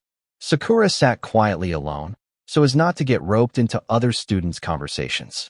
Her expression seemed even gloomier than usual. But in any case, she'd still come to school. Are you okay? I asked. Ah, yeah? I'm fine. I wondered if she was nervous. She seemed composed, if not completely calm. I thought that things would be tough if I were absent today, so she understood that the entire class would be upset if she were absent, so she'd made the painful decision to come to school. I imagined it would be impossible to tell her not to think about Sudu and the others. Don't forget what I said yesterday. Testify for your own sake, more than anyone else's. Yeah, I'll be okay. Ike and Yamauchi looked over at Sakura with great curiosity. Of course, that was because they now knew of her idol identity. Sakura was probably sensitive enough to notice this. She looked like she'd guessed that Ike and Yamauchi had discovered her identity. Oh no. But Sakura just wore a thin smile and quietly mouthed the words, "It's all right." She was aware that we knew of her double life. Maybe working as an idol had made her sensitive to subtle changes in a room. 6-1. As the bell rang for the end of class, Horikita and I stood up. Have you prepared for this, Sudu-kun? Yeah, I'm good. I was born ready. As if mentally preparing himself for what lay ahead, Sudu closed his eyes and folded his arms. But then he slowly opened his eyes again. You might call me a complete idiot and make fun of me, but I'm me. If you have something you want to say it now. Don't do anything selfish. Actually, listening right now would be the clever thing to do. Yes. Ugh, you always act so high and mighty, lady. When you saw them like this, it did seem as though they fought like cats and dogs. But at the very least, Sudu didn't hate Horikita. If he did, he would have absolutely refused her help, no matter how advantageous her offer. Do your best, Horikita-san. Sudu-kun. Horikita didn't respond at all, but Sudu pumped his fist to show resolve. I turned to check on Sakura, who was still sitting down, her body rigid. She stood, her lips trembling slightly. Yeah, I'm okay. Thank you. Sakura was far tenser than I'd expected. If she was in this psychological state before the meeting had even begun, she might not be able to speak satisfactorily. Let's go. We'll make a bad impression if we're late. The discussion was scheduled to begin at 4 p.m. It was already 3:50 p.m. We couldn't afford to take it slow. When the four of us got to the faculty room, a teacher waved at us to come on inside. Yahoo! Hello, Class D students. The homeroom teacher for Class B, Hashinomiya-sensei, gave us this happy-go-lucky greeting. It seems like something rather incredible has happened. Her eyes sparkled, as if she enjoyed sticking her nose into other people's business. Well, she did. What are you doing this time? Chabashira-sensei muttered. Oh no, I've been found out already, huh? Chabashira-sensei glared over at Hashinomiya-sensei as she exited the faculty room. Whenever you sneak out, that's around the time I start to feel suspicious. Hashinomiya gave a cute wink, as if saying, Teehee, you got me. So I guess I can't join in, huh? Of course you can't. You know that outsiders cannot participate. Ah, that's too bad. Well, that's all right. The results should be out within the hour, I guess. Chabashira-sensei forcefully pushed Hashinomiya-sensei back into the faculty room. Well then, shall we be going? She asked us. We're not going to do this in the faculty room, are we? Of course not. This school does have rather complicated rules, but in cases such as these, a settlement is reached between the homeroom teacher of the class in question, the concerned parties, and the student council. Horikita froze the very moment she heard the words student council. Chabashira-sensei turned and glanced sharply at Horikita's face. If you want to stop, now's the time, Horikita. Sudu, who didn't understand why Horikita would react that way, looked confused. It was almost as if a giant question mark was floating above his head. Our teacher, as usual, had revealed an important detail right at the last minute. I'll go. I'm fine. Horikita quickly glanced at me. Her look probably meant something like, don't worry on my account. We left the first-floor faculty room and walked up 3 floors to the 4th. A placard that read Student Council Room was affixed to the wall near the doorway. Chabashira-sensei knocked, and we went inside. Even though Horikita had winced, she immediately followed us. Inside, long tables had been arranged in rectangular formation. The 3 students from Class C had already arrived and were seated. Beside them sat a bespectacled male teacher in his 30s. Sorry we're late, our sensei said. It's before the scheduled start time. There's no need for apologies. Have you already met? Sudu, Horikita, and I did not know the teacher. This is Sakagami-sensei, the homeroom teacher for Class C. Now then, one lone male student seated in the back of the room attracted everyone's attention. This is the student council president, Horikita's older brother. Without so much as even a glance at his sister, pored over the documents on his desk. Horikita directed her gaze at her brother for a short time, but when she realized that she wasn't his focus, she lowered her eyes and sat down in front of the Class C students. Well then, I would now like to discuss the violent incident that occurred last Tuesday with the members of the student council, the involved parties, and their homeroom teachers. You may begin the proceedings, Student Council Secretary Tachibana. Secretary Tachibana, a woman with short hair, gave a slight bow. Of course, considering the magnitude of this dispute, there are times when the student council president will take over. There are several unusual things about this incident. Other than that, the bulk of the proceedings will be handled solely by Tachibana, as usual. Because I am quite busy, there are certain agenda topics upon which I will defer. As a general rule, though, I would prefer to attend to these issues, as I'm entrusted to lead this student council. So this is all by chance. Chabashira-sensei smiled as she said that, but Horikita's older brother never wavered. On the contrary though, Horikita, the younger sister, couldn't hide her trembling. Considering they were brother and sister, the odds were not in our favor. In fact, I couldn't help but think that this situation was extremely disadvantageous, as Horikita couldn't demonstrate her usual prowess here. Our expectations had been thoroughly shattered. If the student council president acted, there'd be nothing we could do, even if we didn't like it. He'd enrolled in Class A and immediately taken office as secretary for the student council. In December of his first year, he became the student council president after receiving an overwhelming amount of support in the election. Although some senior students had naturally voiced their displeasure, our current, hopeless situation spoke to his incredible abilities. Secretary Tachibana summarized the situation from both sides in an easy-to-understand manner. There wasn't any need for further explanation. Based on the aforementioned facts, we would like for you to identify which version of events is true. After completing her explanation and the preface to the proceedings, Secretary Tachibana turned her eyes toward us in Class D. Kamiya-kun and two other members of the basketball club went to the special building after Sukun called them there. There, they claimed to have been beaten up in a one-sided brawl. Is this true? What those guys said was a lie. I was the one that got called over to the special building, Sudu said. That day, after practice, Komiya and Kondu asked me to go to the special building.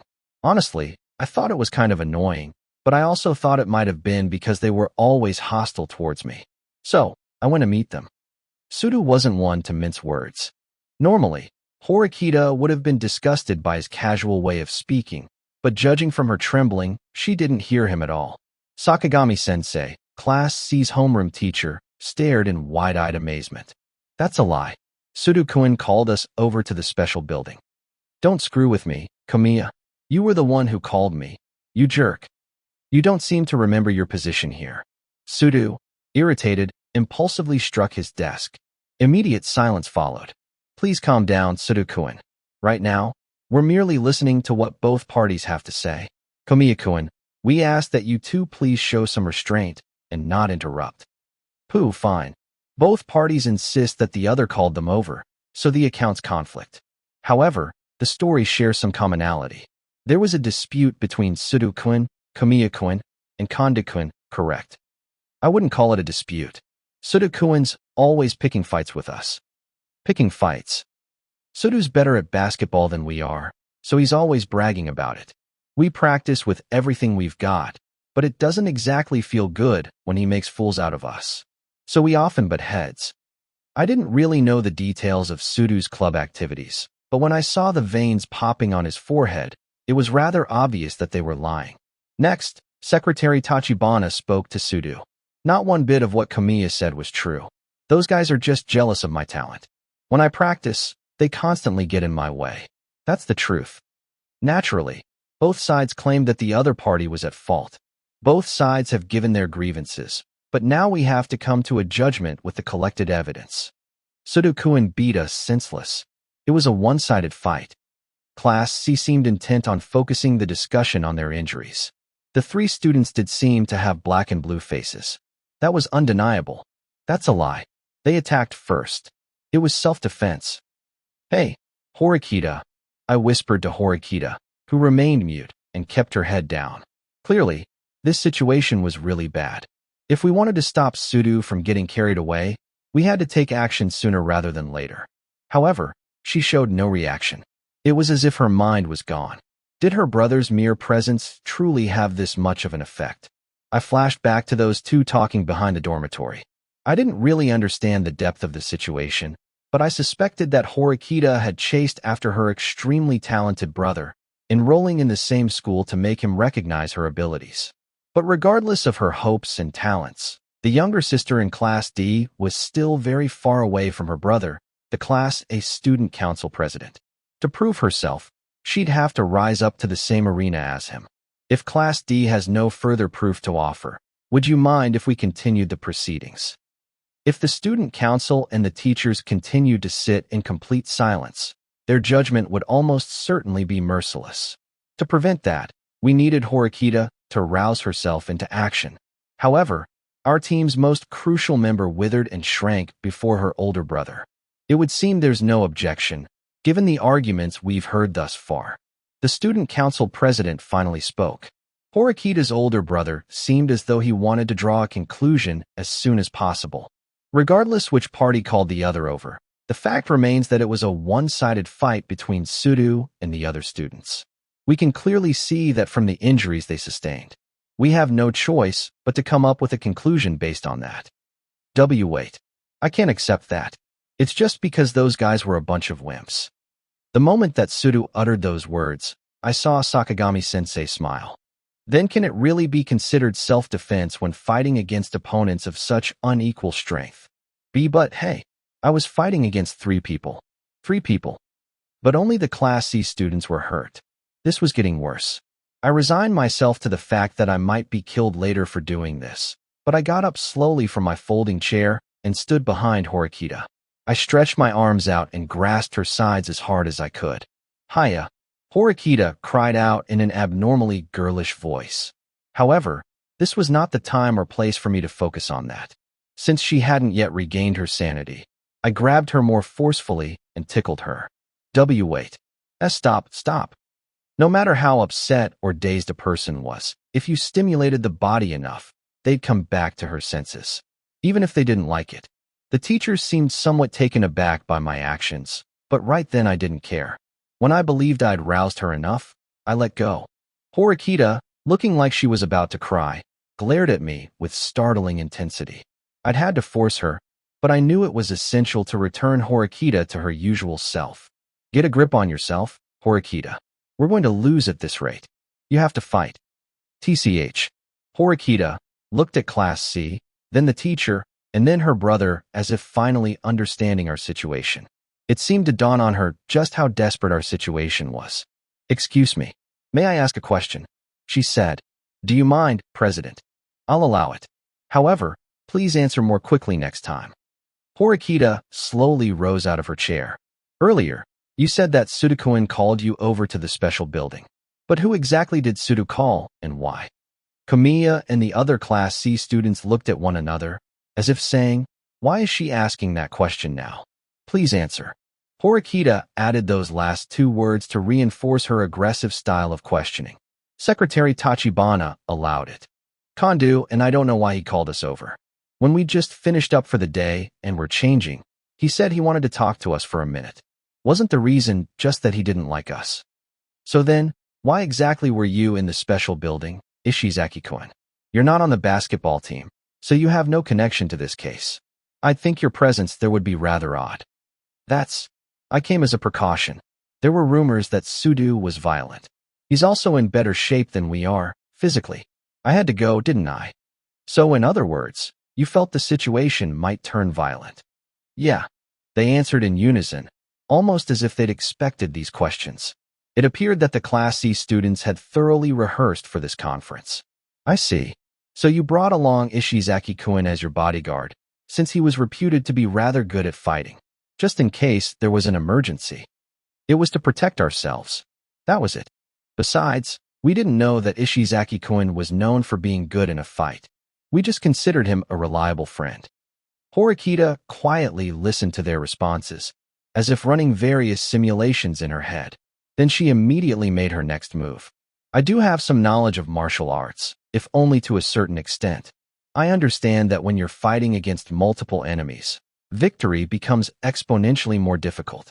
So I don't understand how you were defeated so handily, how the fight could be so one-sided, when you had a skilled fighter like Ishizaki-kun with you.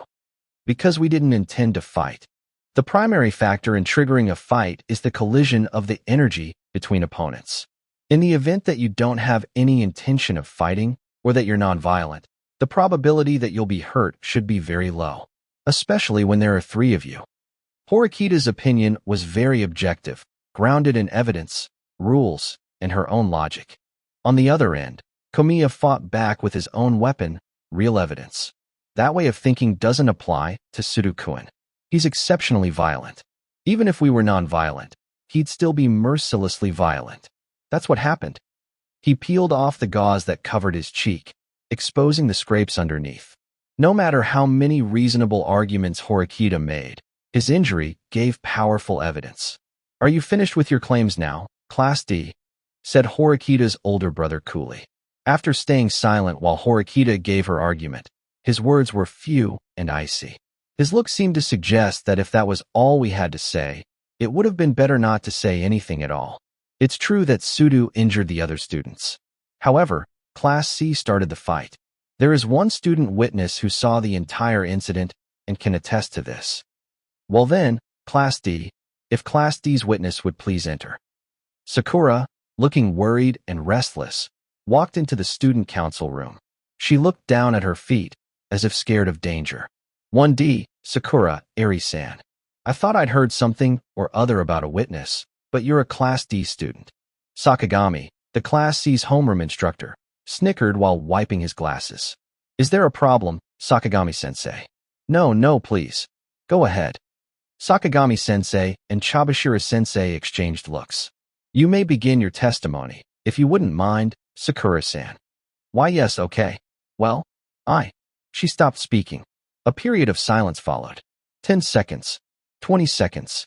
Sakura steadily looked further downward, and her face became increasingly pale.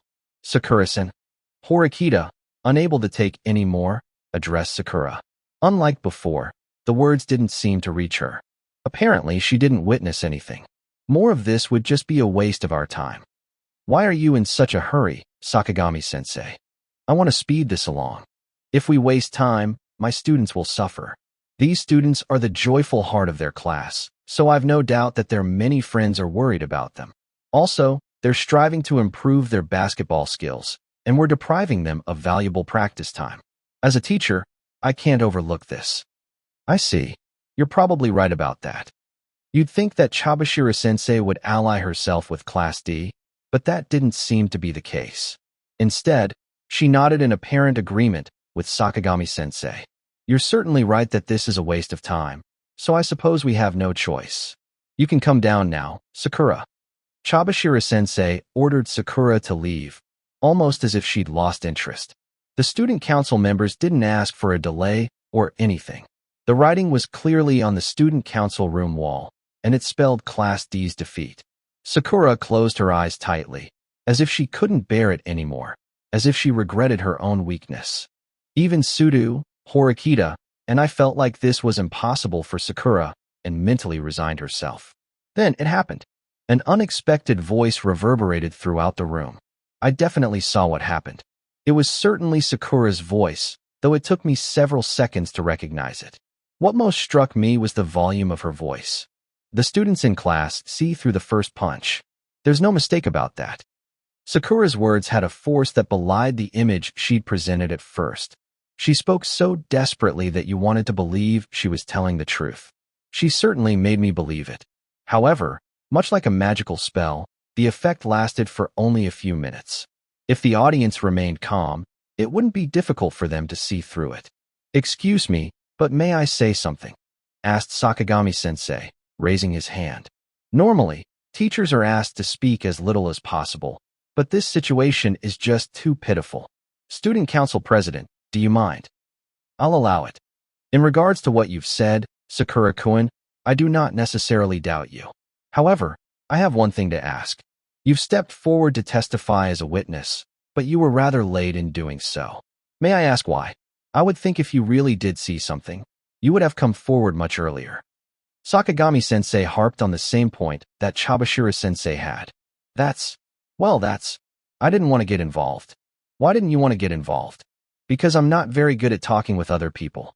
I see. I understand that. However, I'd like to say something else. You're not good at talking with others, and yet when the week was nearly out you stepped forward as a witness. Doesn't that seem rather odd? To my mind, it seems Class D secretly put a story together and are having you act as a false witness to give phony testimony. After conferring together, the Class C students answered that they'd thought so, too. I'm just telling the truth. No matter how poor your communication skills might be, I can see you haven't testified with much confidence. Is that because you're tormented with guilt? Because you know what you're saying is actually a lie? And no, that's not it. I'm not blaming you. You were probably forced to lie for your class's sake, to save Sudoku-kun, weren't you? If you come forward and confess honestly to us now, you won't be punished. The teacher's relentless psychological attacks just kept coming. Of course, Horikita raised her hand. That is not the case. It is certainly true that Sakura-san is not good at speaking before others. However, it is precisely because she witnessed the incident that she is standing here today. Otherwise, she most likely would not, even if we'd asked her. Don't you think that if we needed someone who could speak boldly, we would have found a replacement? I don't think so. There are excellent students in Class D, students such as yourself, Horikita-san. By setting up a person like Sakura-san as your witness, it would establish a sense of realism that you yourself could not.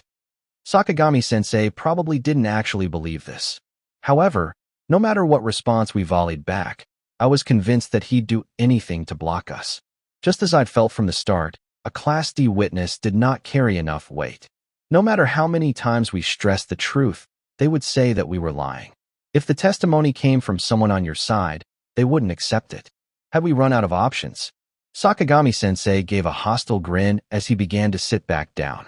If you want proof, I'll give it to you. Sakagami-sensei froze in response to Sakura's words.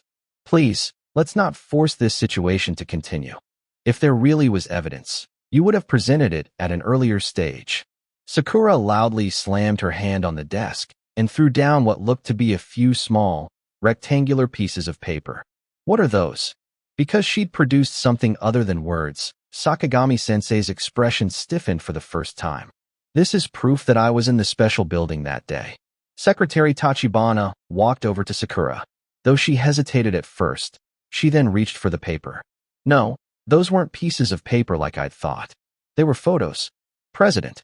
After looking at the photographs, Secretary Tachibana handed them over to the Student Council President.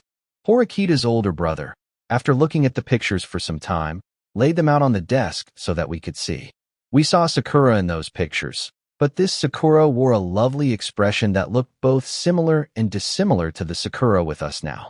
It was the idol Shizuku. I was looking for places where no one was around so I could take pictures of myself. The pictures also show the date and time, which proves that I was there when I said.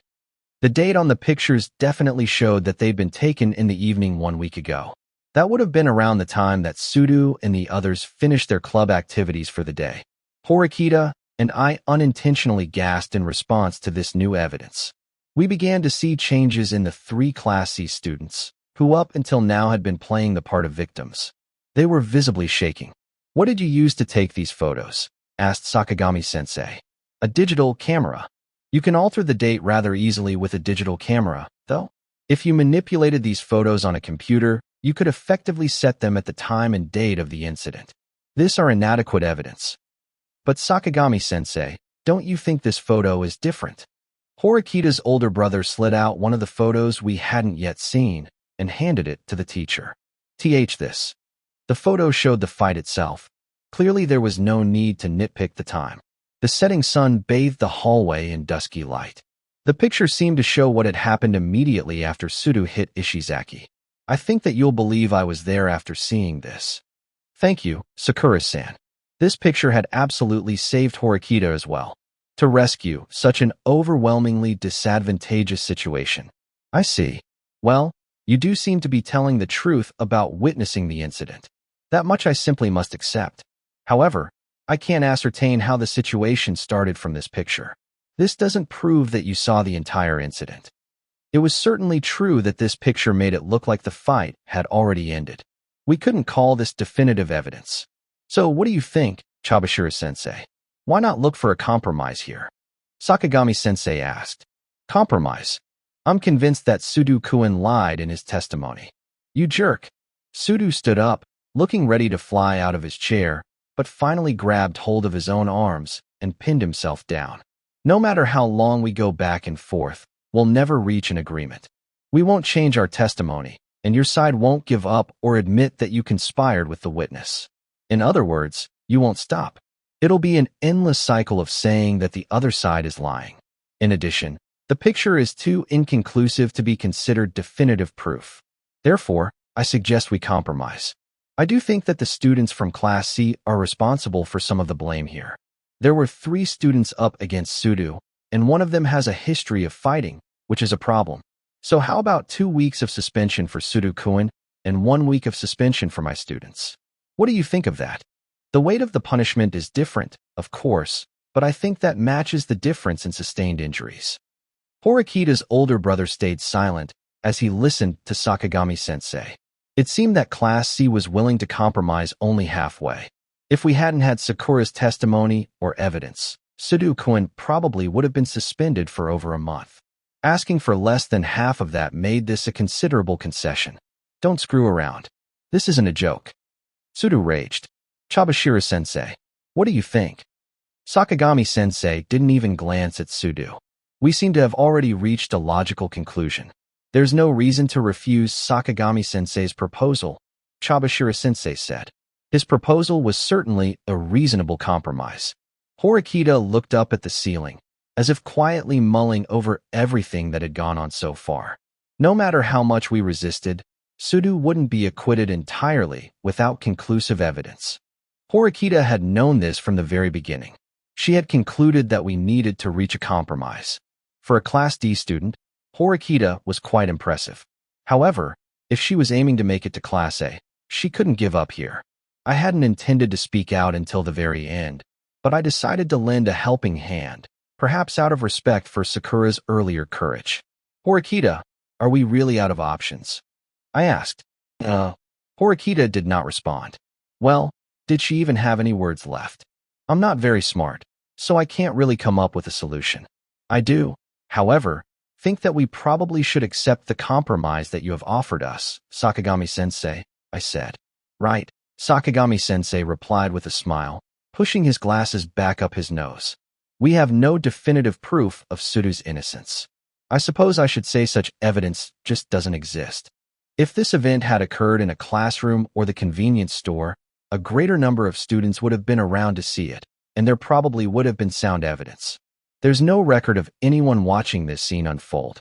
Since this event took place in the special building, where there weren't any people around, there's nothing we can do. I sighed deeply and shook my head.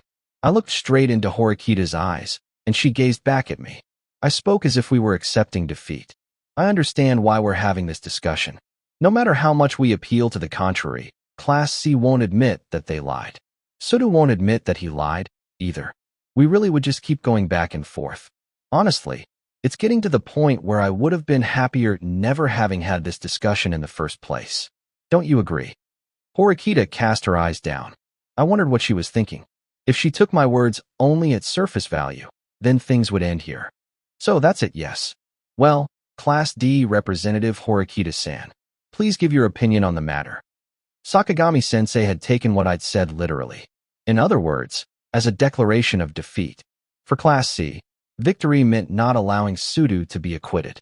The teacher's expression indicated that he had won this match. I understand, Horikita answered, slowly looking back up. Horikita, Sudo cried. It was the roar of a man who, more than anyone else, did not want to admit defeat. He couldn't. However, Horikita did not stop there. She continued with her closing remarks. I think that Sudo, who caused the incident, has a problem. He doesn't ever stop to consider his actions, which inconveniences everyone around him. He has a history of getting in fights. He's the type to raise his voice and fists right away whenever something displeases him. In the event of an uproar such as this, well, it should be obvious who caused it. Hey, you need to understand, Sudo. Your attitude caused all of this. Horikita glared intensely over at Sudo, almost as if to outdo Sudo's own ferocity. This is why I wasn't motivated at all to help Sudo-kun in the beginning. I knew that even if I forced myself to lend a hand, he would just repeat the same mistakes again and again. A very honest answer. The matter seems settled now, wouldn't you say? Thank you very much. Please take your seat now, Secretary Tachibana said to Horikita. A period of silence followed. After that came Sudo's clearly irritated bellow. And then, even after 5, then 10 seconds of waiting, Horikita did not sit back down. Will you take your seat now? Secretary Tachibana asked Horikita to sit once again, as if she suspected that Horikita couldn't hear her. Yet Horikita still did not sit. She fixated on the teachers, continuing to stare right at them. He should reflect on his actions. However, not in this particular case. When I say he should reflect, I mean that he should look back on his past actions. In regards to this particular incident, however, I don't think Sudo-kun did anything wrong. This was not an unfortunate event that occurred merely by chance. I'm convinced that this was a deliberate move made by Class C. I have absolutely no intention of meekly accepting defeat. Horikita broke the long silence with these haughty words. So then, what do you mean? Horikita's older brother looked at his younger sister for the first time. Horikita did not shrink under his gaze. She probably felt that this wasn't the time to be frightened, that she had to be brave in front of Sakura. Or perhaps she could see the path to a final resolution. If you did not understand, I will say it once again. We claim that Sudo-kun is completely innocent. Therefore, we cannot accept his suspension from school, even for just one day. Haha, what can I even say? We did this intentionally. What a bizarre claim. Apparently, the student council president's younger sister can't help but spew nonsense. Sudo-kun is the victim, just as the witness testified. Please do not make any errors in your judgment. The Class C students began to shout insistently. Don't screw around. I'm the victim here. Sudo, compelled by the shouting, raised his own voice again. The objections came fast and furious. Everyone understood that we would not find a solution this way. That's enough. Continuing this discussion would just be a waste of time. Horikita Manabu looked at us as if we were just swapping lies in a giant mudslinging match. What I've learned today is that each side has an exact opposite claim. In that case, one side is propagating an extremely malicious falsehood. D or C. Which class was lying to the school? If this fact became known, the consequences would be greater than suspension. I'll ask you, Class C. Have you lied to us today? Of course not. Well, what about you, Class D? I haven't lied. Everything we've said has been the truth. Then we will regroup here for a retrial tomorrow at 4 p.m. If by then it hasn't been clearly established which party has lied, or in the event no one admits that they were at fault, we will pass judgment based on the evidence we've collected thus far. Of course, in that case we may have to consider the possibility of expulsion from this school. That is all. After offering that statement, Horikita's older brother ended the proceedings. If the trial was set to reopen at 4 o'clock tomorrow, that was a very small window of time in which to uncover new evidence. Would it be possible to have a little more time before we reconvene? Horikita asked, raising her hand. She hadn't protested, but she had made an offer. If this matter required some extra time before retrial, then the student council president would have offered a sufficient grace period. In other words, the amount of time granted should be enough for this case. Extensions are only offered under special circumstances, answered Chabashira-sensei, folding her arms. It appeared she'd taken the student council's intentions into consideration. We were told to leave. Everyone looked dissatisfied as they exited the student council office. Sakagami-sensei approached Sakura, who seemed to be on the verge of tears. He said something very cold to her. I want you to reflect on the fact that many students will be involved in this due to your lies. Also, if you think that we'll go easy on you if you start crying, then I am afraid you are being foolish. You should be ashamed of yourself." Sakagami-sensei and his students left, leaving those words hanging in the air. The Class C students repeatedly complained that the witness's lies were far too much on their way out, almost as if they wanted Sakura to hear them. Silence enveloped the student council room immediately afterward. Sakura, trying to stifle her voice as best she could, burst into tears. "I tried my absolute hardest to speak up during the discussion, but do we even have a chance? Horikita, I won't give up. I will keep fighting to support your testimony until the end," Horikita said. "You understand that we won't solve this problem just by being stubborn. Won't that just hurt more people in the process? I have no intention of losing. Well then, I must excuse myself." With that, Horikita turned and left. Suda followed. I left the student council room alongside Sakura. "I'm sorry, Ayana Kuji-kun. If I'd only stepped forward in the very beginning, everything would have been fine, but everything turned out this way because I didn't have the courage. It would have ended the same even if you had stepped forward at the beginning. They would have fought to discredit your testimony simply because the witness came from Class D. The result would be the same. But if they suspected Sakura to be a liar, she probably wouldn't be able to save Sudu by herself." Overcome with emotion, Sakura started crying, large tears rolling down her cheeks. If Hirata were here, he probably would have kindly offered her a handkerchief. Strangely enough, this scene seemed to mimic the time Horikita had collapsed briefly when reunited with her brother. It was a moment of deep déjà vu. Why was this world divided into winners and losers? I'd already witnessed many victories and defeats, and had seen how closely joy and sorrow seemed to be linked to those outcomes. I couldn't just abandon Sakura, so I decided to wait until she could move. "You're still here." Horikita's older brother and Secretary Tachibana came out of the student council room. Secretary Tachibana began locking the door with a key. "What are you planning to do?" "What do you mean?" I asked. "I thought that when you came here with Suzune, you'd unveil some kind of master plan. I'm not exactly Zhuge Liang or Kuroda Kanbei. I don't have any plans." "So, does that mean when Suzune claimed Sudu was completely innocent, she was merely getting carried away?" "Hyperbole, you mean?" "I don't think so." "I see." Strangely enough, though my exchanges with Horikita's brother up to now had been short, our conversation continued. Though he'd left a bad impression on me during our first meeting, I found him easy to talk to now. Perhaps this was to be expected of someone who had climbed the ranks to become student council president. He had a superior understanding of human nature. "Then there's what you said, Sakura." Horikita's brother turned to Sakura, who'd stifled her crying. "Eyewitness testimony and pictorial evidence certainly carry weight during deliberation. However, please keep in mind that how much we value the evidence is determined by how much we trust in its believability. No matter what you do, the evidence's legitimacy is reduced because you are a student from Class D. No matter how detailed your account, we cannot accept it as 100% true." Basically, he was calling Sakura a liar. I just told the truth. If you can't prove it, then it's little more than nonsense." Sakura hung her head low in frustration, crying once again. "I believe her. I believe Sakura's testimony," I said. "Since she's a Class D student, it's only natural that you would want to believe her." "I didn't say that I want to believe her. I said I believe her. Those mean different things." "So can you prove it? Can you prove she's not lying?" "That's not up to me. Your sister will prove it. If Sakura isn't lying, then she will find a way to convince everyone." Horikita's brother chuckled softly, then smiled, as if to suggest such a thing couldn't be done.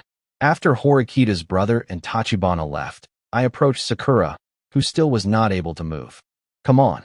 Chin up, Sakura. There's no use in crying forever." "But it's all my fault." "Hick. You didn't do anything wrong. You just told the truth." "Right. But I'll say it one more time. You didn't do anything wrong." I crouched slightly so I could meet Sakura's eyes. She lowered her head once more, like she didn't want anyone to see her tears. "I believe in you. I'm grateful that you came here today. Thanks to you, we now have a chance to save Sudu and our classmates." "But wasn't I completely useless?" Just how little confidence did this girl have in herself? I believe you because you're my friend. I put my hand on her shoulder, turning her around somewhat forcibly. I tried to make her look me in the eye. I repeated it with conviction. I told her, do it for yourself. 6-2. I let you see something so embarrassing. Sakura, walking next to me, had stopped crying. She now wore a sheepish smile. It's been such a long time since I cried in front of someone. I feel a little relieved, actually. I'm glad.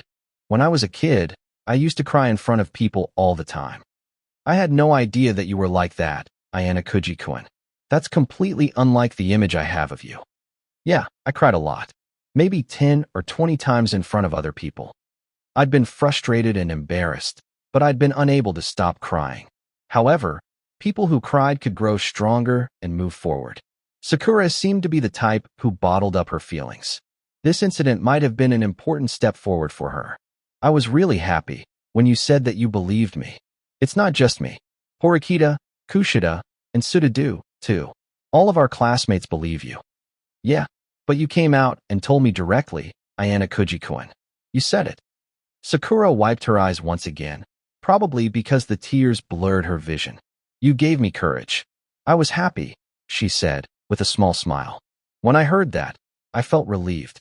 Even if we could have saved Sudu just by forcing Sakura to come forward and pushing her into an uncomfortable situation, it wouldn't have been a perfect solution. The two of us lapsed into silence. Neither of us was very good at making conversation. However, it didn't feel strange or unpleasant. Well, I don't think I should be saying this now, but just as we neared the entranceway, Sakura opened her mouth. Actually, right now. Yahoo! You're really late, huh? Ichinos and Kanzaki were waiting for us by the entranceway. They must have been on tenterhooks about the trial's results. Were you waiting for us? I asked. We were wondering what happened. I stopped and turned to Sakura. Sorry, Sakura. Can we continue this later?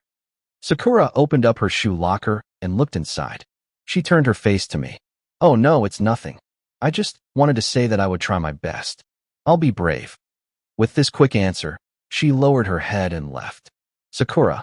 I tried to stop her, but she hurried out the door. I'm sorry. Was this a bad time? Ichinos asked. No, it's fine. I described the events that had transpired in the student council room. I see. So, you rejected the compromise, huh? Class D is insisting on Sudu's innocence until the very end. Well, if Sudu even got as little as 1 day suspension, Class C would win. In other words, the compromise had been a trap. A sweet trap set to lure us to our defeat. The two of them didn't seem convinced, though. Kanzaki in particular insisted that we'd made the wrong choice. The fact remains that he hit the other students. Your opponents made a concession because of corroboration from the witness and her evidence. You should have accepted the compromise. But like Ayana Kuji-kun says, Sudu's suspension would be a loss for Class D. If Sudu were suspended due to his bad behavior, then his chances of being a team regular would probably vanish. He'd be back to square one. He might not just be sent back to square one. It might be worse, actually. If the school knew both sides shared the responsibility, they'd take that into account when assigning punishments. However, if Sudu's share of the blame increases tomorrow, it'll be bad news. Neither of them were wrong. Either we appealed for his innocence, or we accepted the deal. One of those was the correct answer. I see. I think so too. If you think so, shouldn't you have stopped it? If you're brought back into a retrial, you'll inevitably lose. Just like Kanzaki says, obtaining a not guilty verdict is virtually impossible. No matter our testimony, no matter how passionately we made our claims, we couldn't win on that point. It wasn't about just winning or losing anymore. We'd come to an impasse on the battlefield. Are you still going to fight, even without new evidence or testimony? Our leader gave us her decision. We'll fight to the bitter end. Horikita wasn't stupid. She already knew well enough that this extension wasn't a victory, yet she'd still made the choice to press forward, intending to fight on. That Class D was prepared to face the difficulties ahead was proof of our readiness. Well, I don't think we'll be able to obtain any more leads, but I'll go check what information I can gather from the internet.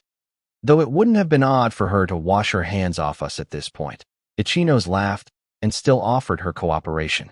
I'll do my absolute best to look for more evidence or another witness. Even though Kanzaki would have opted for compromise, his cooperation also remained unwavering. You're still willing to help us? I asked. We're in too deep now. Besides, it's like we said before. We can't forgive liars. Kanzaki nodded. These were really good people. I sincerely appreciate the offer, but it's not necessary. Horikita, who I thought had returned to the dorms, suddenly stood alongside us. Had she been waiting for me? Not necessary. What do you mean, Horikita-san? We cannot get Sudo acquitted. Even if a new witness were to come from Class A or B, it would be impossible. However, there is something I would like you to prepare for us. It is the only possible solution. Preparing something. That's. Horikita proceeded to explain to us what she wanted. The previously calm Ichinos' expression now stiffened. Oh, that's going to be a really hard request. If Ichinos was this hesitant, perhaps it truly was unreasonable. Kanzaki fell silent and appeared deep in thought. I understand that I'm in no position to ask this, Horikita said. The burden I'd be placing upon you is exceptionally great. But, no. Well, this should be within the range of what we can do, I think. That's because I plan to figure out what's happening to Class D. I've got tons and tons of things I want to know, but, well, maybe it would be better for you not to tell us why. You're certainly right about that. Well then, if I can convince you, will you cooperate with us? Horikita continued to explain the details of her solution to Ichinos, Kanzaki, and me. Why was it necessary? What would we use it for? What was its purpose? After Horikita had finished, Kanzaki and Ichinos stood lost in silent thought. You should understand the risks as well as the usefulness of this strategy, Horikita said. When did you come up with this? Ichinos asked. Just before the deliberation ended. Only by chance, though. That, an incredible move. I went to the scene of the crime, and even I didn't think of that. Or, I guess I should say, I was completely in the dark about it. It wasn't even close to what I could imagine. Ichinos appeared to understand the plan and its intended effect. However, her expression was still distant, and she still seemed to be thinking. An unusual idea. You can probably anticipate the results, too. But does such a thing even exist? She asked Kanzaki, who seemed a little shocked. It might be contrary to your ethics and morals, Ichinos. Haha, yeah. You might be right. It's a change for me. But it's certainly one way of doing things. Yeah, that's what I thought as well. It's something that never should have been done. Were they going to lend us a hand? There were lies baked into this strategy. For someone like Ichinos, who hated lying, it was a harsh request. Well, since a lie started all this trouble, maybe it'll take another lie to close the books on this incident. That's what I think, anyway. I see. An eye for an eye, a lie for a lie, yeah? But is that even possible, I wonder? I can't imagine such a thing would be easy to obtain. Don't worry about that part. I've confirmed it, Horikita said. Had she left the student council room immediately to ascertain whether or not it was possible to collect the proof she needed. If you ask the professor to assist us, it should be good. I'll talk to him. Horikita gave a slight nod. She apparently didn't have any objections. Hey, Kanzaki-kun, did you help us so that we would outpace Class C? Yeah, that's right. But I was just thinking, perhaps what we're doing right now might end up coming back to bite you in the ass later. That could happen. Man, I completely neglected to calculate the fact that Class D has a girl like you. Ichinos, after complimenting Horikita, took out her cell phone with a look of slight amazement. I'll lend this to you. Please return it later. With that, she affirmed her willingness to help. Sure, I promise.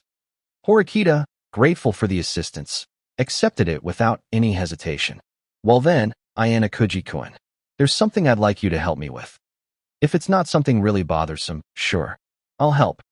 Helping others is fundamentally bothersome and time-consuming. In other words, I needed to prepare myself. I didn't see a way out of this, so I hesitantly decided to yield to Horikita. Okay, let's G. I received a shocking blow to my side. The pain was sudden and intense.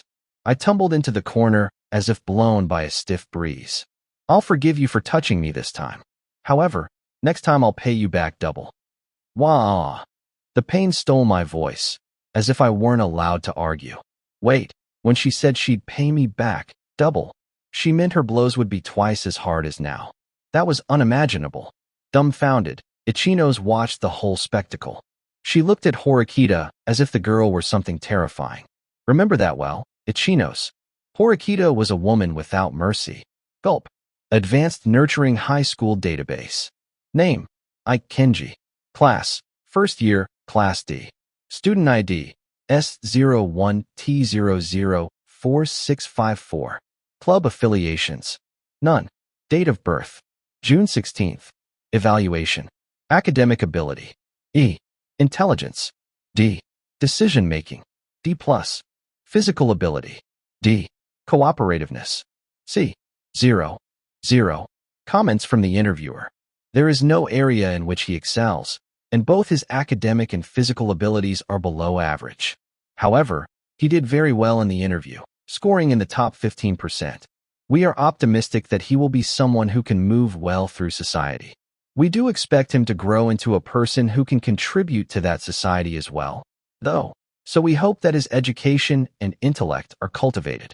For this reason, we have placed him in Class D. Notes from homeroom instructor. He made many friends immediately after starting school, which is an ample demonstration of his merits. Chapter 7.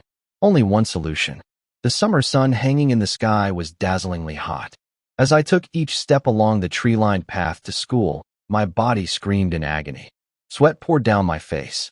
A cheerful student ran alongside and overtook me. She certainly looked lively. Alternatively, perhaps she was crazy. I probably wouldn't run even if I were being chased by the apocalypse. Just beyond the trees, light filtering down through their leaves, a lone female student was sitting against the handrail. She looked over at me. How could this beautiful girl be so good at positioning herself against the scenery? The thought occurred to me to capture this idyllic scene in a photograph. However, I didn't have the guts to take her picture. Good morning, Ayana Kuji-kun. Were you waiting for someone, Horikita? Yes, I was waiting for you. I guess if you wanted to confess your feelings, it'd be best just to get the words out. Are you an idiot? She spat. I felt hotter than ever. Everything will be decided today, I said. Yeah. I was thinking maybe I made a mistake. The wrong choice. Would you be happy if we'd compromised? I didn't want to think about it, but Horikita continued. If Suda-kun is penalized for this, it'll be my responsibility. So you do worry about things like this, huh? The truth is that we're gambling. I'm a little anxious of the outcome. Are you okay? We have the strategy you proposed yesterday. Ichinos will be there, too. We'll manage. I lightly patted Horikita's shoulder and continued walking. Hey. Nothing. After we settle this case, replied Horikita, as if she'd been about to say something. She shut her mouth. 7-1. I noticed a change as soon as I set foot inside the classroom. Sakura, who usually made it to school just in the nick of time, was already sitting at her desk. Had she come here early for any specific reason? Horikita also looked shocked to see Sakura. Moreover, Sakura's body language itself.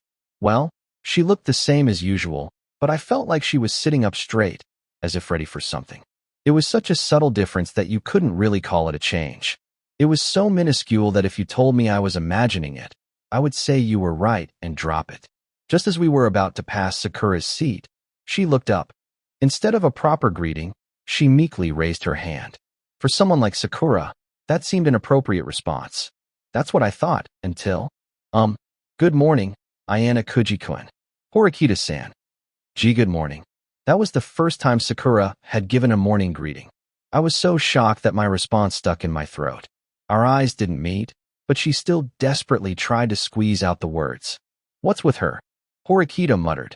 Maybe because of what happened yesterday, she took a step forward on the path to adulthood. Sakura, who rarely spoke in front of others, had boldly given testimony in a tense environment. She'd likely taken the opportunity for some self-reflection. People don't change so easily. Trying to change yourself is virtually impossible. Horikita's brief but realistic statement shattered the lovely image I'd created. As I was no idealist myself, I thought Horikita was mostly correct. There was no truly major difference between the today's Sakura and yesterday's. However, it certainly wouldn't be true to say she was exactly the same. In order to change, first she had to think about changing herself. She had to want to change. There was no mistaking that. As long as she doesn't overdo it, I think it'll be fine, Horikita said. Overdo it. If she tries to do what isn't possible for someone like her yet, she'll just set herself up to fail. There was a mysterious yet convincing power to Horikita's words, almost as if she were speaking from experience. Well, as a loner who loves her solitude, you're very persuasive on this topic. Do you want to die for good? Perhaps she didn't come from solitude, but rather from hell. I observed Sakura from a distance. She wasn't yet in a state where she could easily greet other students. Just as I'd expected, she didn't spontaneously become sociable. Would it be better if she didn't force herself? Certainly. She didn't usually talk to anyone, but she gave us a greeting. What another would consider a trivial action was a tremendous mental and physical strain on Sakura. It was hard to think that this wouldn't have an effect on her. Then again, she might split at the seams if she tried to force herself to change too much. We should take care with how we executed our strategy. 7-2. It took approximately 30 minutes for the discussion to start. I stood and began to leave the classroom, heading to meet someone at a certain rendezvous spot. Before I left, I decided to have a word with Sakura. Sakura, are you heading back now? I asked as she prepared to leave. Ayana Kuji-kun. We're having the trial today. I'm not participating. I told her that I had to do some trivial work behind the scenes. I see, she murmured. Sakura cast her eyes down, as if she had something on her mind. She looked a little odd, like she was nervous. It was as if she couldn't settle down. What's wrong? Huh?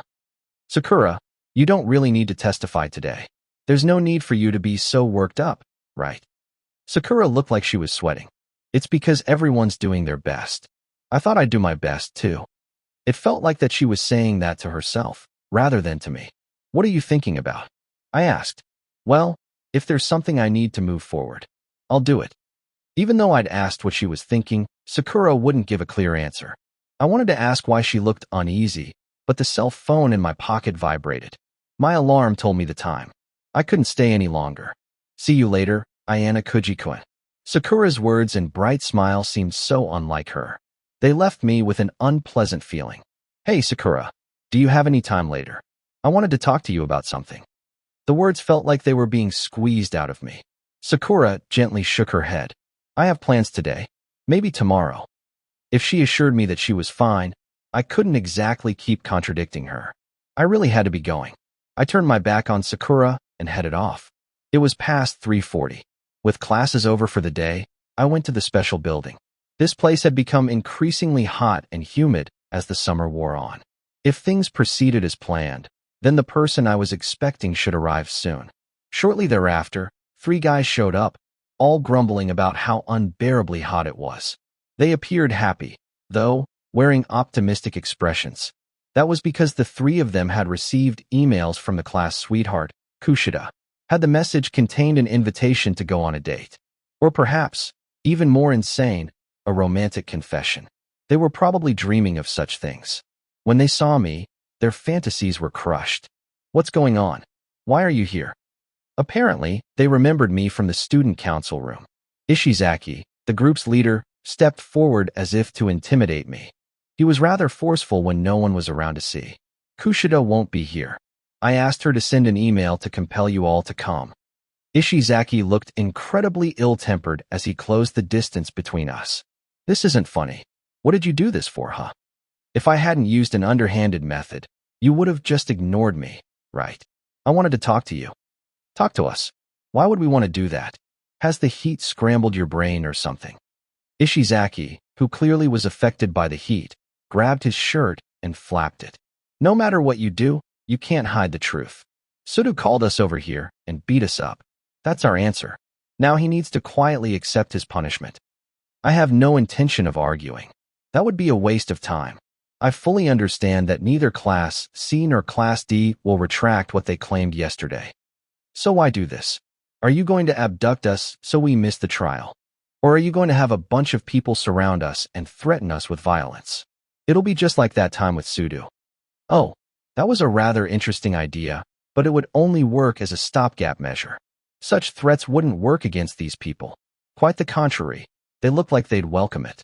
If they were the victims of another attack, they'd probably find a way to make their situation even more favorable. Just give up. See you later. Understanding that Kushida would not be coming, the three turned and tried to leave, but one other person stood in their way. I think you guys might want to consider that idea, actually. Ichinos, who'd been waiting for all of the players in this drama to appear, quietly stepped forward. Ichinos, what are you doing here? The Class C boys were shocked. Given the unexpected appearance of someone from Class B, their shock was reasonable. What do you mean? What if I said that I'm here because I'm involved in this case? Ichinos, you're a celebrity. Haha. Well, I guess I'm well known among the members of Class C. Since the Class C students hadn't expected her to be involved, it looked like tension was rising between them. They were clearly starting to lose their composure.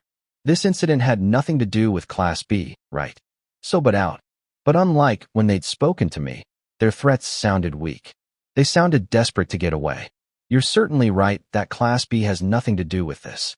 But how do you feel about involving so many people in your lies? We didn't lie. We're the victims.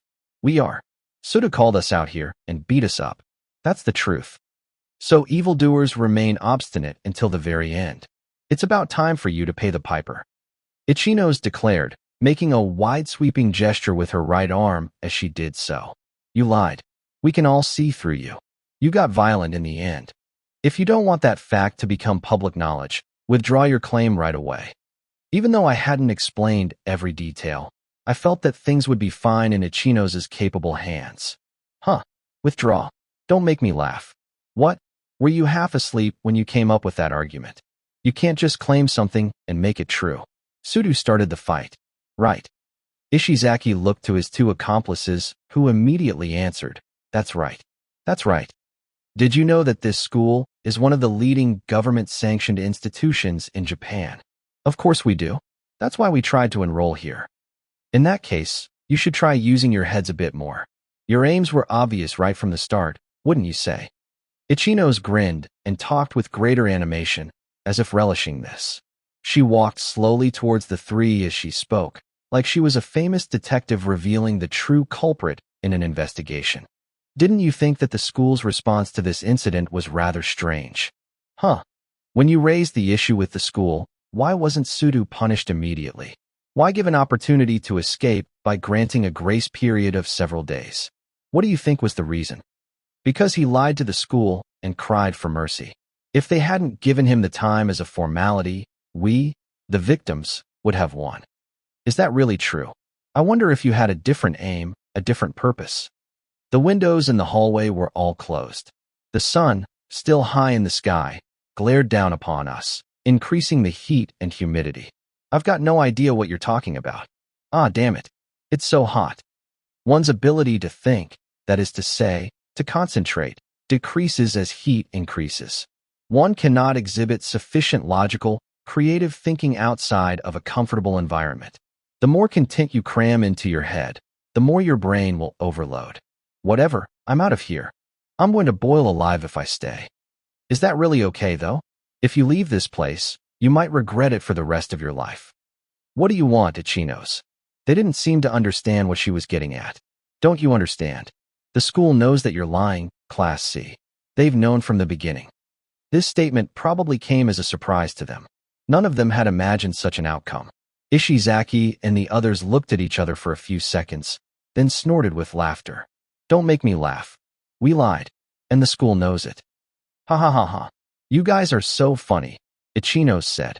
You've been dancing to my tune all this time. That's a nice try, Ichinos. But we're calling your bluff. I have actual evidence. Ichinos continued, unfazed by Ishizaki's threats. Oh, well, let's see it. Show me what evidence you. They thought there was no way we had any evidence, of course. Even after what Ichinos had said, they weren't shaking.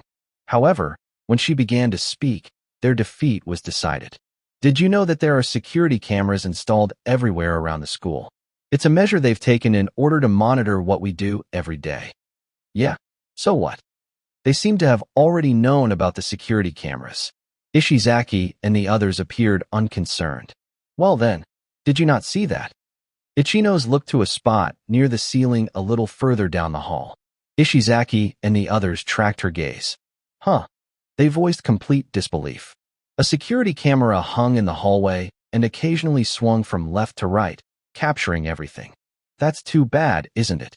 If you want to set a trap for someone, you'd need to do it in a place without any cameras. But, what camera? You're lying. But, there weren't any cameras in the other hallways, were there? It's weird that there's only one installed here. Right. Ishizaki looked back at his two accomplices, seeking their opinion. They nodded, confirming that yes, Ishizaki was right. They wiped sweat off their faces as they answered. You can't trick us like that. You guys installed that camera yourselves. You're right that, by and large, cameras aren't installed in most of this building's hallways. However, there are exceptions, and several places in which security cameras have been installed, like in front of the faculty room and the science lab. Obviously, there are many valuables stored in the faculty room, you know. Additionally, the science lab has many chemical products. Since the science lab is on this level, it's only natural that a camera would be installed here. For the first time, Ishizaki and the others seemed to be at a loss for words. Ichinos did not fail to notice how they faltered. Have you looked back there behind you? There's one there too, right? Ishizaki and the others looked down the hall as instructed and saw a camera. Of course, that camera was monitoring the hall's opposite end. So if we'd installed a camera, like you said, would we have prepared one on that side, too? Besides, how exactly would we have prepared surveillance cameras when we can't even leave campus in the first place? We were cutting off their escape routes one by one. That's impossible. We checked back then. We should have. This is the third floor, but did you really check? Maybe you only looked at the second or the fourth. Perhaps the cameras were truly set up here as a trap. The three were holding their heads and sweating far more than normal. Also, you realize that you just destroyed yourselves, right? Normal people wouldn't think to check whether there were security cameras, right? That's basically admitting your guilt. Ichinos delivered the finishing blow. That time, no way. The security cameras couldn't record the sounds of your voices, but they definitely captured the decisive moment you threw the first punch. The cuffs of their uniforms were completely drenched with sweat. Ichinos passed the baton to me. Mamai, they probably would have been better off just talking to me. Huh? The school's waiting, right? Go ahead and tell us the truth. After giving you a grace period, the student council president himself asked if you had lied. If you think back, don't you realize that the student council saw through everything? The three of them were probably frantically racking their brains to recall what happened at the meeting. Of course, the student council had not seen through their lies at all. However, the student council had their doubts about who was telling the truth. If the Class C students interpreted that question to be focused squarely at them, it lent itself a certain credence. I didn't hear about anything like that. It's all over. Kamiya buckled. Leaning against the wall, he slid down to his knees. Kanda held his head in his hands. They all seemed to recognize what was happening. Or so I thought, but Ishizaki wasn't buying it. Wait a minute.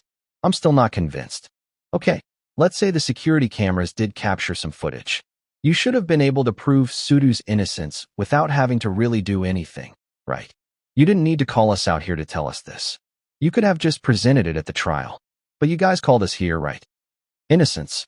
That depends on what you're innocent of. We know that both parties took damage during the incident. No matter the circumstances, Suda hit the three of you. That's undeniable. Of course, if the security footage can prove that Sudo wasn't the one who called you three over here, he'd probably receive the lightest possible punishment. However, his position as a regular would still be threatened. He might not be allowed to participate in tournaments. Sweat poured down Ishizaki's forehead like a waterfall. We were hot as well, but comparatively much better off than these three. Their temperatures kept rising as we cornered them. What the hell?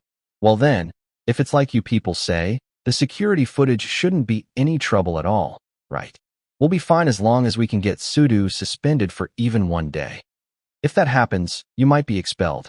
Are you fine with that? Clearly they hadn't thought that part through and didn't notice the dilemma they faced. If someone checked the security camera footage, it would expose your lies. If that were to happen, chances are good you'd be expelled. Anyone could see that. Wait, why expelled? You didn't say that we lied. Kondu was trying to save himself, his voice weak and strained. The school is testing us. They're testing to see if we can solve problems and what kind of conclusions we draw. Don't you think that's consistent with everything else in this case? Why would? I definitely don't want to get expelled. Hey, Ishizaki. It's not too late to tell them we lied. If we do, the school might forgive us. Damn it. This is ridiculous. Admit that we lied. Well, fine. As long as Sudo's punished, I'll prepare myself for the worst punishment possible, an honorable sacrifice. It'll all be over for Sudo. In other words, Ishizaki wouldn't withdraw. Instead, he'd press forward. It's rather early to draw a conclusion. We'll give you one last chance. There's only one way to save both Class C and Class D. Like hell we'd do that. If the incident existed, it would be impossible to save everyone. In that case, it would be better if the incident didn't exist at all. There's only one way to resolve this issue. Tell the school that you wish to withdraw your complaint. If you do that, the school will not bring forward the security camera footage. If there's no complaint, no one can be punished. Additionally, if the security footage is never brought up, Class D benefits, too. As we already know, if the security footage were produced, Sudo would still face some degree of punishment. In other words, Class C and Class D can come to a compromise together. The school can investigate if they can't watch the video and see that you lied, right? Oh, just let me call. A shattered-looking Ishizaki took out his cell phone. However, Ichino sternly told him no. She wouldn't give him time to think. We had to finish this now. Well, you're not being very cooperative. Therefore, we have no choice but to prepare. We'll have the school confirm the security footage right away, and you'll be expelled. I nodded in agreement. Kondo and Komiya grabbed Ishizaki's arms. Come on. Let's just accept Ichino's idea, Ishizaki. Wait. If I don't check with that person, it'll be bad, he murmured. We've already lost. I don't want to get expelled. Please, Ishizaki. Damn. Fine. We'll withdraw. It'll be fine if we withdraw. Ishizaki fell to his knees. Well, let's head to the student council room right away. We'll go together. We went to the student council room, the 3C students sandwiched between us. If we took our eyes off them for even 1 second, they might contact someone for advice. When we finally reached the student council room, we pushed the 3 inside. Horikita had put everything together really well. 7, 3. Phew. I feel so much better. Thanks so much. Thanks for giving me such a huge role. I was so happy. Ichinos cried. Well, it was more like you just did as you pleased, Ichinos. Yeah. I guess so. But the case is closed, Yeah, it really was. I was wondering what you were up to when you asked me to lend you some points yesterday. We returned to the hot and humid special building and set up a stepladder. I couldn't believe you wanted to install security cameras. Yes, that's right. The school hadn't actually installed those security cameras. Ichinos and Kenzaki bought them, and together with the professor, installed them during our lunch break. Ishizaki and the other 2 students were terrified of leaked footage from the cameras, but those cameras were fakes. I was surprised at first that the school sold such equipment. Then again, while you wouldn't think of using them for crime prevention, they could be useful in measurement and recording. In other words, study tools. Perhaps calling them network rather than security cameras would make it easier to comprehend. The heat had compromised the Class C students' ability to think. They'd been in crisis mode, without a chance to relax. In addition, they'd felt psychologically threatened during that standoff. There was no way that they would have figured out we were bluffing. Even if they doubted it, they had no time to investigate. When the day comes, you guys will probably become formidable rivals for Class C, Ayana Kujikuen. If such a day ever comes, I guess. However, Ichinos might well be in Class A by then. If Horikita-sen were in Class B, we might have gotten to Class A right away. Probably. I removed the camera and handed it down to Ichinos, who steadied the stepladder. I'll definitely return the points I borrowed. Just tell me when you want them. Sure. As long as you pay me back by graduation, it's fine. So what are you going to do now? Wait in front of the student council room? Probably. I suddenly remembered seeing Sakura. She'd said that she had plans today, but what in the world was she doing? Earlier, when she'd been waiting for me after class, what had she wanted to tell me? She seemed like she'd resolved to do something, judging by her expression. Right. She'd said she had courage. But what for? The feeling plagued me, as if the back of my head were going numb while my thoughts swirled. Oh, yeah, that reminds me. There was one thing I wanted to tell you, Ayana Kujikuen. Before Ichinos could say anything, though, I was already running away. Whatever she wanted to tell me, it was going to have to wait. Wait a minute. Even though she couldn't understand what was happening, for some reason Ichinos followed me. 7-4. My phone's tracking data displayed the entrance of the electronics store. Not to be put off, Ichinos came running after me and stuck close. As we approached our destination, I was incredibly winded. I had to stop and catch my breath. Just as a precaution, I signaled the Chinos to be quiet. Please don't contact me anymore. Why would you say something like that? You're my treasure. Ever since I first saw you in a magazine, I've loved you. Meeting you again here, I felt like it was destiny. I love you. I can't stop feeling this way about you. Stop. Please, stop it. Sakura shouted. She took something out of her bag. Letters. It looked like dozens, no, hundreds of letters. I wondered how many this man had sent. How do you know my room number? Why do you keep sending these? Why? Of course I would know your room number and send you letters. It's because our hearts are connected. Sakura had probably been suffering ever since she started school here. Her fan knew her identity, and she had to deal with his attention every day. However, Sakura had had enough and, thanks to her newfound courage, was going to break away. She decided to free herself from him here and now. Her resolve made sense now. Please stop it. It's bothering me. She tossed the bundle of letters to the floors, rejecting the man's unrequited love. Why? Why would you do something like that? Even after I wrote out my feelings to you. You don't come any closer. The man closed the distance between him and Sakura. He walked with an intensity that made it look as though he were about to attack. Latching onto Sakura's arm, he shoved her up against the store's shuttered door. I'll show you just how much I love you now. If I do that, then you'll understand, Sakura. No, let me go. Ichinos tugged on my sleeve. Apparently, we couldn't leave things alone any longer. I wanted to wait until we could catch him in the act with something definitive, but it looks like I had no choice. Taking Ichinos' arm, we strutted out like a delinquent couple. While walking by, we took pictures with our phones, our cameras clicking repeatedly. Looks like we caught them. That old guy's doing something naughty. Sakura was completely dumbfounded after hearing me speak in the unfamiliar tone of a delinquent. It was incredibly embarrassing, but I dealt with it. Ooh, adult harasses high school girl. I can just see the headlines tomorrow. It'll be a huge scandal. And no, that's wrong. You're wrong. It certainly doesn't sound wrong. Does it? It kind of looks that way, don't you think? Ichinos tried to match my performance, but her tone was cruel. The man, now flustered, hurriedly pulled away from Sakura.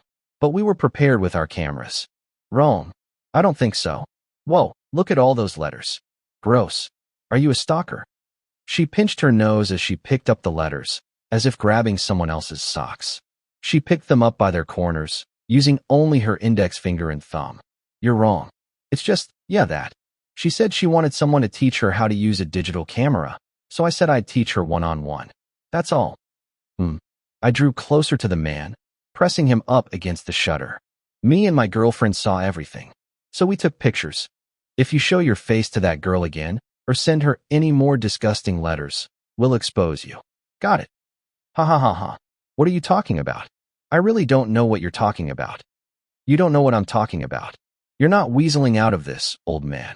If you so much as raise a hand at, or even just ogle this idol, that'll be the end for you. I'll beat the shit out of you. Got it. Eek.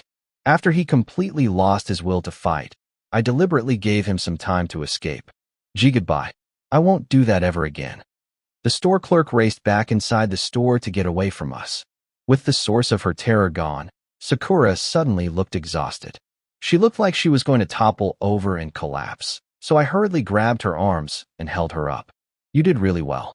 I'd preached at her a lot, but that was probably unnecessary now. She'd been trying to vanquish the suffering she'd faced on her own. I had to consider her feelings. Ayanakuji-kun, why are you here? I'm really glad that I exchanged contact information with you. I took out my phone, which showed Sakura's location. I guess I'm no good after all. I couldn't do anything by myself in the end. That's not true. It was really cool when you threw those letters to the ground. I pointed to the mess of multicolored paper scattered everywhere. Hey, who's this mystery person you mentioned? Some idol. Ichinos tossed one of the disgusting letters to the ground, tilting her head in confusion.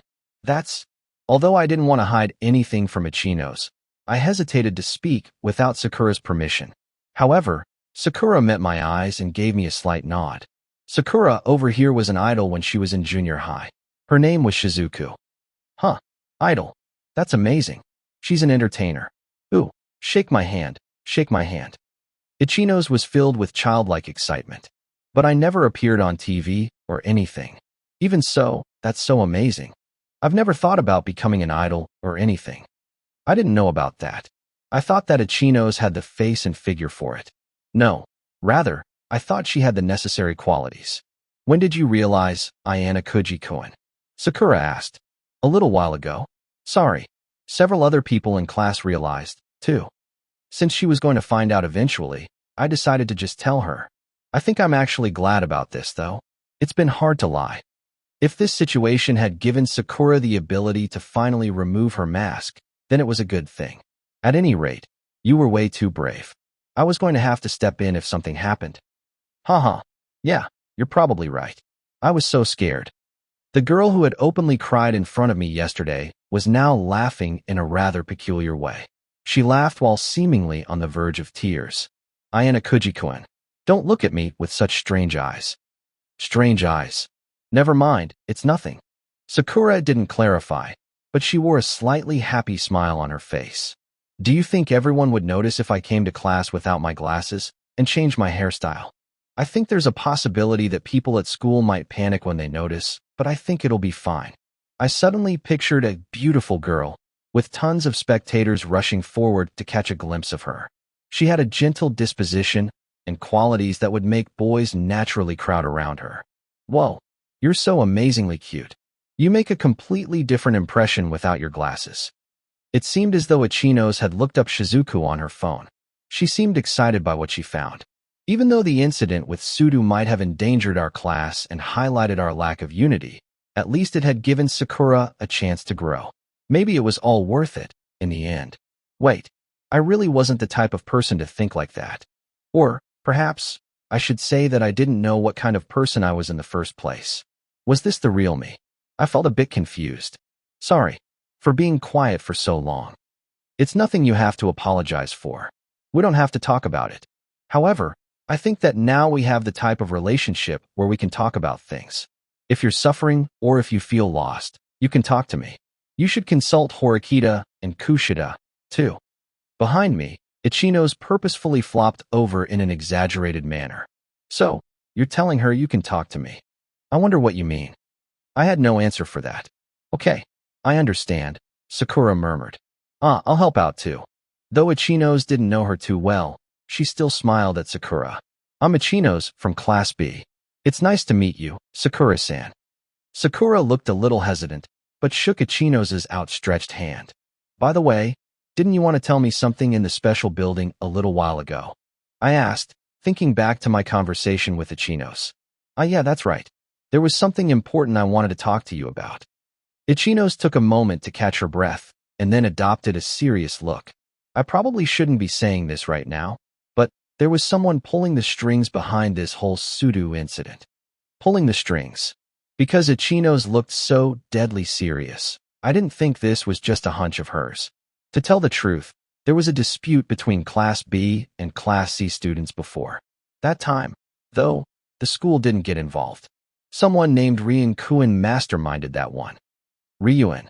I don't recognize the name. That's because he hasn't seen any reason to reveal himself just yet. There's no reason that you'd know him. Ichinos, who always looked so bright, now appeared somber and grim. I'm the most vigilant of all the first years here. I think he set up Sudo-kun to look like a liar and instigated the dispute with Class B. This was all his handiwork. He doesn't hesitate to hurt other people for the sake of his own interests. He's a formidable opponent. When Class B had trouble, did you manage a peaceful resolution? Somehow, yeah. However, if you looked at it like a game, I can't say whether I won or lost. Anyway, I think because what he devised was easier to see through this time, I've started to understand how this school is structured. You should be careful. I didn't know who this Ryun was, but he was undoubtedly a very dangerous opponent.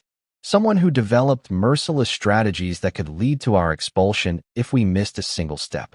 So if anything ever happens, you can come to me for help. Talk to me whenever you need it. Yeah, I'll keep that in mind. 7-5. Sudo-kun and I arrived at the student council room 10 minutes before deliberation began. Tachibana-san was the only other person there. I saw no sign of other students or my older brother. Oh geez, I'm so nervous. How about you, Horikita? Sudo asked.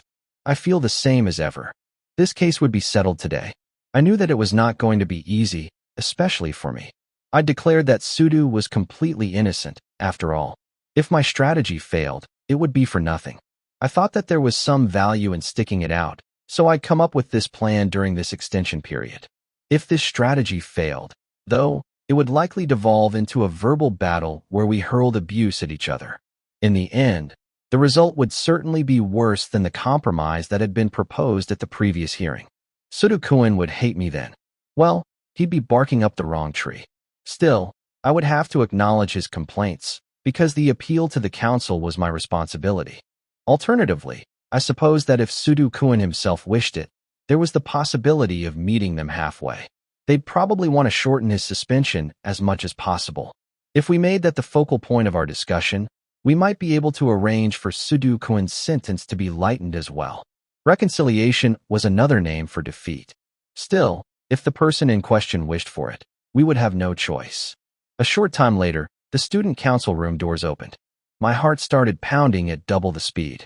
My older brother. My words stuck in my chest and would not come out. Even though I should have understood it, I felt attacked. I was racked with various symptoms such as trembling, nervousness, and dizziness. But I couldn't repeat yesterday's mistakes. I turned my eyes from my brother. There were other opponents I should have been facing. Oh my, I see that the boy from yesterday isn't here. Next came the Class C teacher, Sakagami-sensei. Chabashira-sensei was with him. What happened to Ayana Kuji, Horikita? She asked. He's not participating. Not participating. Chabashira-sensei turned to the vacant seat with a puzzled look. She seemed concerned by his absence, as if the proceedings would be meaningless without him. No, not exactly meaningless, but it was vague. But I had the gut feeling that what Chabashira-sensei was seeing was the evidence of Ayana Kujikuin's involvement. Well, even if he's not here, the results will be the same. I didn't want to admit it, but I did it almost as if to shake off the shadow. Well, whatever. It's up to you guys to decide. Both teachers took their seats. We would begin deliberation as soon as the Class C students arrived. When that time came, how would the battle go? Well, that was simple. We would object to what the other side had to say. We would reiterate that the other side was lying, and then pierce through those lies before claiming that we were the ones telling the truth. That was it. It would be the same for both sides. Through lies, we would arrive at the truth. This was a battle between truth and lies. We could bandy about ideas, but there could only be one solution. Finally, the students from Class C arrived. They were all sweating, as if they'd been hurrying. You made it just in the nick of time, said Sakagami-sensei to his students with a slight sigh of relief. Well then, we would like to resume deliberations on this case, from where we left off yesterday. Please take your seat. Tachibana-san urged the students from Class C to sit down. However, they didn't budge. Instead, they remained standing in front of Sakagami-sensei. Can you please sit down? Tachibana-san repeated her request, but the three did not move. Sakagami-sensei. What is it? It wasn't just me. Everyone else noticed that this situation was strange. Would it be possible not to hold this trial? What are you? What in the world do you mean? Sakagami-sensei stood up in response to this unexpected request.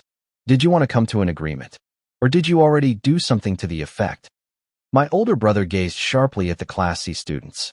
However, the three boys shook their heads in unison, signaling that no, they didn't want to compromise.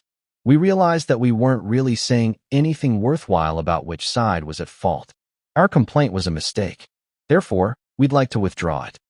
You're withdrawing your complaint. Chabashira-sensei chuckled as she spoke. She wore a thin smile, as if she found something amusing. What's so funny, Chabashira-sensei? Sakagami-sensei did not seem to like her attitude, glaring at Chabashira-sensei in irritation. Oh, excuse me. I was just surprised because I hadn't foreseen this. I figured we would argue all day until one side collapsed, or until we could propose an acceptable compromise. However, unbelievably, they've said that they want to withdraw the complaint. Teachers, members of this student council, we are sorry to have taken your time. However, after careful consideration, this is the conclusion we've all come to. The three's ardent appeal signaled that their will was strong. It seemed that Ayana Kujikuin and Ichino-san had handled things quite well. I tried to act calm and collected, without letting my relief show. Surely you can't accept this. You did nothing wrong. Sudo-kun caused all of this through one-sided intimidation and violence. Do you plan to just quietly sit there and take this? As if realizing something, Sakagami-sensei turned anger-filled eyes towards Sudo-kun and me. What did you do? Threaten my students with violence so they'd withdraw their appeal. Huh, don't screw around. I didn't do anything, Sudo said. There's no way that my students would withdraw their complaint unless you had. Tell us the truth. If you do that, then we can do something about it. Sakagami-sensei, we're going to withdraw the complaint no matter what you say. Our decision won't change. Sakagami-sensei, as if unable to comprehend what his students were saying, hung his head low and sat back down. If you say that you'd like to withdraw your complaint, we will accept it. It is certainly rare to cancel deliberations during a case, but we can do it. My older brother, the student council president, tried to remain calm and composed. Wait, I don't get it. Why are you guys just withdrawing your complaint like that? I grabbed Sudo-kun's arm to prevent him from uttering another word. Horikita, shut up. I had no time to explain, unfortunately, so I pulled strongly on Sudo-kun's arm and sat him down. If you wish to withdraw your complaint, we have no intention of fighting it. We accept. Although I could understand Sudo-kun's dissatisfaction at being brought to trial based on a lie, if the complaint was withdrawn, there would be no winners or losers. This was what we've been working toward. However, according to regulations, we will require a certain payment of points in order to cover of miscellaneous expenses incurred over the course of deliberations. Are there objections to this? This was the first time we'd heard of such a thing. The students from Class C looked upset, but came to a conclusion right away. We understand. We will pay. Very well. The proceedings have come to an end. We will now call this discussion closed. While we waited for the curtains to fall on this rather abrupt end, I wondered who could have predicted such an outcome. Meanwhile, I saw Chabashira-sensei direct a rather bold smile at me. Sudo-kun, I said, you will no longer face suspension. The school will not consider you a problem child. You will be able to participate in club activities from today onward. Right. I looked to Chabashira-sensei for confirmation. Of course. The same goes for the students in Class C, naturally. Youthful zeal is a good quality. However, the next time you think about causing problems, you should remember this incident as an example. Do not forget. Okay. She emphasized this point strongly to both sides. Sudo-kun looked rather dissatisfied, but nodded. I suppose that his joy at being able to play basketball outweighed his dissatisfaction. Kushida-san and Hirata-kun's actions would be rewarded as well. Sakagami-sensei slowly left with his students. The moment the door closed, it sounded like he started hounding his students for answers. But that didn't matter. We wouldn't have to deal with any more idiotic appeals after this, most likely. I'm glad, Sudo, Chabashira-sensei said, sounding grateful. Hee. Well, of course. Personally, I think you should have been punished, she added, rather harshly. Her words condemned Sudo-kun, who was still joyful over his victory. The reason this incident occurred at all is because of your behavior. Who told the truth and who lied is trivial. It's important that you don't let this kind of thing happen again. You do understand that, yes? Yeah. However, admitting your own faults isn't cool. So even if you acknowledge that your personality was partly to blame, you act tough. You get stronger. That's fine.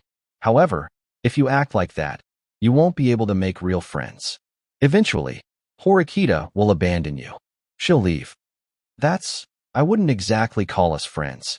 There's strength in admitting your mistakes, Sudo. Chabashira-sensei had tried to reach out to one of her students for the first time as a homeroom teacher. I think that Sudo-kun understood what she was saying, even if unconsciously. He hung his head low and sank in his chair. I understand. If I hadn't acted that way in the first place, then I wouldn't have hit those guys. It wouldn't have been such a big deal. I knew that somewhere. When this first came up, he'd asserted that Class C had lied, and had continued to say only that. I always fought all I wanted for my own satisfaction. But it's not like that anymore. I'm a Class D student, and my personal actions affect the entire class. Now I've experienced that firsthand. Sudo-kun might actually be dealing with a great deal of anxiety and stress in ways I couldn't see. I won't cause problems again, sensei. Horikita. Those were the first penitent words I'd heard out of Sudo-kun's mouth. I wondered if Chabashira-sensei was surprised. If so, she shouldn't be. Sudo-kun might have understood this much, but he was still Sudo-kun. A person couldn't change in just one day. You shouldn't make promises so casually. You'll cause trouble soon again. TCH. Our teacher, who was rather perceptive about Sudo-kun's shortcomings, rejected his promise. What do you think, Horikita? Do you think that Sudo will become a model student? No, I don't. I agreed with the teacher without hesitation. However, that wasn't all I had to say. However, Sudo-kun certainly made some progress today. He admitted he was at fault. So I'm sure that he'll grow more tomorrow. Why, he said. I'm glad to hear that, Sudo. It looks like Horikita hasn't abandoned you yet. No, I've already abandoned him. I just won't allow him to run loose anymore. What does that mean? Sudo-kun scratched his head and smiled, as if he'd just shaken off something heavy. Well, I'm gonna get going. I have club activities. See you later, Horikita. With those words, Sudo-kun hurriedly stepped out of the room and into the hallway. He was not remorseful. He was definitely going to cause trouble for us again soon. He was a nuisance. May I leave now, Chabashira-sensei? Wait just a moment. There's something I want to talk to you about, Horikita. You two leave first, though? Chabashira-sensei urged my older brother and Tachibana-san to leave. Once they were gone, she looked deeply interested, crossing her arms before her on the table. So, what methods did you use, Horikita? What do you mean? Don't try to dodge the question. They wouldn't withdraw their complaint without a reason, would they? I'll leave that to your imagination. We'd fabricated a lie because we were backed into a corner. So it's a secret, Well, allow me to change the question. Who came up with the strategy that defeated Class C? Why do you care about that? Ayanokuji isn't here, so I'm a little curious. Chabashira-sensei had been rather preoccupied with Ayanokuji-kun ever since we started school. I could somewhat understand why now. I don't want to admit this, but Ayanokuji-kun might have something exceptional to him. I surprised myself by saying this, which could be taken as an admission of defeat. However, our victory would not have been as decisive without him. I see. So you recognize that? Is that surprising? You were the one who first put me together with Ayanokuji-kun, Chabashira-sensei. You did it because you couldn't overlook Ayanokuji-kun's potential, right? His potential, Though he does try to hide his ability by pretending to be an idiot, for some mysterious reason. Yes, he was truly incomprehensible. I could not find meaning in such behavior. It was likely that he was simply being absurd. There are various things to consider. But if you want to reach Class A, I'll give you one bit of advice. Advice? The students in Class D all have some kind of defect, more or less. To borrow an expression used by others in this school, Class D is an assemblage of people that could be called defective products. You already understand this quite well, though, don't you? I don't intend to admit that I have a defect, but I do understand. Well, what do you think is Ayanokuji's defect? Ayanokuji-kun's defect. One thing immediately came to mind. We've already established it. He already knows what his own defect is. Oh, and what is it? He dislikes trouble, I answered, with confidence. However, I felt a strange sense of discomfort that I couldn't explain. He dislikes trouble, Is that what you perceive when you look at Ayanokuji? No, it's because he said it himself. Chabashira-sensei snorted and chuckled. She spoke again, her tone firm. Well, Horikita, let's try to learn as much as we possibly can about the boy called Ayanokuji, without delay, shall we? Otherwise, it'll be too late. You already seem to have fallen into Ayanokuji's trap. What do you mean? Fallen into his trap? That was nonsense. Why do you think Ayanokuji purposefully got scores of 50 points across on the board on his entrance examination? Why do you think Ayanokuji is helping you? Why do you think that Ayanokuji doesn't put himself forward as a superior student? despite having superior ability. Is Ayanakuji Kiyotaka really someone who dislikes trouble? If he truly wanted to prioritize peace and tranquility, then why score 50 points in all subjects and allow himself to draw this much attention? Had he deliberately poked his nose into this incident as well? I wondered if he ought to have been carefully monitored, like many other students. As Chabashira-sensei said, his behavior didn't fit the pattern of someone who disliked trouble. That unconscious realization must have been the cause of my earlier discomfort. In my personal opinion, Ayanakuji is the most defective student in Class D. He's the most defective. Higher functioning products are more difficult to handle. If you misunderstand how to handle him, the class might be completely destroyed in short order.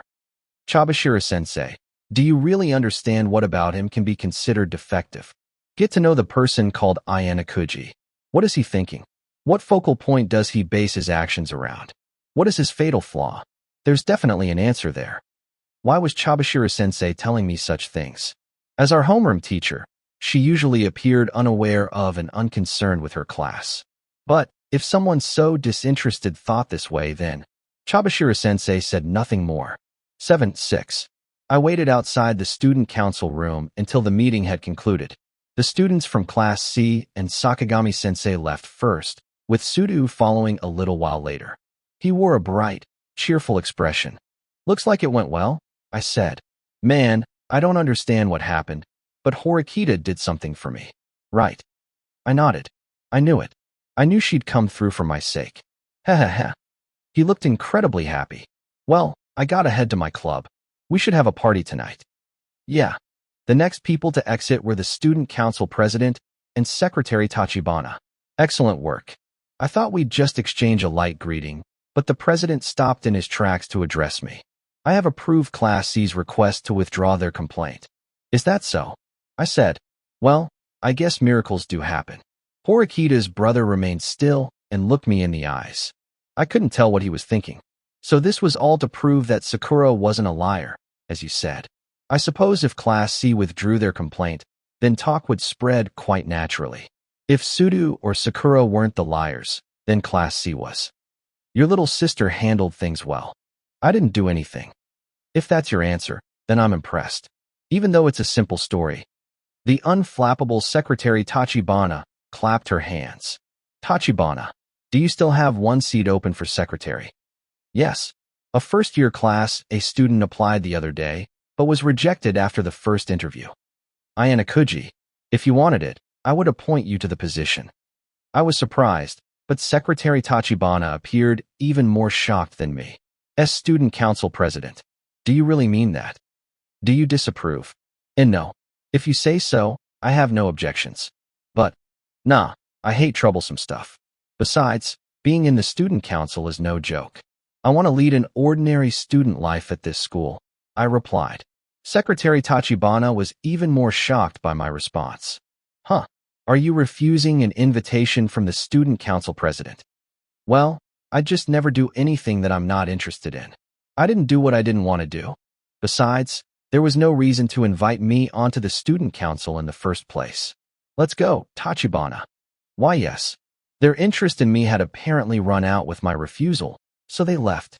A short time later, Horikita and Chabashira-sensei appeared.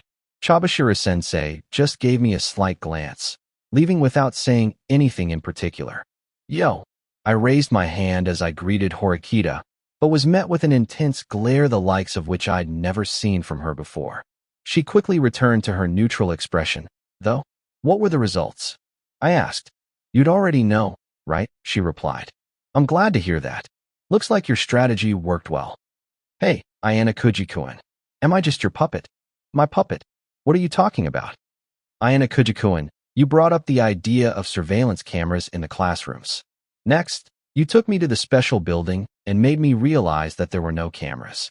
Then, you guided me to the idea of inventing false evidence so that we could parse the truth from lies. When I look back on it now, that's all I can think of. You're overthinking it. It's just coincidence. Who are you? What do you mean, who am I? I'm just a guy who dislikes trouble, right? I realized that I had gotten involved a little too much this time. I'd need to reflect on that. The always sharp Horikita probably guessed my thoughts, to some extent. I had to dial it back a little. I just wanted my life here to be peaceful. Someone who dislikes trouble. If that's. As Horikita started to speak, a male student walked towards us. This was not a conversation that we wanted overheard, so both Horikita and I fell silent. We waited for him to pass, but the guy stopped in front of us. It wasn't on accident. He had black hair, styled so it was worn long. He appeared to be around the same height as me, maybe a little taller. I glanced at his profile and noted that he wore a wide grin. His smile looked ominous. Setting up a camera. You really did something funny, huh? The boy didn't even turn to face us entirely as he spoke. And you are? Horikita asked the mystery student, seemingly perturbed. Next time, I'll be your opponent. I look forward to it. The boy walked on without answering Horikita's question. We never got a clear look at him. We were only able to watch in silence as he walked away. Well, I'll be heading back now. I had the feeling it would be better for us not to be seen together, and turned my back on Horikita. Wait, we're not done talking, Ayana Kuji-kun. I'm done talking. I kept going without looking back. You promised, right? You promised you'd help me reach Class A. You sort of forced me to. You helped Sudo in this case, too. Right. That's not what I meant. I want to know what you're thinking. I'm thinking this is annoying, and I don't have any motivation to do this. Stuff like that. That's what I'm thinking. Even if you took back what you said just now, Horikita, I do intend to live my life quietly. Whether we aim for Class A or whatever, that's it. I'd hoped that answer would satisfy her, but Horikita didn't listen. If you really hated drawing attention, you wouldn't make all this effort to get involved. You say you're someone who dislikes trouble, after all. Yet you act all evasive and non-committal even while you help me. Why? I assumed that this change in Horikita's behavior was Chabashira-sensei's doing. She was probably pulling the strings here. I wouldn't be surprised if she knew about my past. I thought that I should help the first friends I've ever made. Probably. If I kept talking, I might say something unnecessary. I walked faster. By now, I had reached one absolute conclusion. If Horikita were truly aiming for Class A, it would be impossible under our present circumstances. We'd received a declaration of war from some guy apparently known as Ryuan. This could be just the start of a cunning, audacious, and brutal attack. He would probably stand in our way as a vigilant enemy in the future. Then there were Ichinos and Kenzaki from Class B. They were two capable people who took only small, indirect steps. Ichinos probably had more plans lined up in her ambition to reach the top than I could imagine. It was impossible to fully understand how we'd landed in this situation or her methods and process. I didn't understand what she wanted, but her goals would most likely prove a huge obstacle for us. In other words, it was fair to say that trying to reach Class A in 3 years was hopeless. Even if we tried to tackle this situation head-on, then, ugh, I unintentionally let out a small noise. I really was an idiot. What was I getting worked up for? I had arbitrarily started analyzing Class D and considering the options. I didn't want to. I mean, she was the one who chose this school, right? Horikita and Ichinos were aiming for the top, not me. All I wanted was an ordinary, regular life where nothing ever happened. Otherwise, I couldn't do this. I knew more about me than anyone else. I knew just how defective, just how foolish I was. I was a horrible human being.